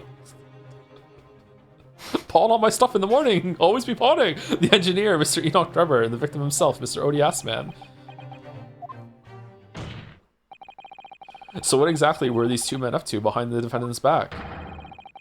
The defense intends to expose the information, thus establishing the unequivocal innocence of the defendant. Order, order. Thank you, counsels. The positions of the prosecution and defense have been clearly stated. Lord Van Zieks, summon your first witness, please. At once, my lord. The prosecution calls the engineer, Mr. Enoch Drebber, to the stand, and to do Yusuke voice while he's on there. Not the robot one, just the normal Yusuke voice, please. Fuck you, Van Zieks. I won't do what you tell me. State your name and occupation for the court. Name, Enoch Drebber. Occupation, whatever you want me to be. Hard to pin down, I would say. Yeah, that's about every single character in this game, actually. See that black monocle? Yes, why do I feel as though I've seen it somewhere before? Oh, you too. I had exactly the same feeling myself. Your file indicates that you are currently being investigated in connection with another case. The theft of a waxwork model, is it? most extraordinary sounding business. What about that he bombed the fucking exhibition? And there's 1, 2, 3, 4, 5, 6 witnesses, 7 if you count the dog Toby. Like, what the fuck are you talking? But that has no bearing on this trial, I assure you. Cleave it from your mind. Okay. Let me get it right out of that thing. You're familiar with the public experiment carried out at the Great Exhibition some days ago. There's no proof of it. He said it. He said he did it. He admitted it. The accused super high voltage instantaneous kinesis demonstration. Yes, you could say that. I'm aware of it. There was a terrible accident, wasn't there? It was you, Mr. Drebber, who constructed the vast machine used in the experiment. Or so our investigations indicate. Can you confirm your involvement? Yes, I constructed it in precise accordance with the blueprints, but that's all. Then the court would be very interested to hear your thoughts about the machine, I'm sure.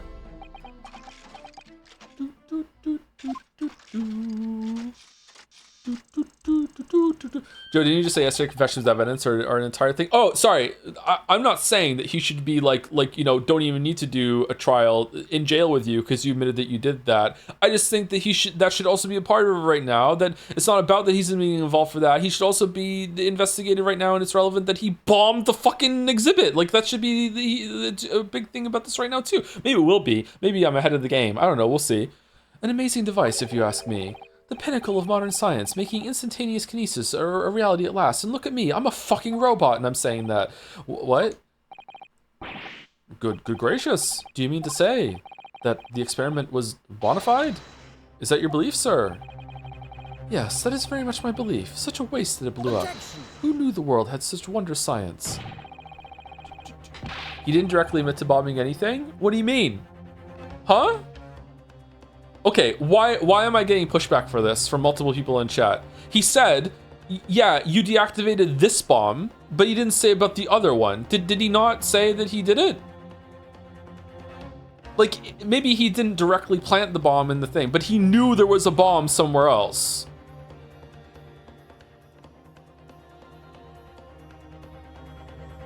No, he didn't say the second part? What?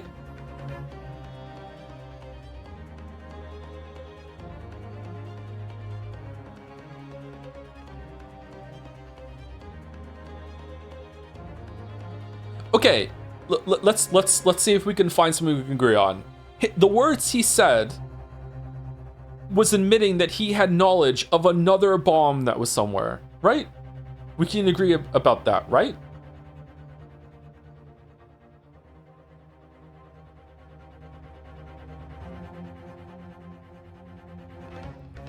Now, maybe it's too much of an implication, but the fact that he planted the first bomb and then he also said, yeah, you found this bomb but not the other one, strongly implies that he also had some involvement with the other bomb, and he has knowledge of it. Coincidence doesn't mean cause it. We've already established the machine was nothing more than a prop for an elaborate conjuring trick. Maybe we should ban more people. We've established nothing of the sort. All that was shown during yesterday's proceedings is that the same outcome could have been produced by means of staged trickery. The defense merely proposed a method and demonstrated its feasibility, nothing more. We're still on this, huh? But... We've procrastinated long enough, I feel. Witness, you will now give your formal testimony. This was procrastination about the machine that you constructed for the purpose of the demonstration of the Great Exhibition. Understood.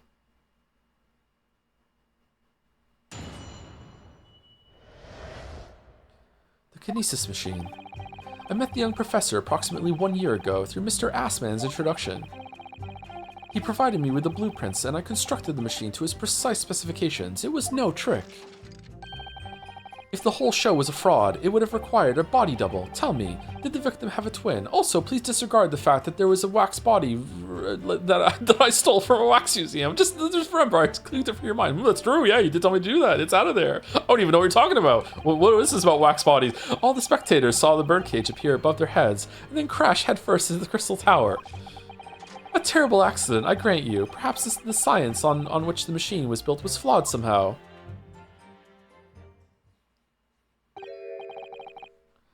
A body double?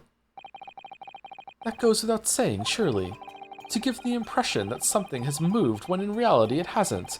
It's a basic conjuring principle. The deception cannot be achieved without substituting the original with a fake at some point in the performance. But would I be right in saying you haven't managed to establish anything along those lines? Incidentally, the prosecution has already confirmed that Mr. Assman has had no twin siblings. It's my understanding that this witness is well versed in conjuring artfulness. So he's probably very credible, but such talents do not indicate that he was actually able to accomplish what he claims. Namely, the construction of what, by all accounts, must have been an extremely complex scientific machine. Whatever do you mean? Yesterday's proceedings brought the true nature of your past exploits to light, Mr. Drebber. Indeed it did, my lord. Yeah, remember, as a swindler who preys on innocent scientists to elicit government grant money through conjuring know-how. Yes, it's true that I possess considerable knowledge of stage magic.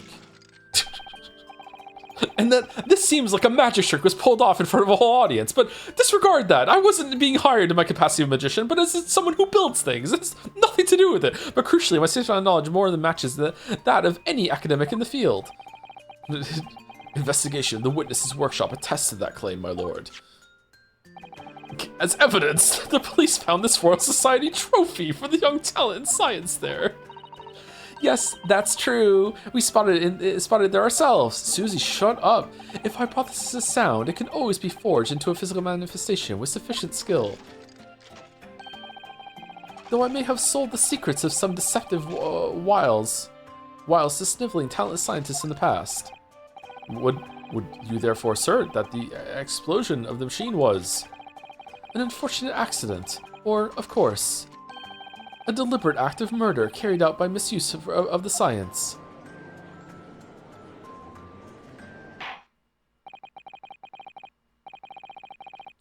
Counsel for the defense, your cross-examination, please. Really? Really? Yes, my lord. Okay.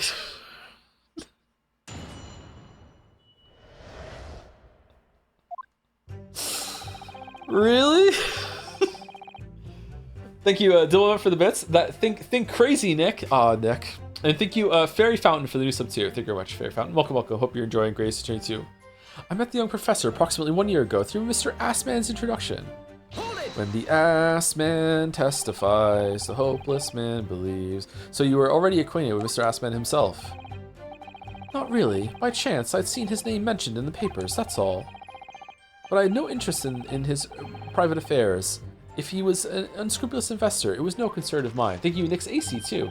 Kind of Nick adjacent there. Thank you for the 26 months. As long as people pay their bills, I take my tools and construct what they ask for. So why did Mr. Assman approach you in particular, then? Who can say? I presume because my name is associated with excellence in engineering. Not to mention excellence in fraud.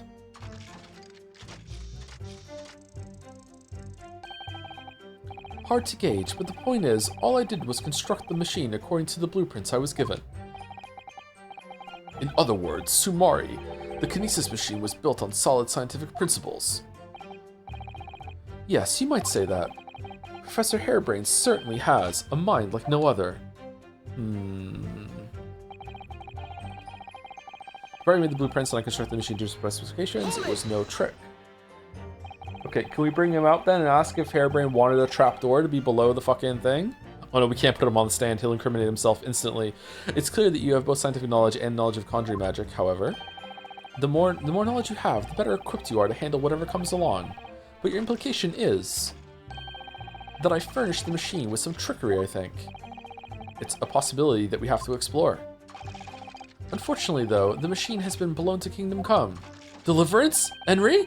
So there's really nothing left to explore, is there? How about the blueprints? Oh wait, you were found in a room burning them. Are we going to bring that up? It appears that the kinesis machine was fitted with a timed explosive device of some kind. And there's nothing left of that device either. Not a single shred of evidence remaining, I hear. Yeah, that's true. Bombs are the perfect crime, really, because they destroy themselves, therefore there's no evidence, so who can say that there even was a bomb? He must have planned all this from the outset. But in any case, it's abundantly clear that the experiment couldn't have been a trick. Did Harebrain ask for a bomb to be installed up there too? Yes, I followed the specifications exactly. It's not my place to judge. If the whole show was a fraud, it would have required a body double. Tell me, did the victim have a twin? Of course, that's it. Mr. Assman was a twin. Objection. We already fucking told you. No, he's not.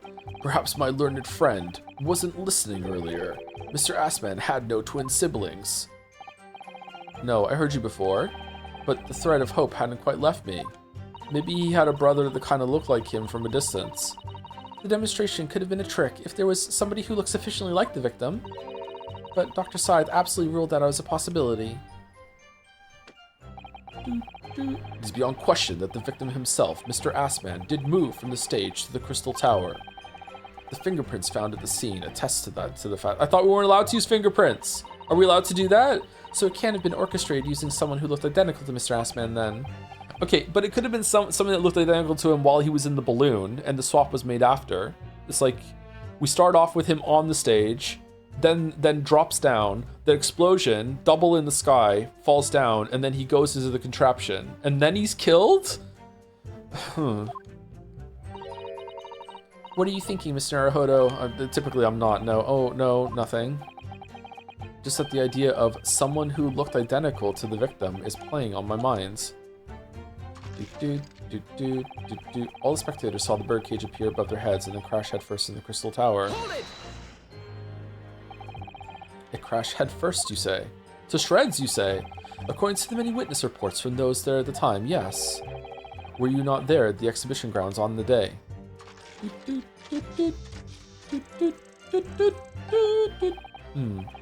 Unlikely. I rarely leave my workshop. I'm not hearing a no. Yet another of your unique inventions was found at the scene.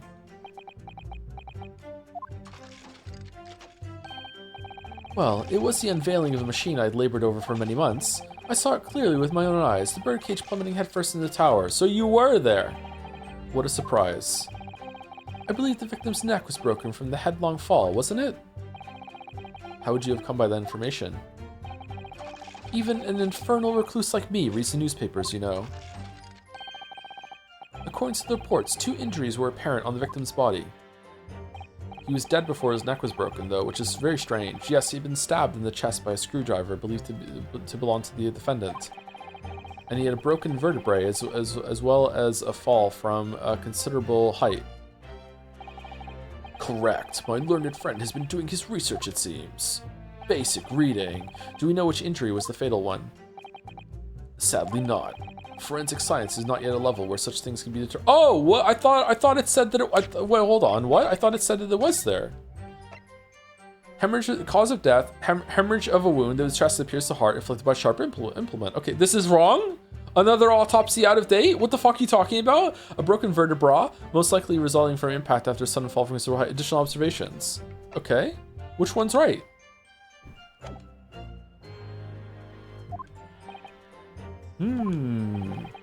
What we do know is that the victim died having sustained both injuries at some point during the experiment, and since he was found in the birdcage with his neck broken, it's obvious that he fell from considerable height. I suppose that's hard to deny. Anti-gravity machine? A terrible accident, I grant you. Perhaps the science on which the machine was built was flawed somehow. So you understand the science, did you? Not in the slightest. Oh, right. As I've said a number of times, I'm an engineer. My job is to manufacture according to the blueprints I'm given. I would be inviting manifold problems if I foolishly allowed my brain to digest the ideas behind them. I could be accused of stealing those ideas, for example. But how is it possible to construct a machine without really understanding the principles it relies on? It's instructions. It's like building a fucking computer. Well, you're practicing law without really understanding the principles it relies on, aren't you? Oh, very good point. Stand up for yourself, Mr. Naruhodo. The point is, the experiment resulted in instantaneous kinesis taking place. As such, the science must be sound. Yeah, you should have clapped back with yeah, and I haven't lost a single fucking case. Yes, and really, experimental results are all that matters when it comes to proving a hypothesis. He's certainly very sure of himself. What do you think, Mr. Naruhodo? Well, now that the machine has been completely destroyed by yesterday's explosion, it's going to be impossible to argue its authenticity one way or the other. But if we're unable to establish that it was a piece of stage trickery rather than genuine science, we will have no grounds on which to demonstrate Professor Harebrain's innocence, one way or another. Both Mr. Assman and this man in the stand tricked the professor and used him. They took advantage of his naivete and his unbending belief in his work, and I won't let them get away with it. And seeing as the professor is an old friend of Lord Van Zeek's, what on earth must he be feeling towards Drebber? Yeah, bro. Big bro, what are we doing? Okay, I have no idea what to present here. So there was no new evidence that we got here. I met the young professor approximately 1 year ago through Mr. Assman's introduction. He provided me the blueprints I constructed the machine to specifications. It was no trick. If the whole show was a fraud, it would have required a body double. Tell me, did the victim have a twin? And all the specters saw the birdcage appear above their heads and crash headfirst into the crystal tower. A terrible accident, grant you. Perhaps the science on which the machine is flawed somehow. Okay, hold on. Let us look at the evidence, the new evidence that we got today that we haven't looked through yet. We haven't looked through this we kind of looked through. Let's just go through them all again, just to be safe. Okay. Oh, so it didn't land head first, it landed bottom first. Ah, look here, Mrs. Otto. Oh yes, the wood's cracked and broken a little. I suppose because it fell from such a height. Yes, from the height at which the balloon was flying, it down into the crystal tower below, a fall of about 30 feet, or 9 meters, leaving the man inside tragically dead. Okay, so that's what we're presenting. Okay, is there anything else here?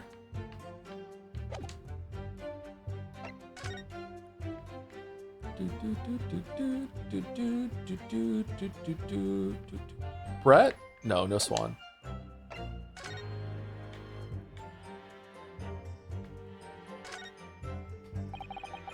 This piece of glass is almost as thick as it is wide. Yes, I've never seen anything like it. If you were to compare it to a human, only Mr. Sholmes has such thick skin.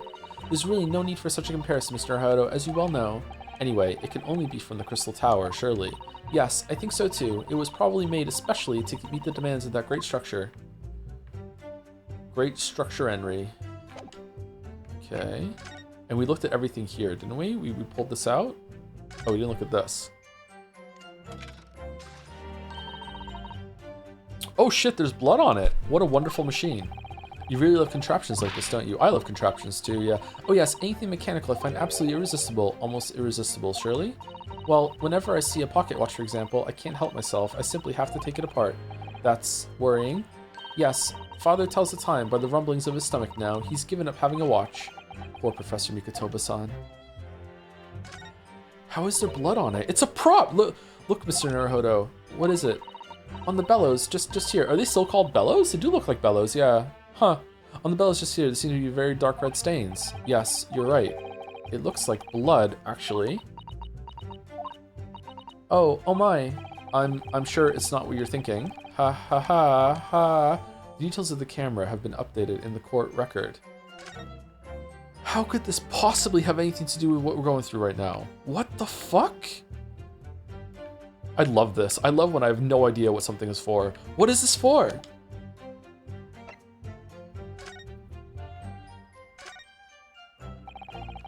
There's a little metal plaque here, look. Fostering burgeoning talent for the future of scientific discovery. It seems rather ironic, doesn't it?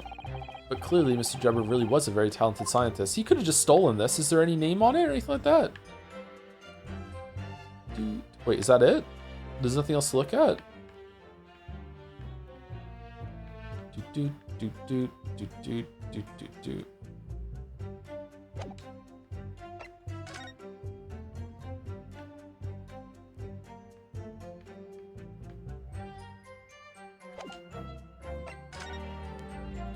Killer's autopsy report. Condemned prisoner. Redacted for confidentiality. Pseudonym The Professor. Death by hanging confirmed at midnight, 17th of June. Courtney Stevens. Why are they worried about the professor's identity and privacy?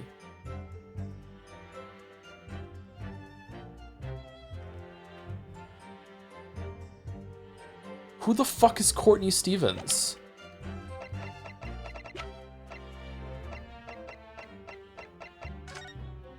You're Courtney Scythe. Did you get married?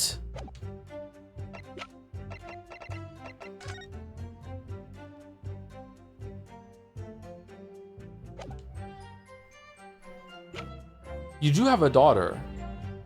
And everyone knows that you can't have a daughter without being married. So, a photograph printing the experimentation stage after it was completely leveled by a time bomb. The metal floor of the stage has been blown up by the explosion.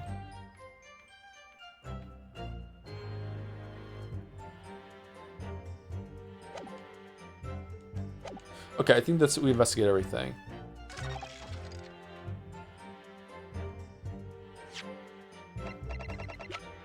Objection.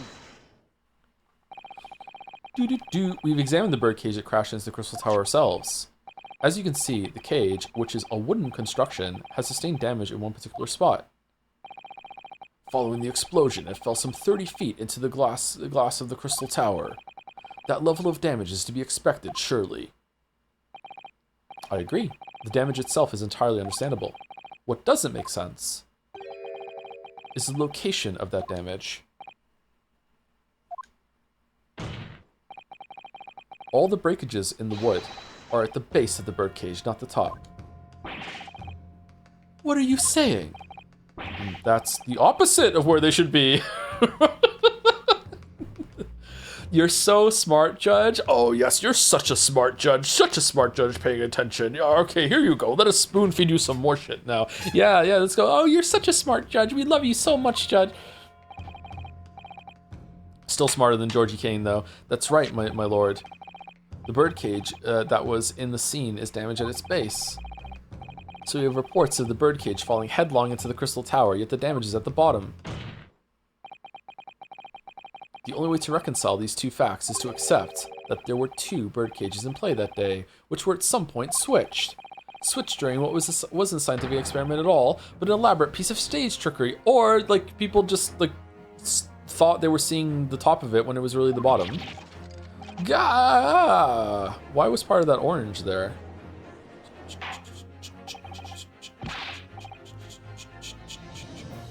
Good gracious, explain yourself, witness. One of my favorite mystery investigation games is Paradise Killer, because when you catch someone in an undeniable lie, instead of confessing, they just go, I don't know what to tell you. You must be mistaken. Someone else must be lying to you. Like what would happen in real life, going down with a ship. Yeah. It is very convenient in a lot of mystery media that when you catch someone, they have their hands up moment and they go, you got me. You know what I mean? Like, it's satisfying as in terms of like, getting a read on it, and when it's done well, I think sometimes it can work if the person wants to credit, or they kind of secretly wanted to get caught, or you know they're you've tricked them into it and they have no other recourse. But in reality, I'm pretty sure a lot of people are just like, I don't want to tell you, it wasn't me, you know? Yeah. Well, if we examine the facts, there's only one logical conclusion we can draw. The damage on the base of the birdcage clearly indicates that it crashed tail first into the tower. Bum, bum, bum, bum, bum, bum, bum. But multiple witness reports claim it fell headfirst. They were just confused. The birdcage materialized in the sky next to a balloon flying over the stage, following a spontaneous explosion at an altitude of some 60 feet above ground level, which is approximately 18 meters. Yep, thank you. Yep, that's important. Yeah, thank you very much. It then proceeded to fall some 30 feet into the Crystal Tower in the ensuing deflagration. Witness reports amid such chaos are notoriously unreliable. Oh, are they? Well, I'm glad you said that, Van Zeeks, because now we can say, how can we trust that the victim was in it then? But the victim's neck was broken. What the fucking hell? You're so dumb. You're so fucking... Let me be a lawyer. He plummeted 30 feet inside a heavy wooden cage. However he fell, it would be unsurprising to find one or two of his vertebrae crushed. A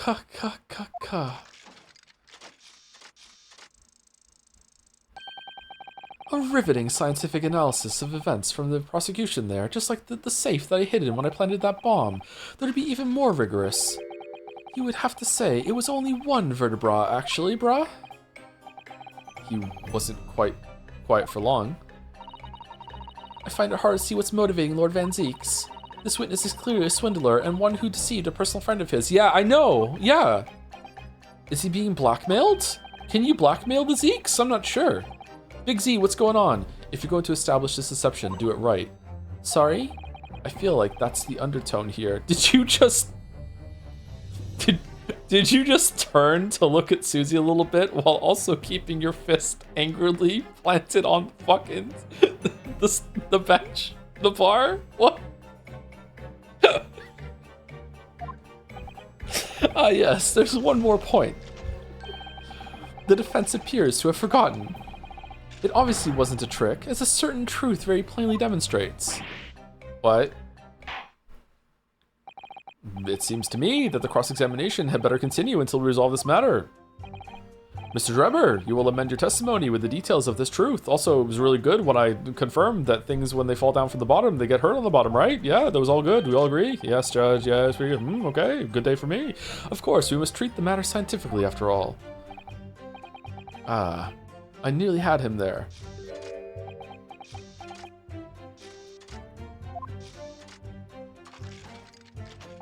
Okay, Ross. The kinesis clearly took place because there's oh, we're not done. The kinesis took place because there's nowhere else 30 feet high for the birdcage to have fallen from. Huh? But the balloon. Hold it! What do you mean? Well, before the demonstration began, the victim was alive on the stage in front of the audience. Yes, there are lots of witnesses who saw Mr. Assman on the experimentation stage, that's true. And the victim's neck broke as a result of an impact following a fall. Logically, therefore, the victim must have fallen from somewhere. The balloon that exploded was at an altitude of 60 feet. The point of impact on the tower was 30 feet up. Are you saying that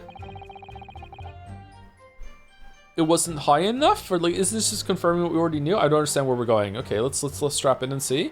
The difference of 30 feet is therefore the total distance the birdcage fell, and there's no other location from which the cage could have fallen that distance if it didn't drop out of the sky. Ergo, the victim himself must have been beamed from the stage into the sky above the crystal tower. A trenchant scientific analysis. Dear me, the defense is fucked. Every time I hear it explained, it sounds increasingly plausible. Just like that last trial where we found out someone was eating soap. I learned so much being a judge. I'm sorry, I'm riffing so much. Oh yeah, oh yes. It's all very well thought out. Certainly, all the spectators on the day saw it. The birdcage plummeting 30 feet through the air, I mean. Irritatingly, yes.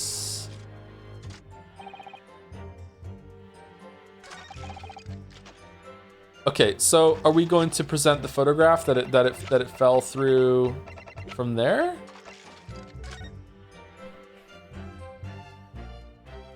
Is this the professor? Was this guy the professor? Assman was the professor?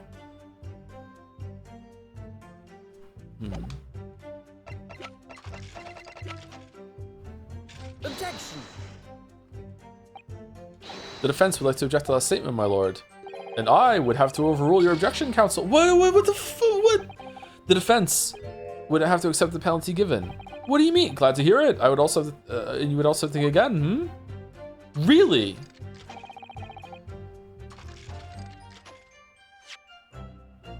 What do you mean?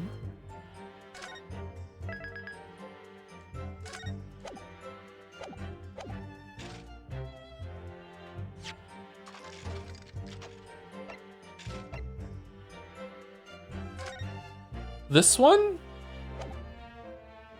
Objection! Boo! Boo! Boo! Boo! Boo earns! Boo! This is a diagram of the experimentation stage and its surroundings.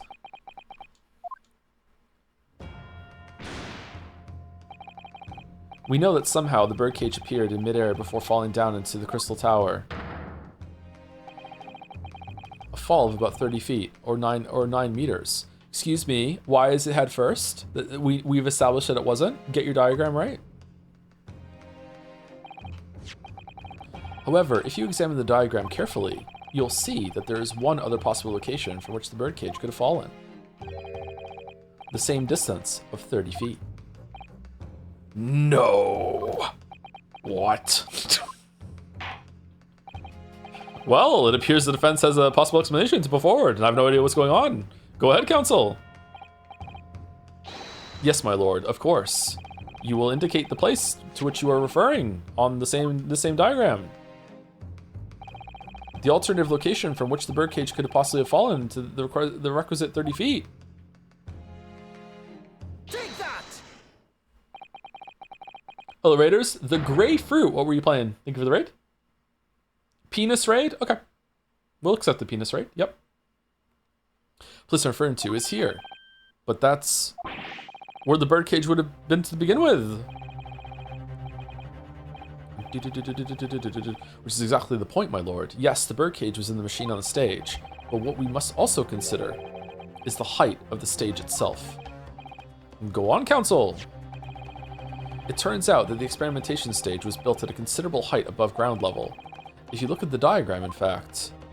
Okay, so were there 2 bird cages then, or did nothing fall from the balloon and it was... They couldn't have moved the birdcage to the glass tower with no one seeing it, right? Under the cover of bullshit. You'll see it's about the same height above the ground as the balloon was above the crash site.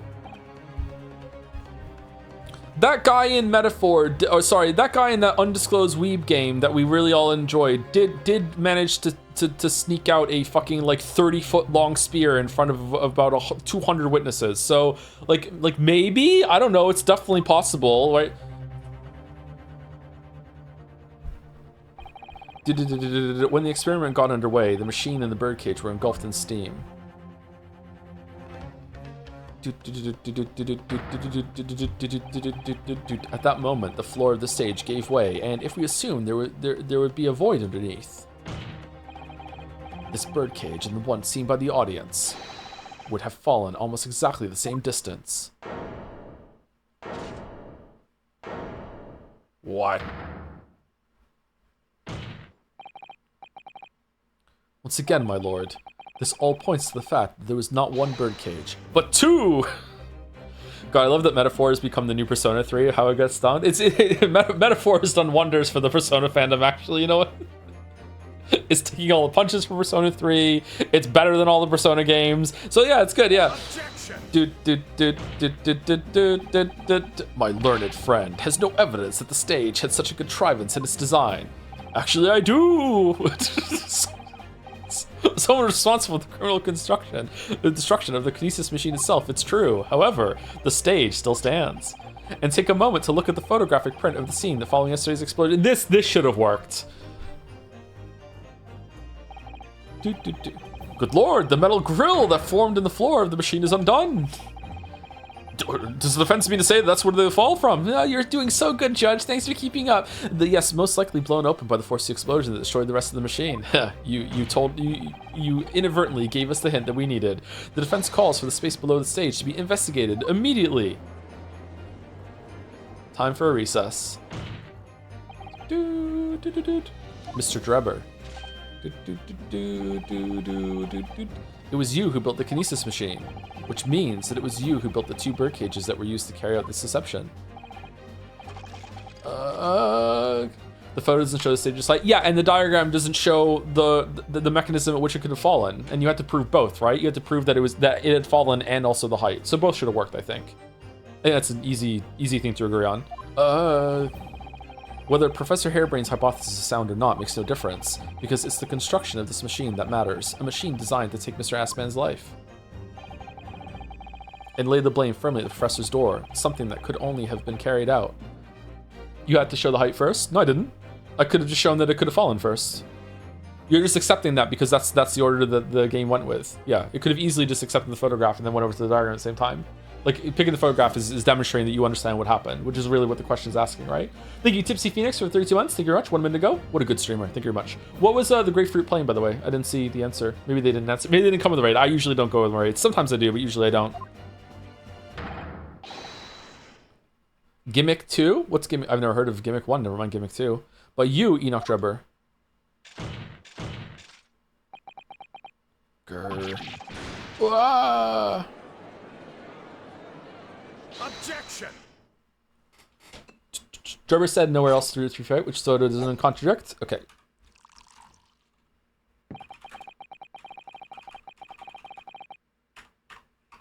Okay, we're banning pedants today. Here we go. If my learned friend has reached the end of this wild assertions. The prosecution would like to crush the defense's argument slowly, but surely. How did they practice doing this bottle opening thing when he can't fucking communicate back? What? Your argument fails to hold water on 2 counts. 2? Really? 2? Firstly, before and after the experiment, this witness went nowhere near the kinesis machine. Every relevant member of staff from the exhibition has attested to that. And I believe members of Scotland Yard have also been on watch duty at every public experiment. In other words, Sumari, Mr. Drebber had no opportunity to switch the alleged pair of bird cages. Okay, so maybe the other bird cage is still at the bottom, and the eyewitnesses really were wrong that the bottom fell instead of the top when it. But if not, yeah, this is basically what I said. Like, how did they move it under the cover of bullshit? Like, yeah. Objection. Laura explained why he wouldn't have needed to. The nonsense with the crossbow. That doesn't bolster your case at all. The man who disappeared from the stage and the man who crashed into the tower are one and the same. The forensic investigation team's report is unequivocal on that point.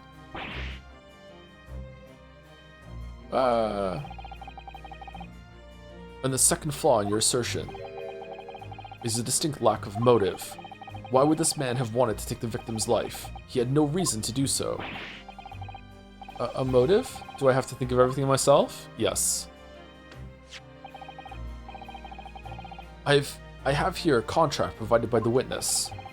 What contract is this, Lord Van Zeeks? The contract into which Mr. Drebber entered with the victim, Mr. Assman. Where are you getting this? Mr. Drebber is to receive 30% of all ruminations from government grants or other income. 30%? Certainly very favorable contractual conditions. But there was one very important provision bolted onto that clause. What provision? Mr. Drebber may only uphold this right on condition that both contracting parties are alive. Oh. In other words, the rare use case, Sumari, if either of us were to die, the contract would become null and void.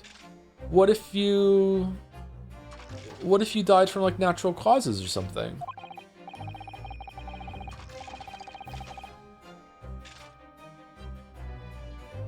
So you see, I had nothing to gain from Mr. Assman's death. The diametric opposite, in fact. Need I say more? The witness had neither an opportunity nor reason to commit the alleged crime. In short, Sue, the possibility of Mr. Drebber having done as you suggest is nil.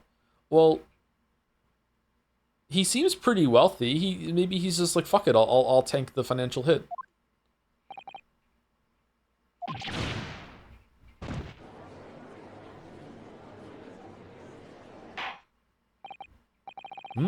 It seems the defense's assertion was somewhat wide of the mark. Lord Van Zeeks, you will submit the contract as evidence, please. Drebber's contract has been entered in the court record. The contract between Mr. Assman and Mr. Drebber detailing the terms by which they would profit from the kinesis experiment. It's true, if Drebber had no opportunity to switch the birdcage under the stage with the one in the Crystal Tower, he couldn't have done it. And in any case, I have no idea what his motive might have been. There is one aspect of your argument that still holds true, however. There were 2 bird cages. The prosecution is unable to deny that. So I'm sure you're on the right lines, Mr. Naruhodo. And I've no doubt there are other aspects of your assertion that are undeniable truths too. No doubt. Well, it would seem that the defense has no rejoinder to offer. Guilty. Okay, while the good music is on. Terms of investment. The investor, Mr. Oldie Assman, hereby enters into contract with the provider, Mr. Enoch Drebber, to fund labor and materials for the construction of a super high voltage instantaneous kinesis machine. Mr. Drebber is to receive 30% of all remunerations from government grants or other income. Mr. Drebber may only uphold this right on condition that both contracting parties are alive. What about Hairbrain, though? Those are definitely 2 different,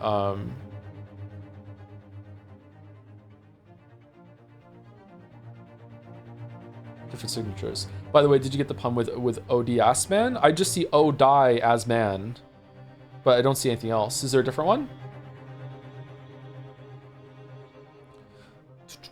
Odious man. Oh, odious man. Okay.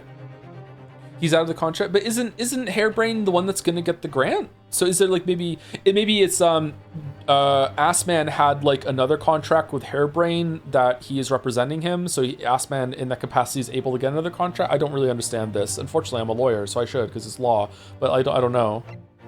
Seems strange that Hairbrain is not included in this.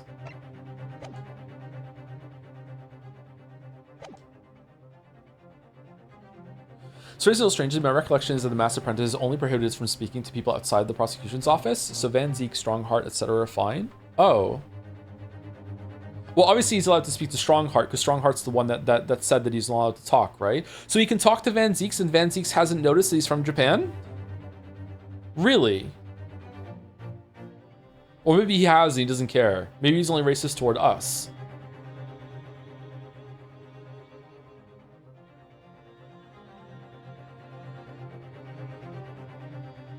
Huh. Great British accent.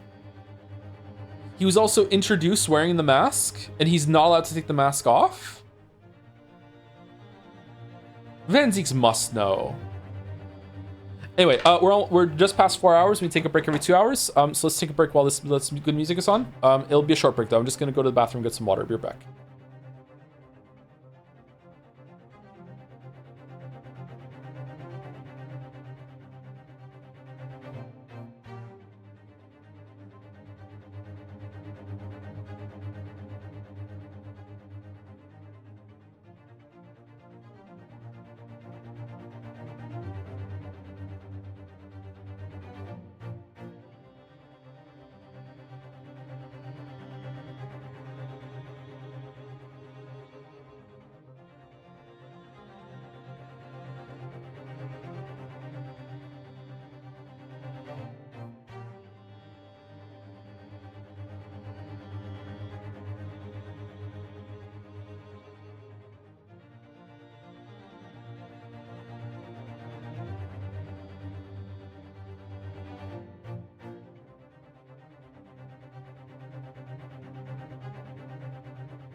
All right, sorry, I secretly had a cookie, so a little bit longer to chew it. Don't want to chew on microphone.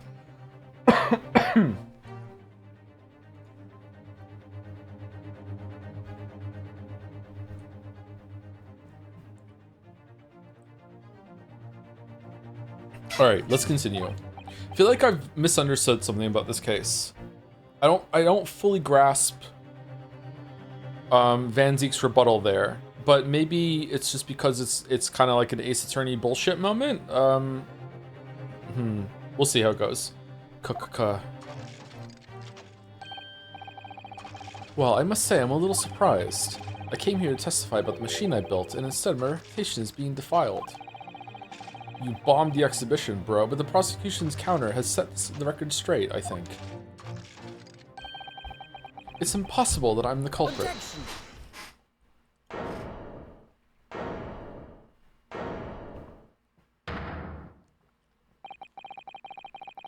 At the beginning of this trial, we believed that there was only one birdcage. Yet now we know there must have been two. In other words, Sumari, there was more to the demonstration than we realized at first. I think it's abundantly clear that the same applies to the culprit. Get to the point. The staged demonstration was constructed and set up in its entirety by you, Mr. Drebber. Therefore, it's inconceivable that you had no hand in the events that transpired. Uh-oh, he's frowning. His eyebrows didn't go white. So if circumstances mean it's impossible that you could have carried out the crime... So if circumstances mean it's impossible that you could have carried out the crime yourself, it points to the fact that someone else was involved. Someone else? Counsel, are you suggesting? Yes, my lord. Mr. Drebber had an accomplice. Objection. If the contract says that they don't get to share the money if one of them is dead, both of them alive have to share the money. What if both of them are dead? Then do they get the money? Does that cancel each other out? Probably, right? An accomplice now. Well then, I presume you're prepared for what's to come. Now that you're accusing not only this witness but someone else of the most serious of crimes. If these accusations turn out to be false, then make no mistake. The prosecution will demand an equally serious punishment for your slander. Well, counsel, do you intend to pursue this course and formally accuse another party of involvement in this matter? What do I do here? At the moment, this is little more than a hunch on my part. I don't know for sure if Drebber had an accomplice, or even if he really is the culprit here. One way or another, though, I have to make my position clear. As a lawyer. So what's my stance going to be? Did Drebber have an accomplice, or not? Name the accomplice. The defense is ready to name Mr. Drebber's accomplice. Somehow, the two birdcages must have been switched. Everything points to that. Yet, according to the coroner's report, that's not a possibility.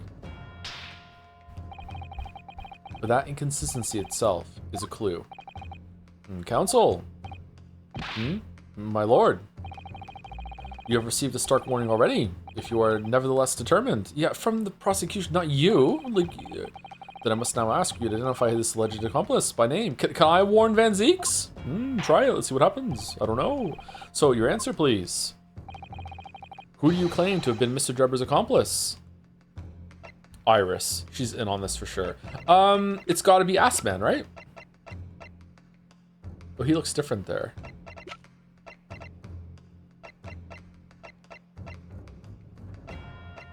Oh, Esmeralda, 2 spells. Her name is Esmeralda. What a cool name. It's gotta be Assman. Take that. Who is this person? Someone intimately related to the crime, my lord. And someone you surely wouldn't say you don't know. Yes, thank you. I'm aware of the person, obviously. But on what basis do you claim felonious involvement? You surely wouldn't say you don't know, would you? It's not him, really? Who is it then? I'm sure if you simply slipped and pointed to the wrong person, I'm sure you simply slipped and pointed to the wrong person, didn't you? There's no other explanation. No slip-ups this time, please, Council. I don't know then. I thought they were like doing some shady shit together, and then it just went sour.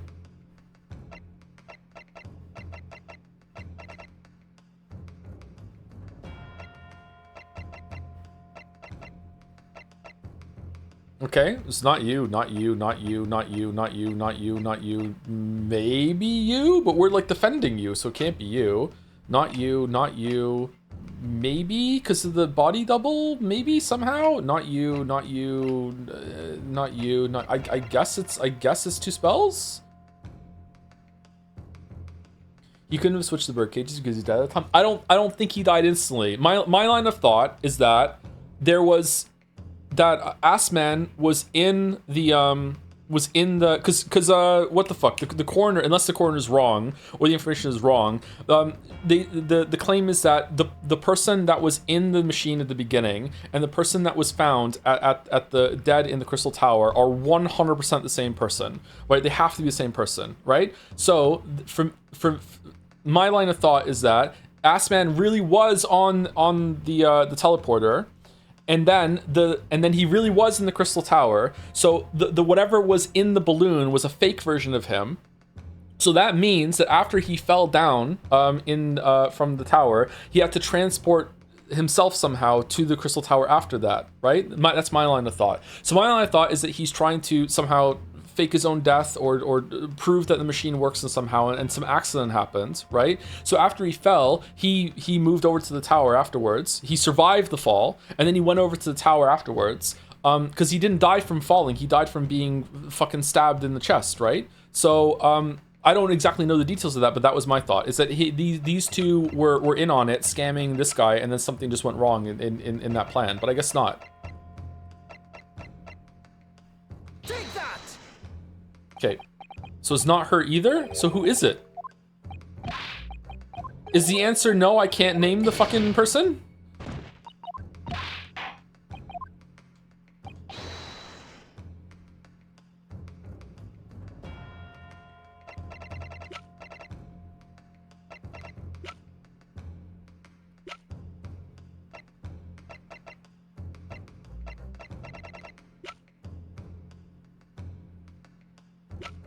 Okay, I don't know who it could possibly be if it's not those two.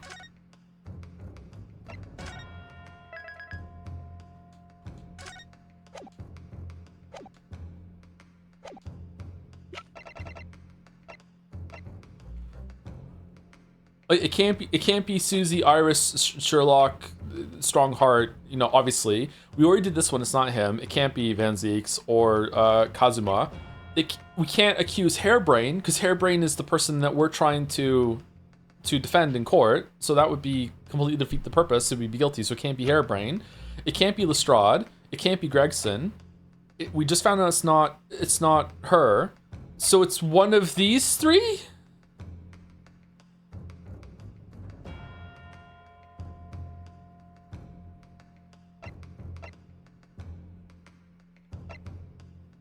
What?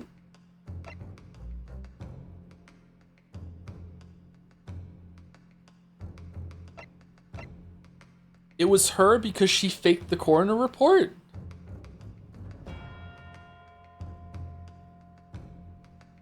Take that! The name of the person in question is... What's wrong, my Nipponese friend? Surely fear doesn't bind your tongue now. It's a little late for that.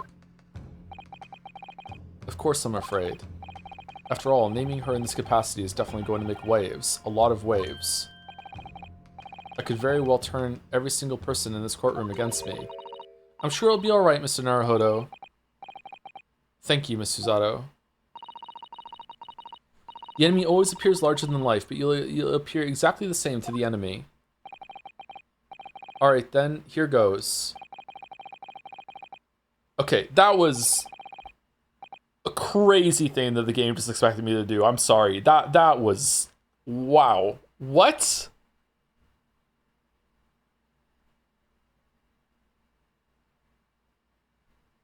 I wonder if they're expecting people to brute force at some point.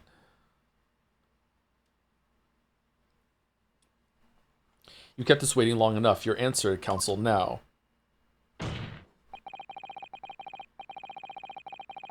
The person who colluded with Mr. Drebber in order to carry out this wicked crime is Scotland Yard's coroner, Dr. Courtney Scythe. What the blazes are you talking about, Dr. Scythe? The head of the forensic investigation team and the coroner who conducted the autopsy on the victim.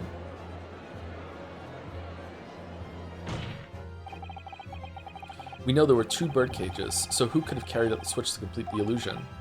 The accident happened in front of a huge crowd of spectators, and the area was immediately sealed off. Then everyone, police officers included, were banished to make way for the forensic investigation team.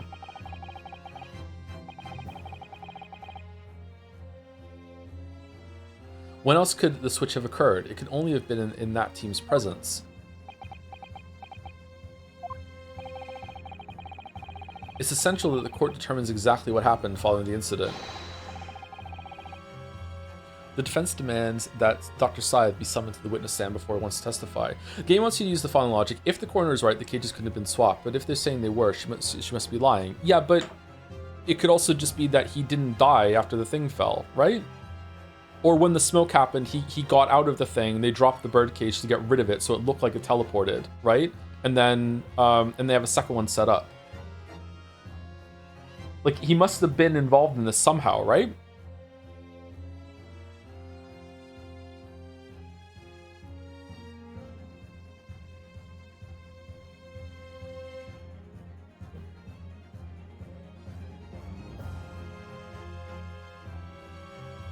The contradiction presented by the narration right before you pick up the person pretty much limits everyone but her. Although I could not figure out why at this point. I don't think so. I think there's definitely at least one other possibility of how it went down. Him surviving the fall is much more recent than Courtney's involved. He doesn't have to have the fall though. He doesn't have to be in the fall.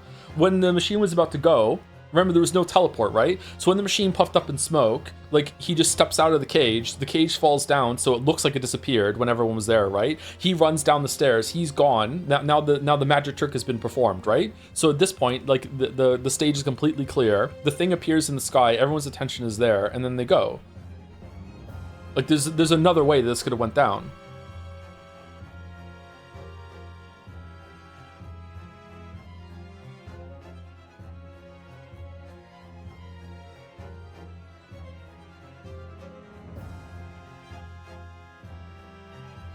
I feel like your way is a bit more contrived, to be honest, than the coroner of Scotland Yard being in on the crime.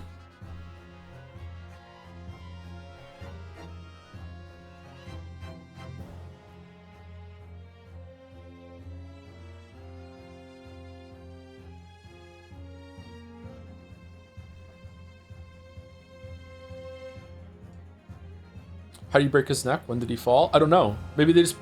after they stabbed him, because the stab wound could have killed him, after they stabbed him, maybe they broke his neck to make it look like he fell. When did they move his body over to the other side? The police were in on it too? Or did she have to do it under the cover of bullshit again? Didn't they say there were multiple people there that were watching it? Or was the coroner alone at some point?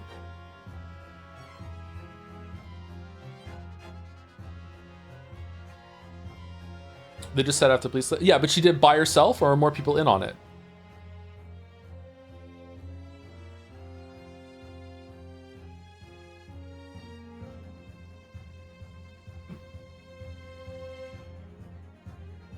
Now it's a stream. Yeah, this is why I don't like Ace Attorney games sometimes, is because the stories are all fun and games when you're not taking them seriously. But when the game asks you to do deduction, that's kind of a little bit iffy. And then I'm like, okay, I have some problems with that. Then the defense forcing comes out and is like, no, it's fine, you're just being dumb.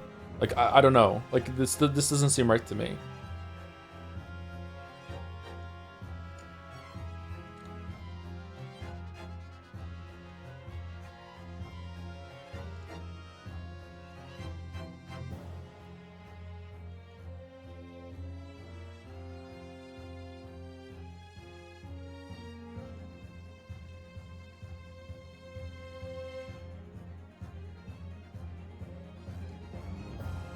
Do you have a problem with it because of reach or because of alternative explanations? I don't really have a big problem with it. It's more the pushback I'm getting from chat that's like, now we have to talk about it.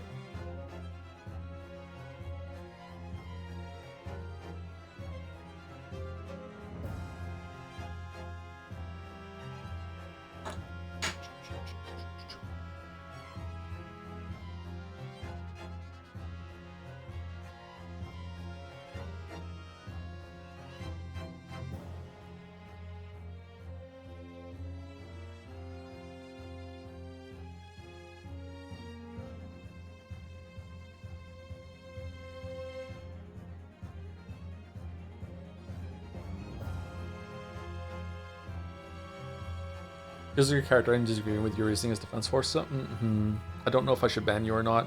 The ban I did earlier was not a usual ban that I would do, but I'm trying to ban more people that are being kind of iffy to me to see if we can like get the vibes better.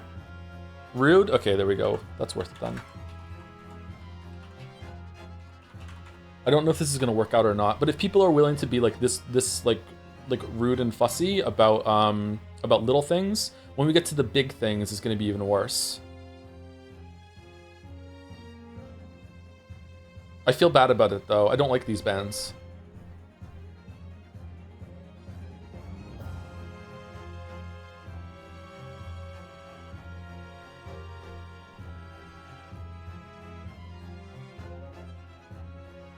Writer and doesn't know this niche word of the English language, by the way.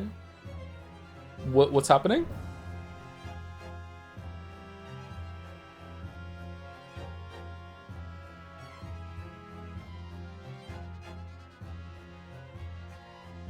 I don't even know what's that in. What's that referencing?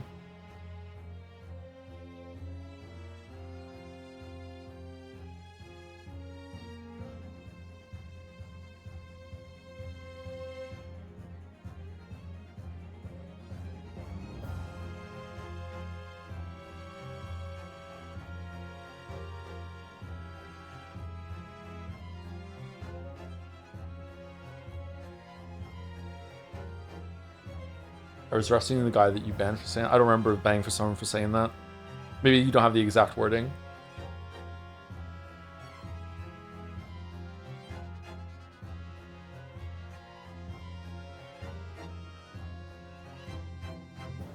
Rio's arm must be sore, man. And then right underneath it, Rio's arm must be getting tired by now. Wow, the same thought.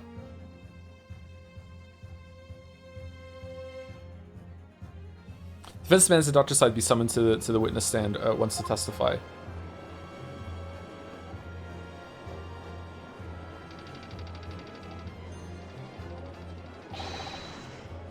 You've got a nerve, lad.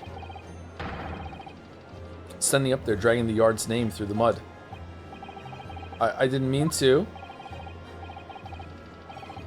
I know the woman very well. There's no better dead room worker out there.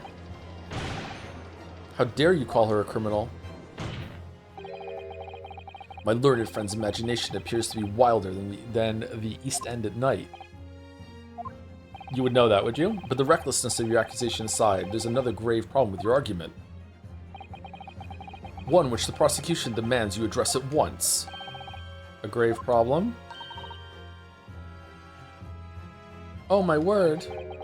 Who do you claim acted as the victim's doppelganger? What? Certainly, if the birdcage containing the body of the victim was exchanged for another, that cage must also contain the body.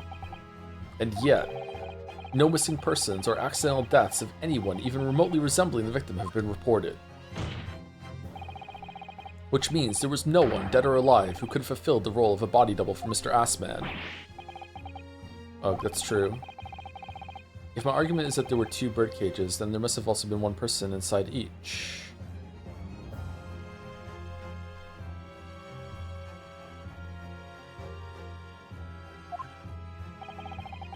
But I don't know if I got an answer to this yet, have I? What can I do to reveal how this body double stunt was achieved? Name someone, present evidence, nothing at the moment. I think we present the wax double, don't we? I think?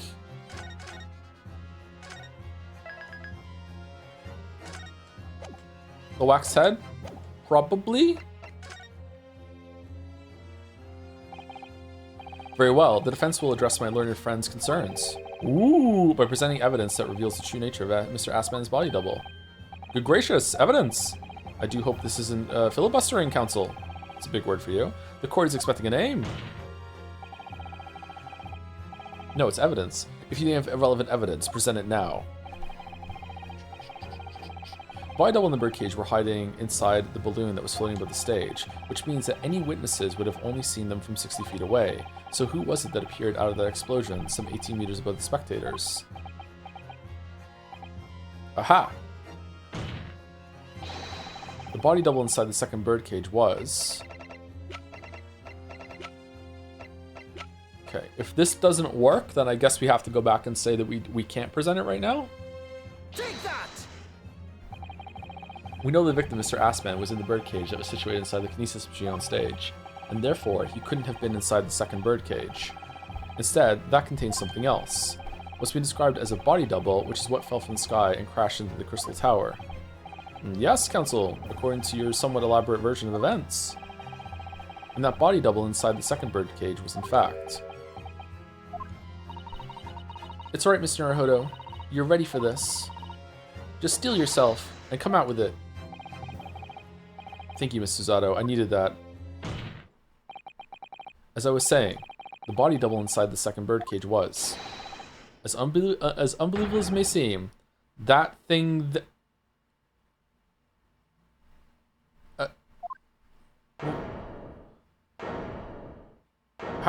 How long is it? Objection!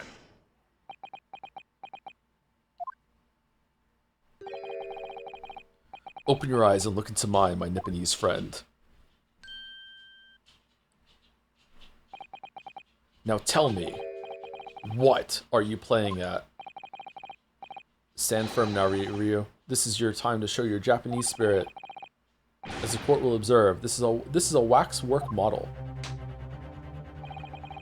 A model, in fact, of an infamous London murderer from 10 years ago, the Professor. Objection! You started by indicting the leader of the forensic investigation team as an accomplice in this crime. And now you've moved on to indicting Waxworks. Yes, that's about the size of it. But why? And why this waxwork? It looks nothing like the victim. In fact, it could hardly resemble him less. What possible justification can you give? If you want to know why, ask Mr. Drebber. What? Just days before Professor Harebrain performed his public demonstration, Mr. Drebber abducted this model from Madame Two Spells. Did you say abducted? And 2 days after the incident at the Great Exhibition, he returned it to the museum. Then the timing. Is this true, Mr. Drebber? At first, I couldn't see why Mr. Drebber would have stolen the waxwork and then given it back again. But now, the reason is clear. He took it so that he could put it inside the second birdcage, as a body double for Mr. Assman. Go! Objection! Are you hearing this, ladies and gentlemen of the jury? Are you hearing the defense's astonishing proposal? That the witness fabricated this vast machine with the intent of deceiving some wretched scientist. That he did so in collusion with the country's finest coroner on a public stage in front of a vast audience. I mean, I'm pretty sure they're going to be impressed by it, actually. And that, to affect the deception, he used a waxwork model that in no way resembles the victim. Are we really to believe this far-fetched tale? What do you decide? They're going to say yes. They're going to say yes. Yep, yes, yes. Wait. Yes, if you put it like that, of course it sounds implausible. My lord, I need to speak, if you please. Go ahead, Mr. Foreman. Myself and my colleagues have reached an agreement. Very good. In that case, ladies and gentlemen of the jury, you will state your leanings to the court here now. Guilty! Guilty. Guilty! Guilty! Guilty. Kill me!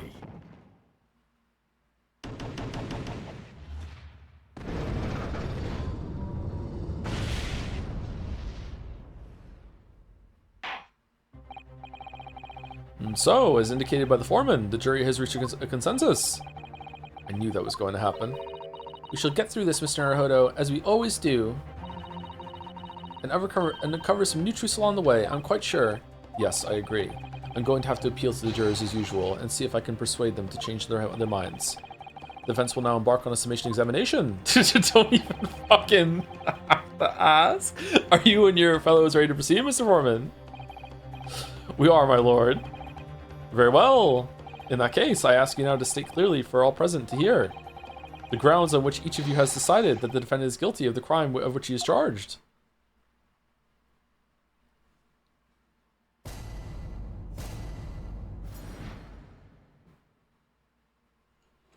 The jurors' contentions.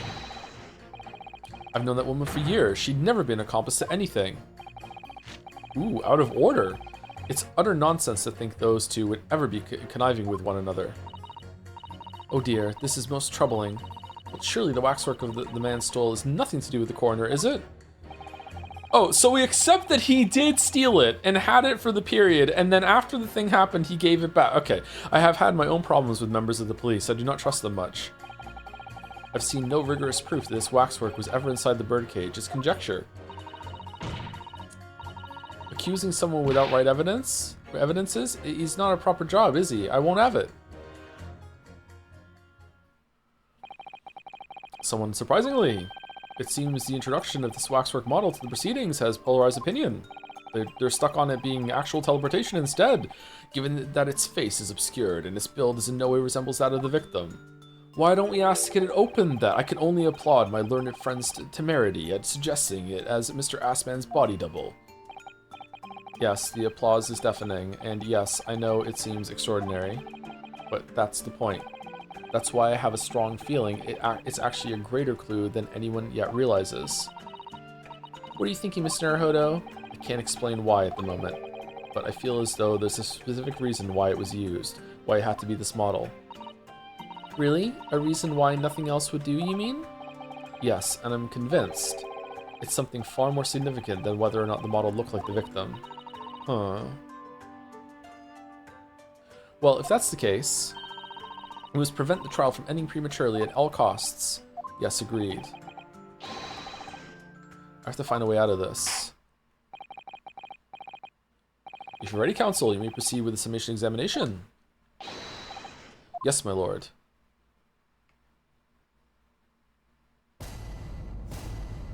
I'm glad Suzada's back. Me too. It's not the same without her. The defense's rebuttal. Why are we starting with you? Just for fun? Just for variety? Why are we starting with you? I've done that one for years. She never accomplished to anything. The order of things seems to have changed around here for some reason. Yeah, there we go. I'm a copper lad. It's a copper's discretion to bend the rules sometimes when needs must. What's wrong with that? Where do I start? I've been working at the yard for 40-odd years. That's even more than I thought. We've only had a metropolitan police service in town for 70 years, you know?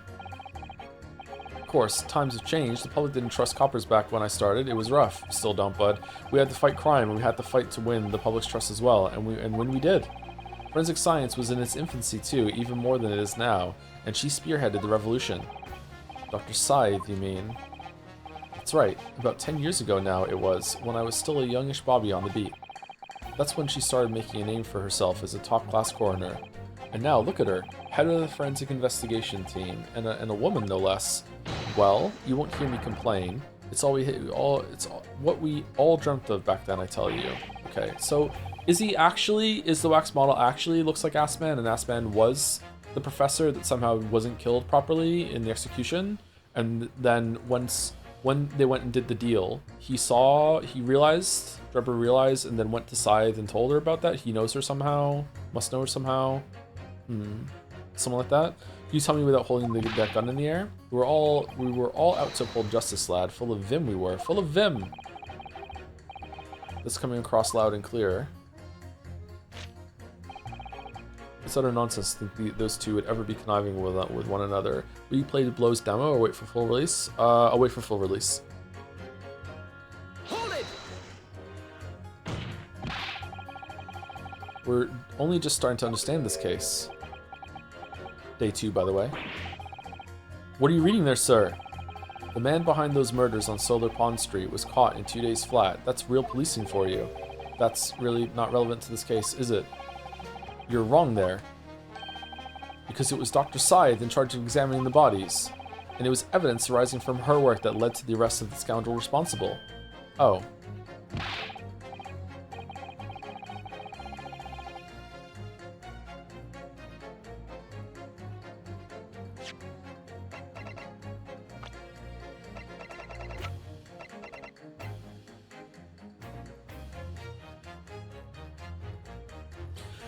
Didn't Sai's daughter have a mask on in the same way that the wax model did? Or was it a different kind of mask? What was she wearing? She's not here. She did call her mother, right? What kind of mask? I can't remember. I think it was a different kind of mask. That's right. Oh, the woman is at the forefront of this country's fight against crime. The idea that she's somehow involved in this murky business is a load of old tosh. I thought it was up to me to press the jurors, not the other way around. Okay, not getting any traction with them at the moment. Oh dear, this is most troubling, but surely the waxwork that the man stole has nothing to do with the coroner, is it? Hold it!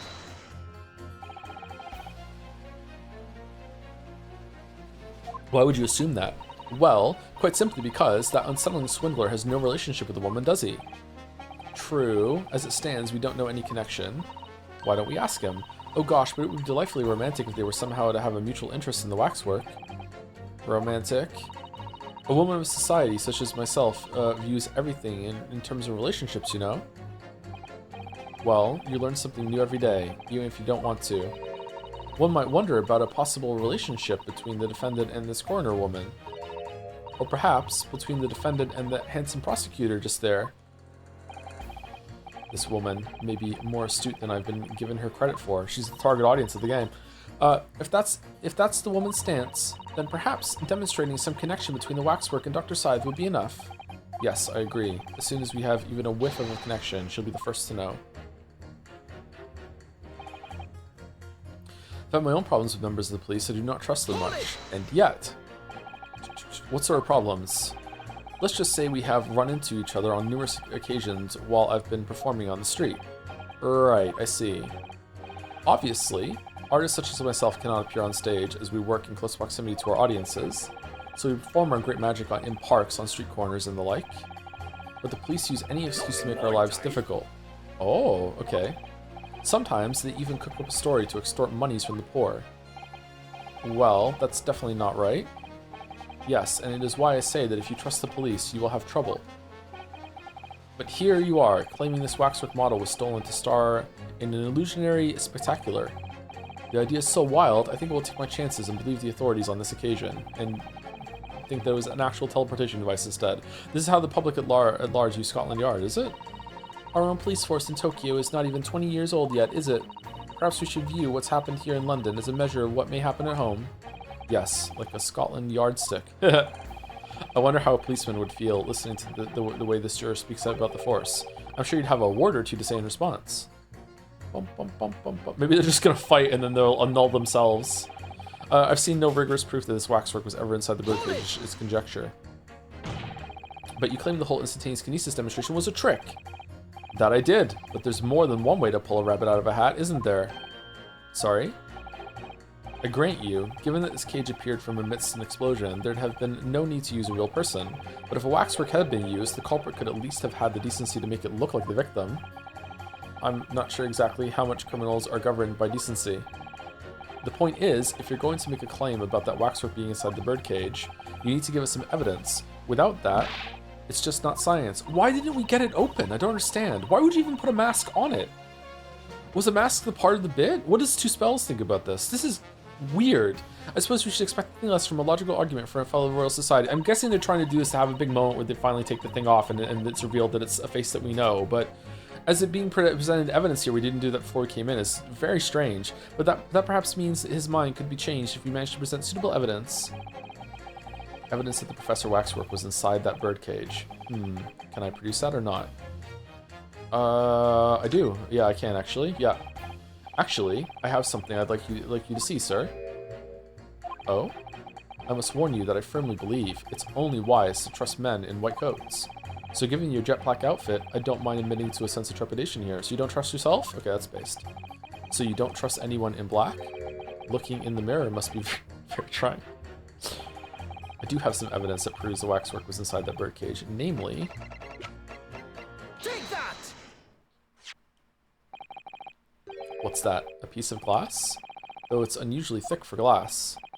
Yes, it's a piece of broken glass that we found inside the jacket on the waxwork. As you say, it's not ordinary glass though, it's very thick and clearly made for extra strength. much like the special glass that was developed for the construction of the Crystal Tower. The Crystal Tower. Holy smoke! Kind of feel like maybe we should have led with that, you know, like before we did this part, but okay. Exactly the centerpiece of the Great Exhibition, where the very incident we're talking about took place. On the day in question, the birdcage fell from above and smashed through a window of that special glass. From whence this small piece originated. Is that it? Precisely. So, what do you say?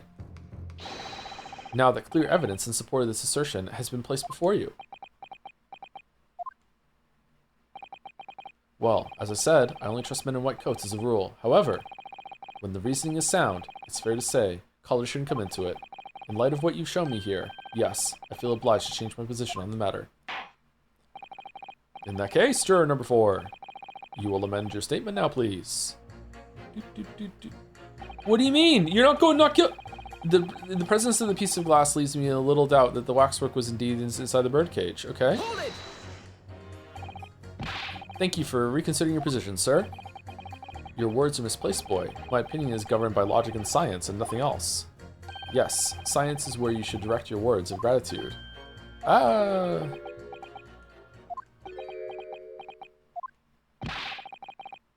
What's the matter with you? Too good to say some words of thanks to the mother of all academic subjects? What is it about scientists, honestly? Accusing someone without right evidences is not a proper job, is it? Yeah, I won't have it. Okay, do we pit what we just got with the science to her, scientist with her, or we also have to go back in the interruption from the cop that happened? I've got to ask, why have you brought that corn into court with you? Colonel Cobb? He's been growing back on the farm. Picked him off on my way into town. He's a proper nibbler, he is. Yes, the nibbling seems to be taking quite a while. Maybe it could wait until after the trial? Oh, I don't like the sound of that. You need colonels at times like these. Whenever I've somewhat big to decide, the colonels always point me in the right direction, see? You're talking about your cob of corn? Nibble, nobble, guilty, bobble, nibble, not guilty, out. Nibble, nobble, guilty, bobble, nibble, not guilty, out. Nibble, nobble, guilty, bobble, nibble, not guilty, out. Not guilty? Alright, change it. Not guilty. Perhaps it's akin to fortune-telling with flower petals like people do back home. So Professor Harebrain's fate is to be decided by a cob of corn?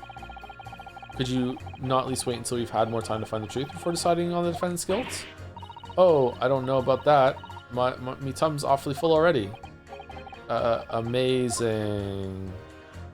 Benzies would love that. I know it seems a little far-fetched to think that the waxwork model of the professor was in that birdcage, but on the other hand, it explains a lot. If there really is a reason why that particular waxwork had to be used in Mr. Assman's double, we must do everything we can to make the jurors understand it. The truth is, I'm sure that's the key to this, but it's the most puzzling part of it too. In that case, you should see what additional information you can glean whilst trying to change the jurors' minds. If you can read a book whilst eating a rice cracker, Mr. Naruhodo, I'm sure you can do this. Right. Yes. Can't do that.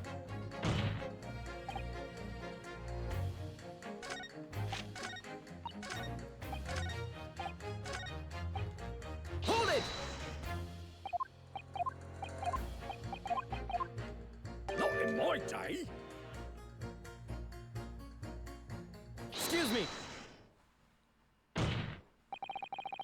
you have something to say in response to that, Mr. Ottermole? Who are you calling a mass murderer? Ah, sorry, my mistake. I got confused because I heard you look like him. I don't look anything like the man. You want to be locked up, Sonny? Thanks, Mr. Sholmes. Perhaps we could move on. I was really wondering if you had something you wanted to add in response to what juror number 3 just said. Whoa! Is it loaded? And clearly you do.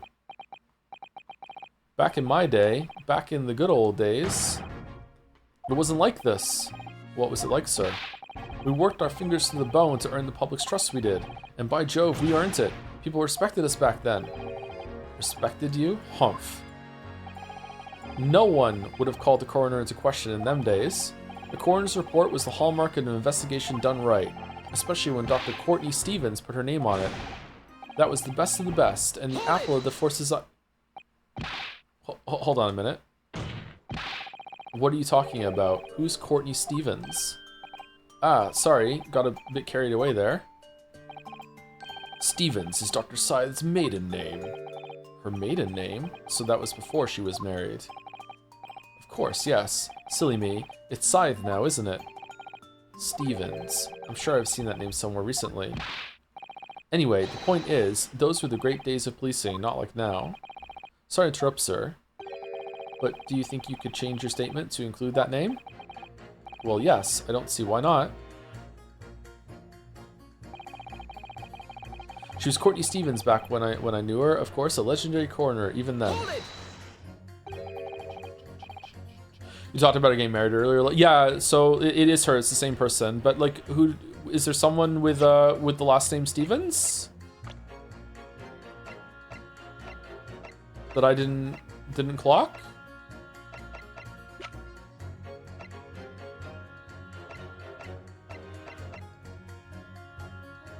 Are you a Stevens?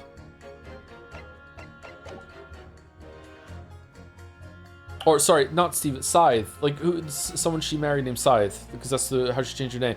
She was legendary, was she? What did you say? What did you say? That woman is still the best coroner in the land. Head of the forensic investigation team. A Bluminaire. Legendary was your description, sir. Not mine. Rubbish. The word never passed my lips. I'd never describe anybody that way. Ever. Not if they were still in the game. I think the point you're trying to make is that Dr. Scythe is an extremely talented coroner. Would that be fair? It would. If it weren't for the fact that you're trying to drag that legendary woman's reputation through the mud. I'm going to pretend I didn't hear that legendary...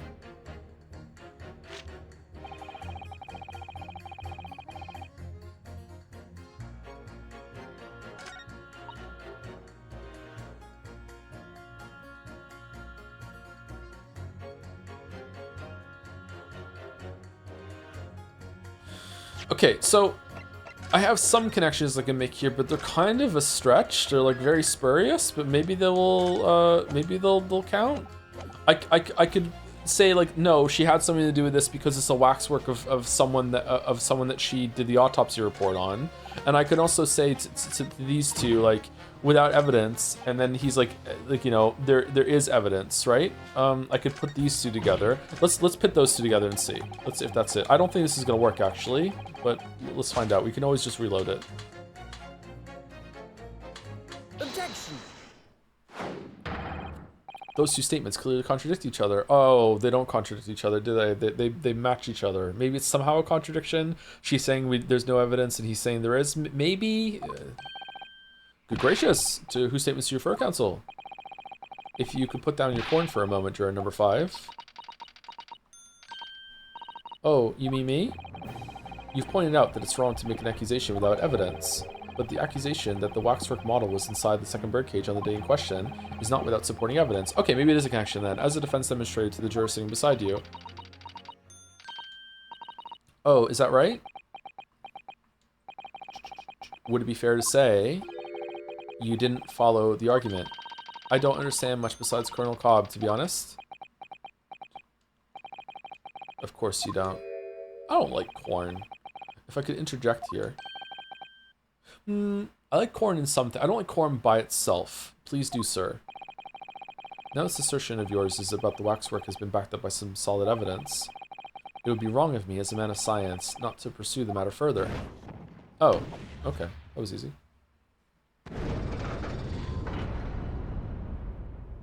I like buttercorn. I haven't had buttercorn in a long time. I should try it again. Me too. Sorry. If this brainy gentleman says he's right, then he must be. See? I wouldn't dream of going against Colonel Cobb or anyone who's got stuff in between their ears.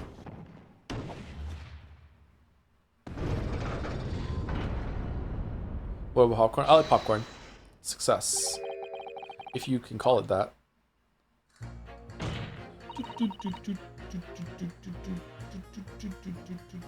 Well, of course you got some evidence.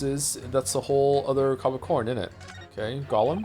The possibility has been established reasonably and logically. Now warrants for the research.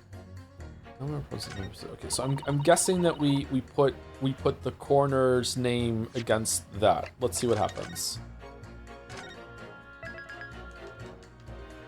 I don't think this is gonna work, but it might.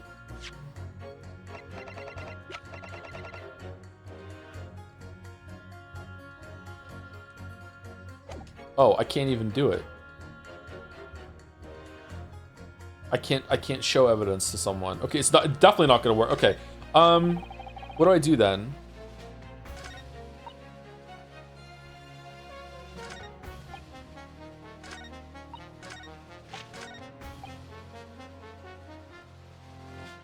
Just these two? Because I connect these two and then I present the evidence? That seems like a really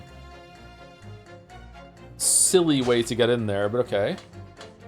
Usually the game doesn't like it when you're like one step ahead like that. You start with something more firm than that, but maybe let's find out. Objection.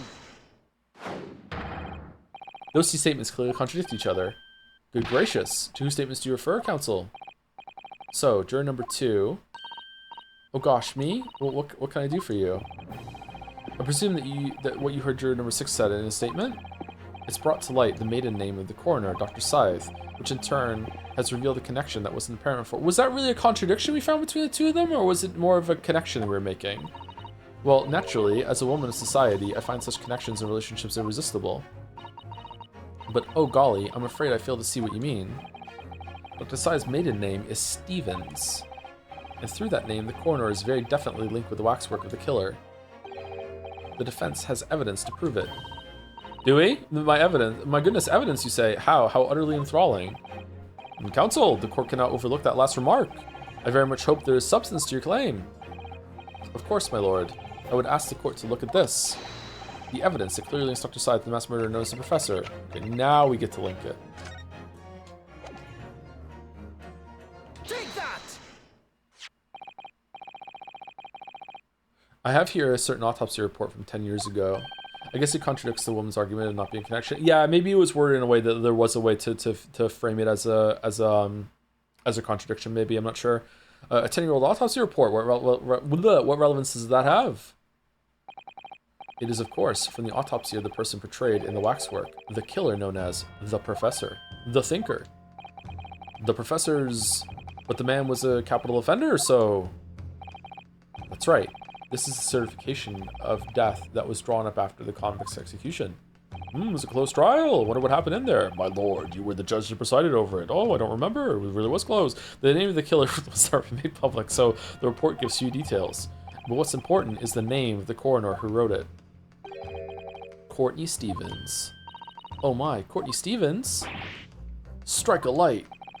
It appears that the professor's autopsy was conducted by Dr. Scythe 10 years ago. And a few days ago, Mr. Drebber very deliberately stole the waxwork of the professor from Madame Tuspel's. A waxwork that doesn't in fact resemble the victim, Mr. Assman, at all. And do you suppose there's some unsavory relationship between those events? Absolutely, I'm sure of it.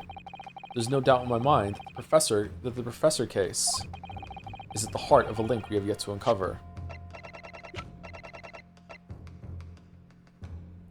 Okay, so she faked this autopsy too?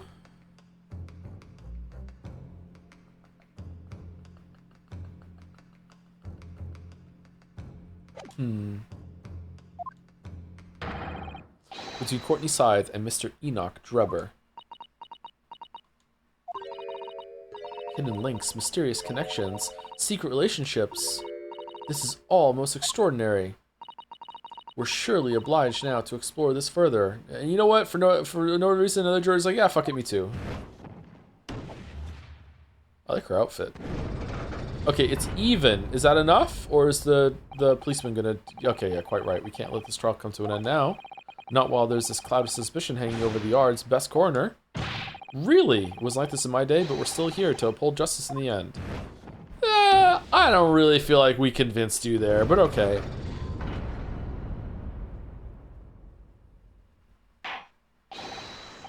Thank you, counsel. That will do. As a result of the summation examination, the jury's overall leaning has changed. 2 jurors now called guilty against 4 who call not guilty. Accordingly, the court has failed to reach a consensus at this time. And the trial must continue. But will the stream? Because we're at 5 hours. Is there a good stopping point in the next hour? I'm willing to go an hour longer today. if it means that there's a good stopping point an hour from now, or at some point in the next hour. But I don't think we have enough time to finish the trial today, right?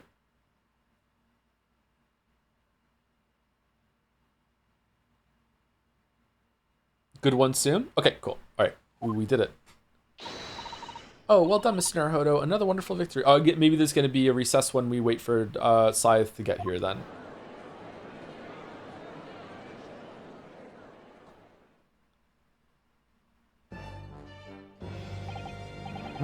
A waxwork of the despicable professor. Used as a body double for the victim in this quite extraordinary case.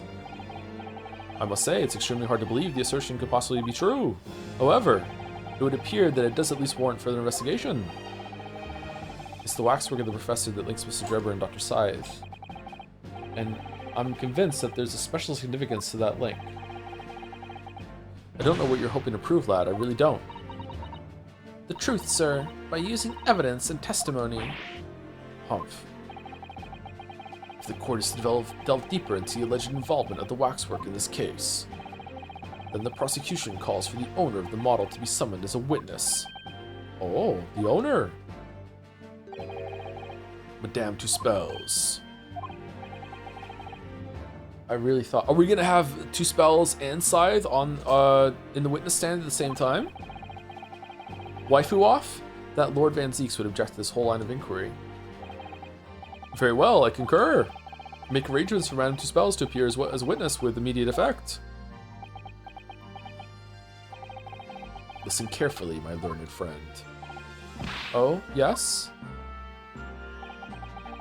You should know that you're on the brink of opening Pandora's box. Huh. Yeah, this is, gonna get already gotten personal for you, huh? Yeah. You promise? The court should now adjourn for 45 minutes. A bit more than that, actually. During that time, the prosecution will summon the new witness and prepare her for taking the stand. Really? So it's not Scythe, huh? Madame Tuspels, yes. I shall see to it at once, my lord.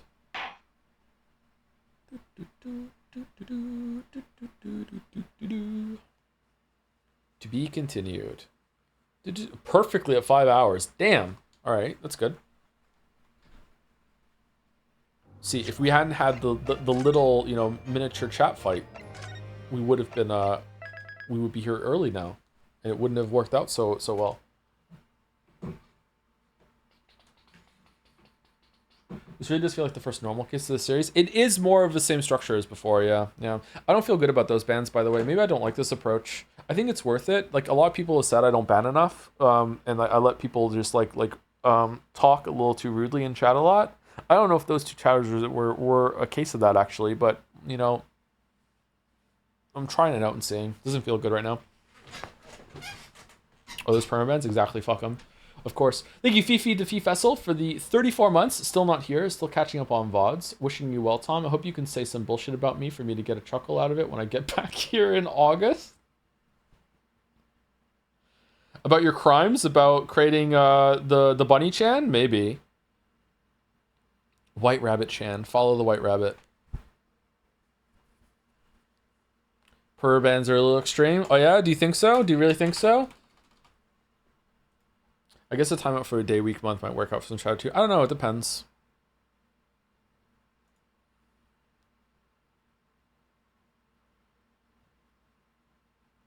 If you do more bans, you can hold the ban court for extra content. Yeah.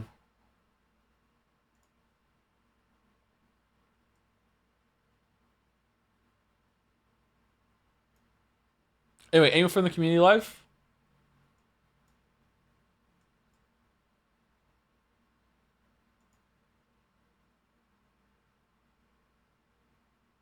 Mouse is live? Mouse is live early. Mouse doesn't usually stream for an hour.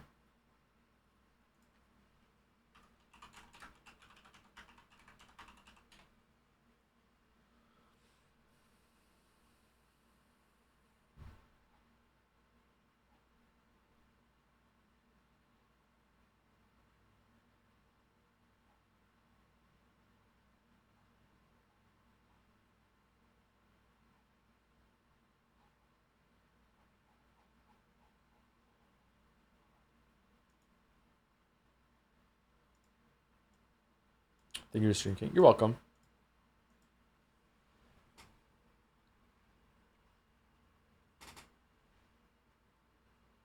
Spin the wheel to decide how long the on-band should be.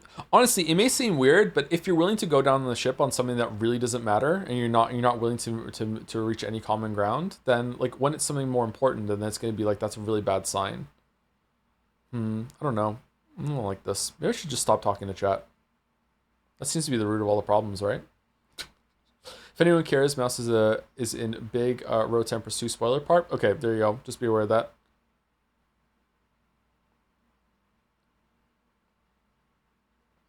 That did happen last time I played Ace Attorney. Yeah, it wasn't because of Ace Attorney though, but yeah, as is tradition with Ace Attorney. Anyway, raid's going through. I'll see you tomorrow for what day is it? Is it Wednesday or is it Thursday? Is it fan art tomorrow? No, it's just stream tomorrow. All right, continuing this tomorrow. Hopefully we finish the trial. See you later. It is Wednesday, my dudes.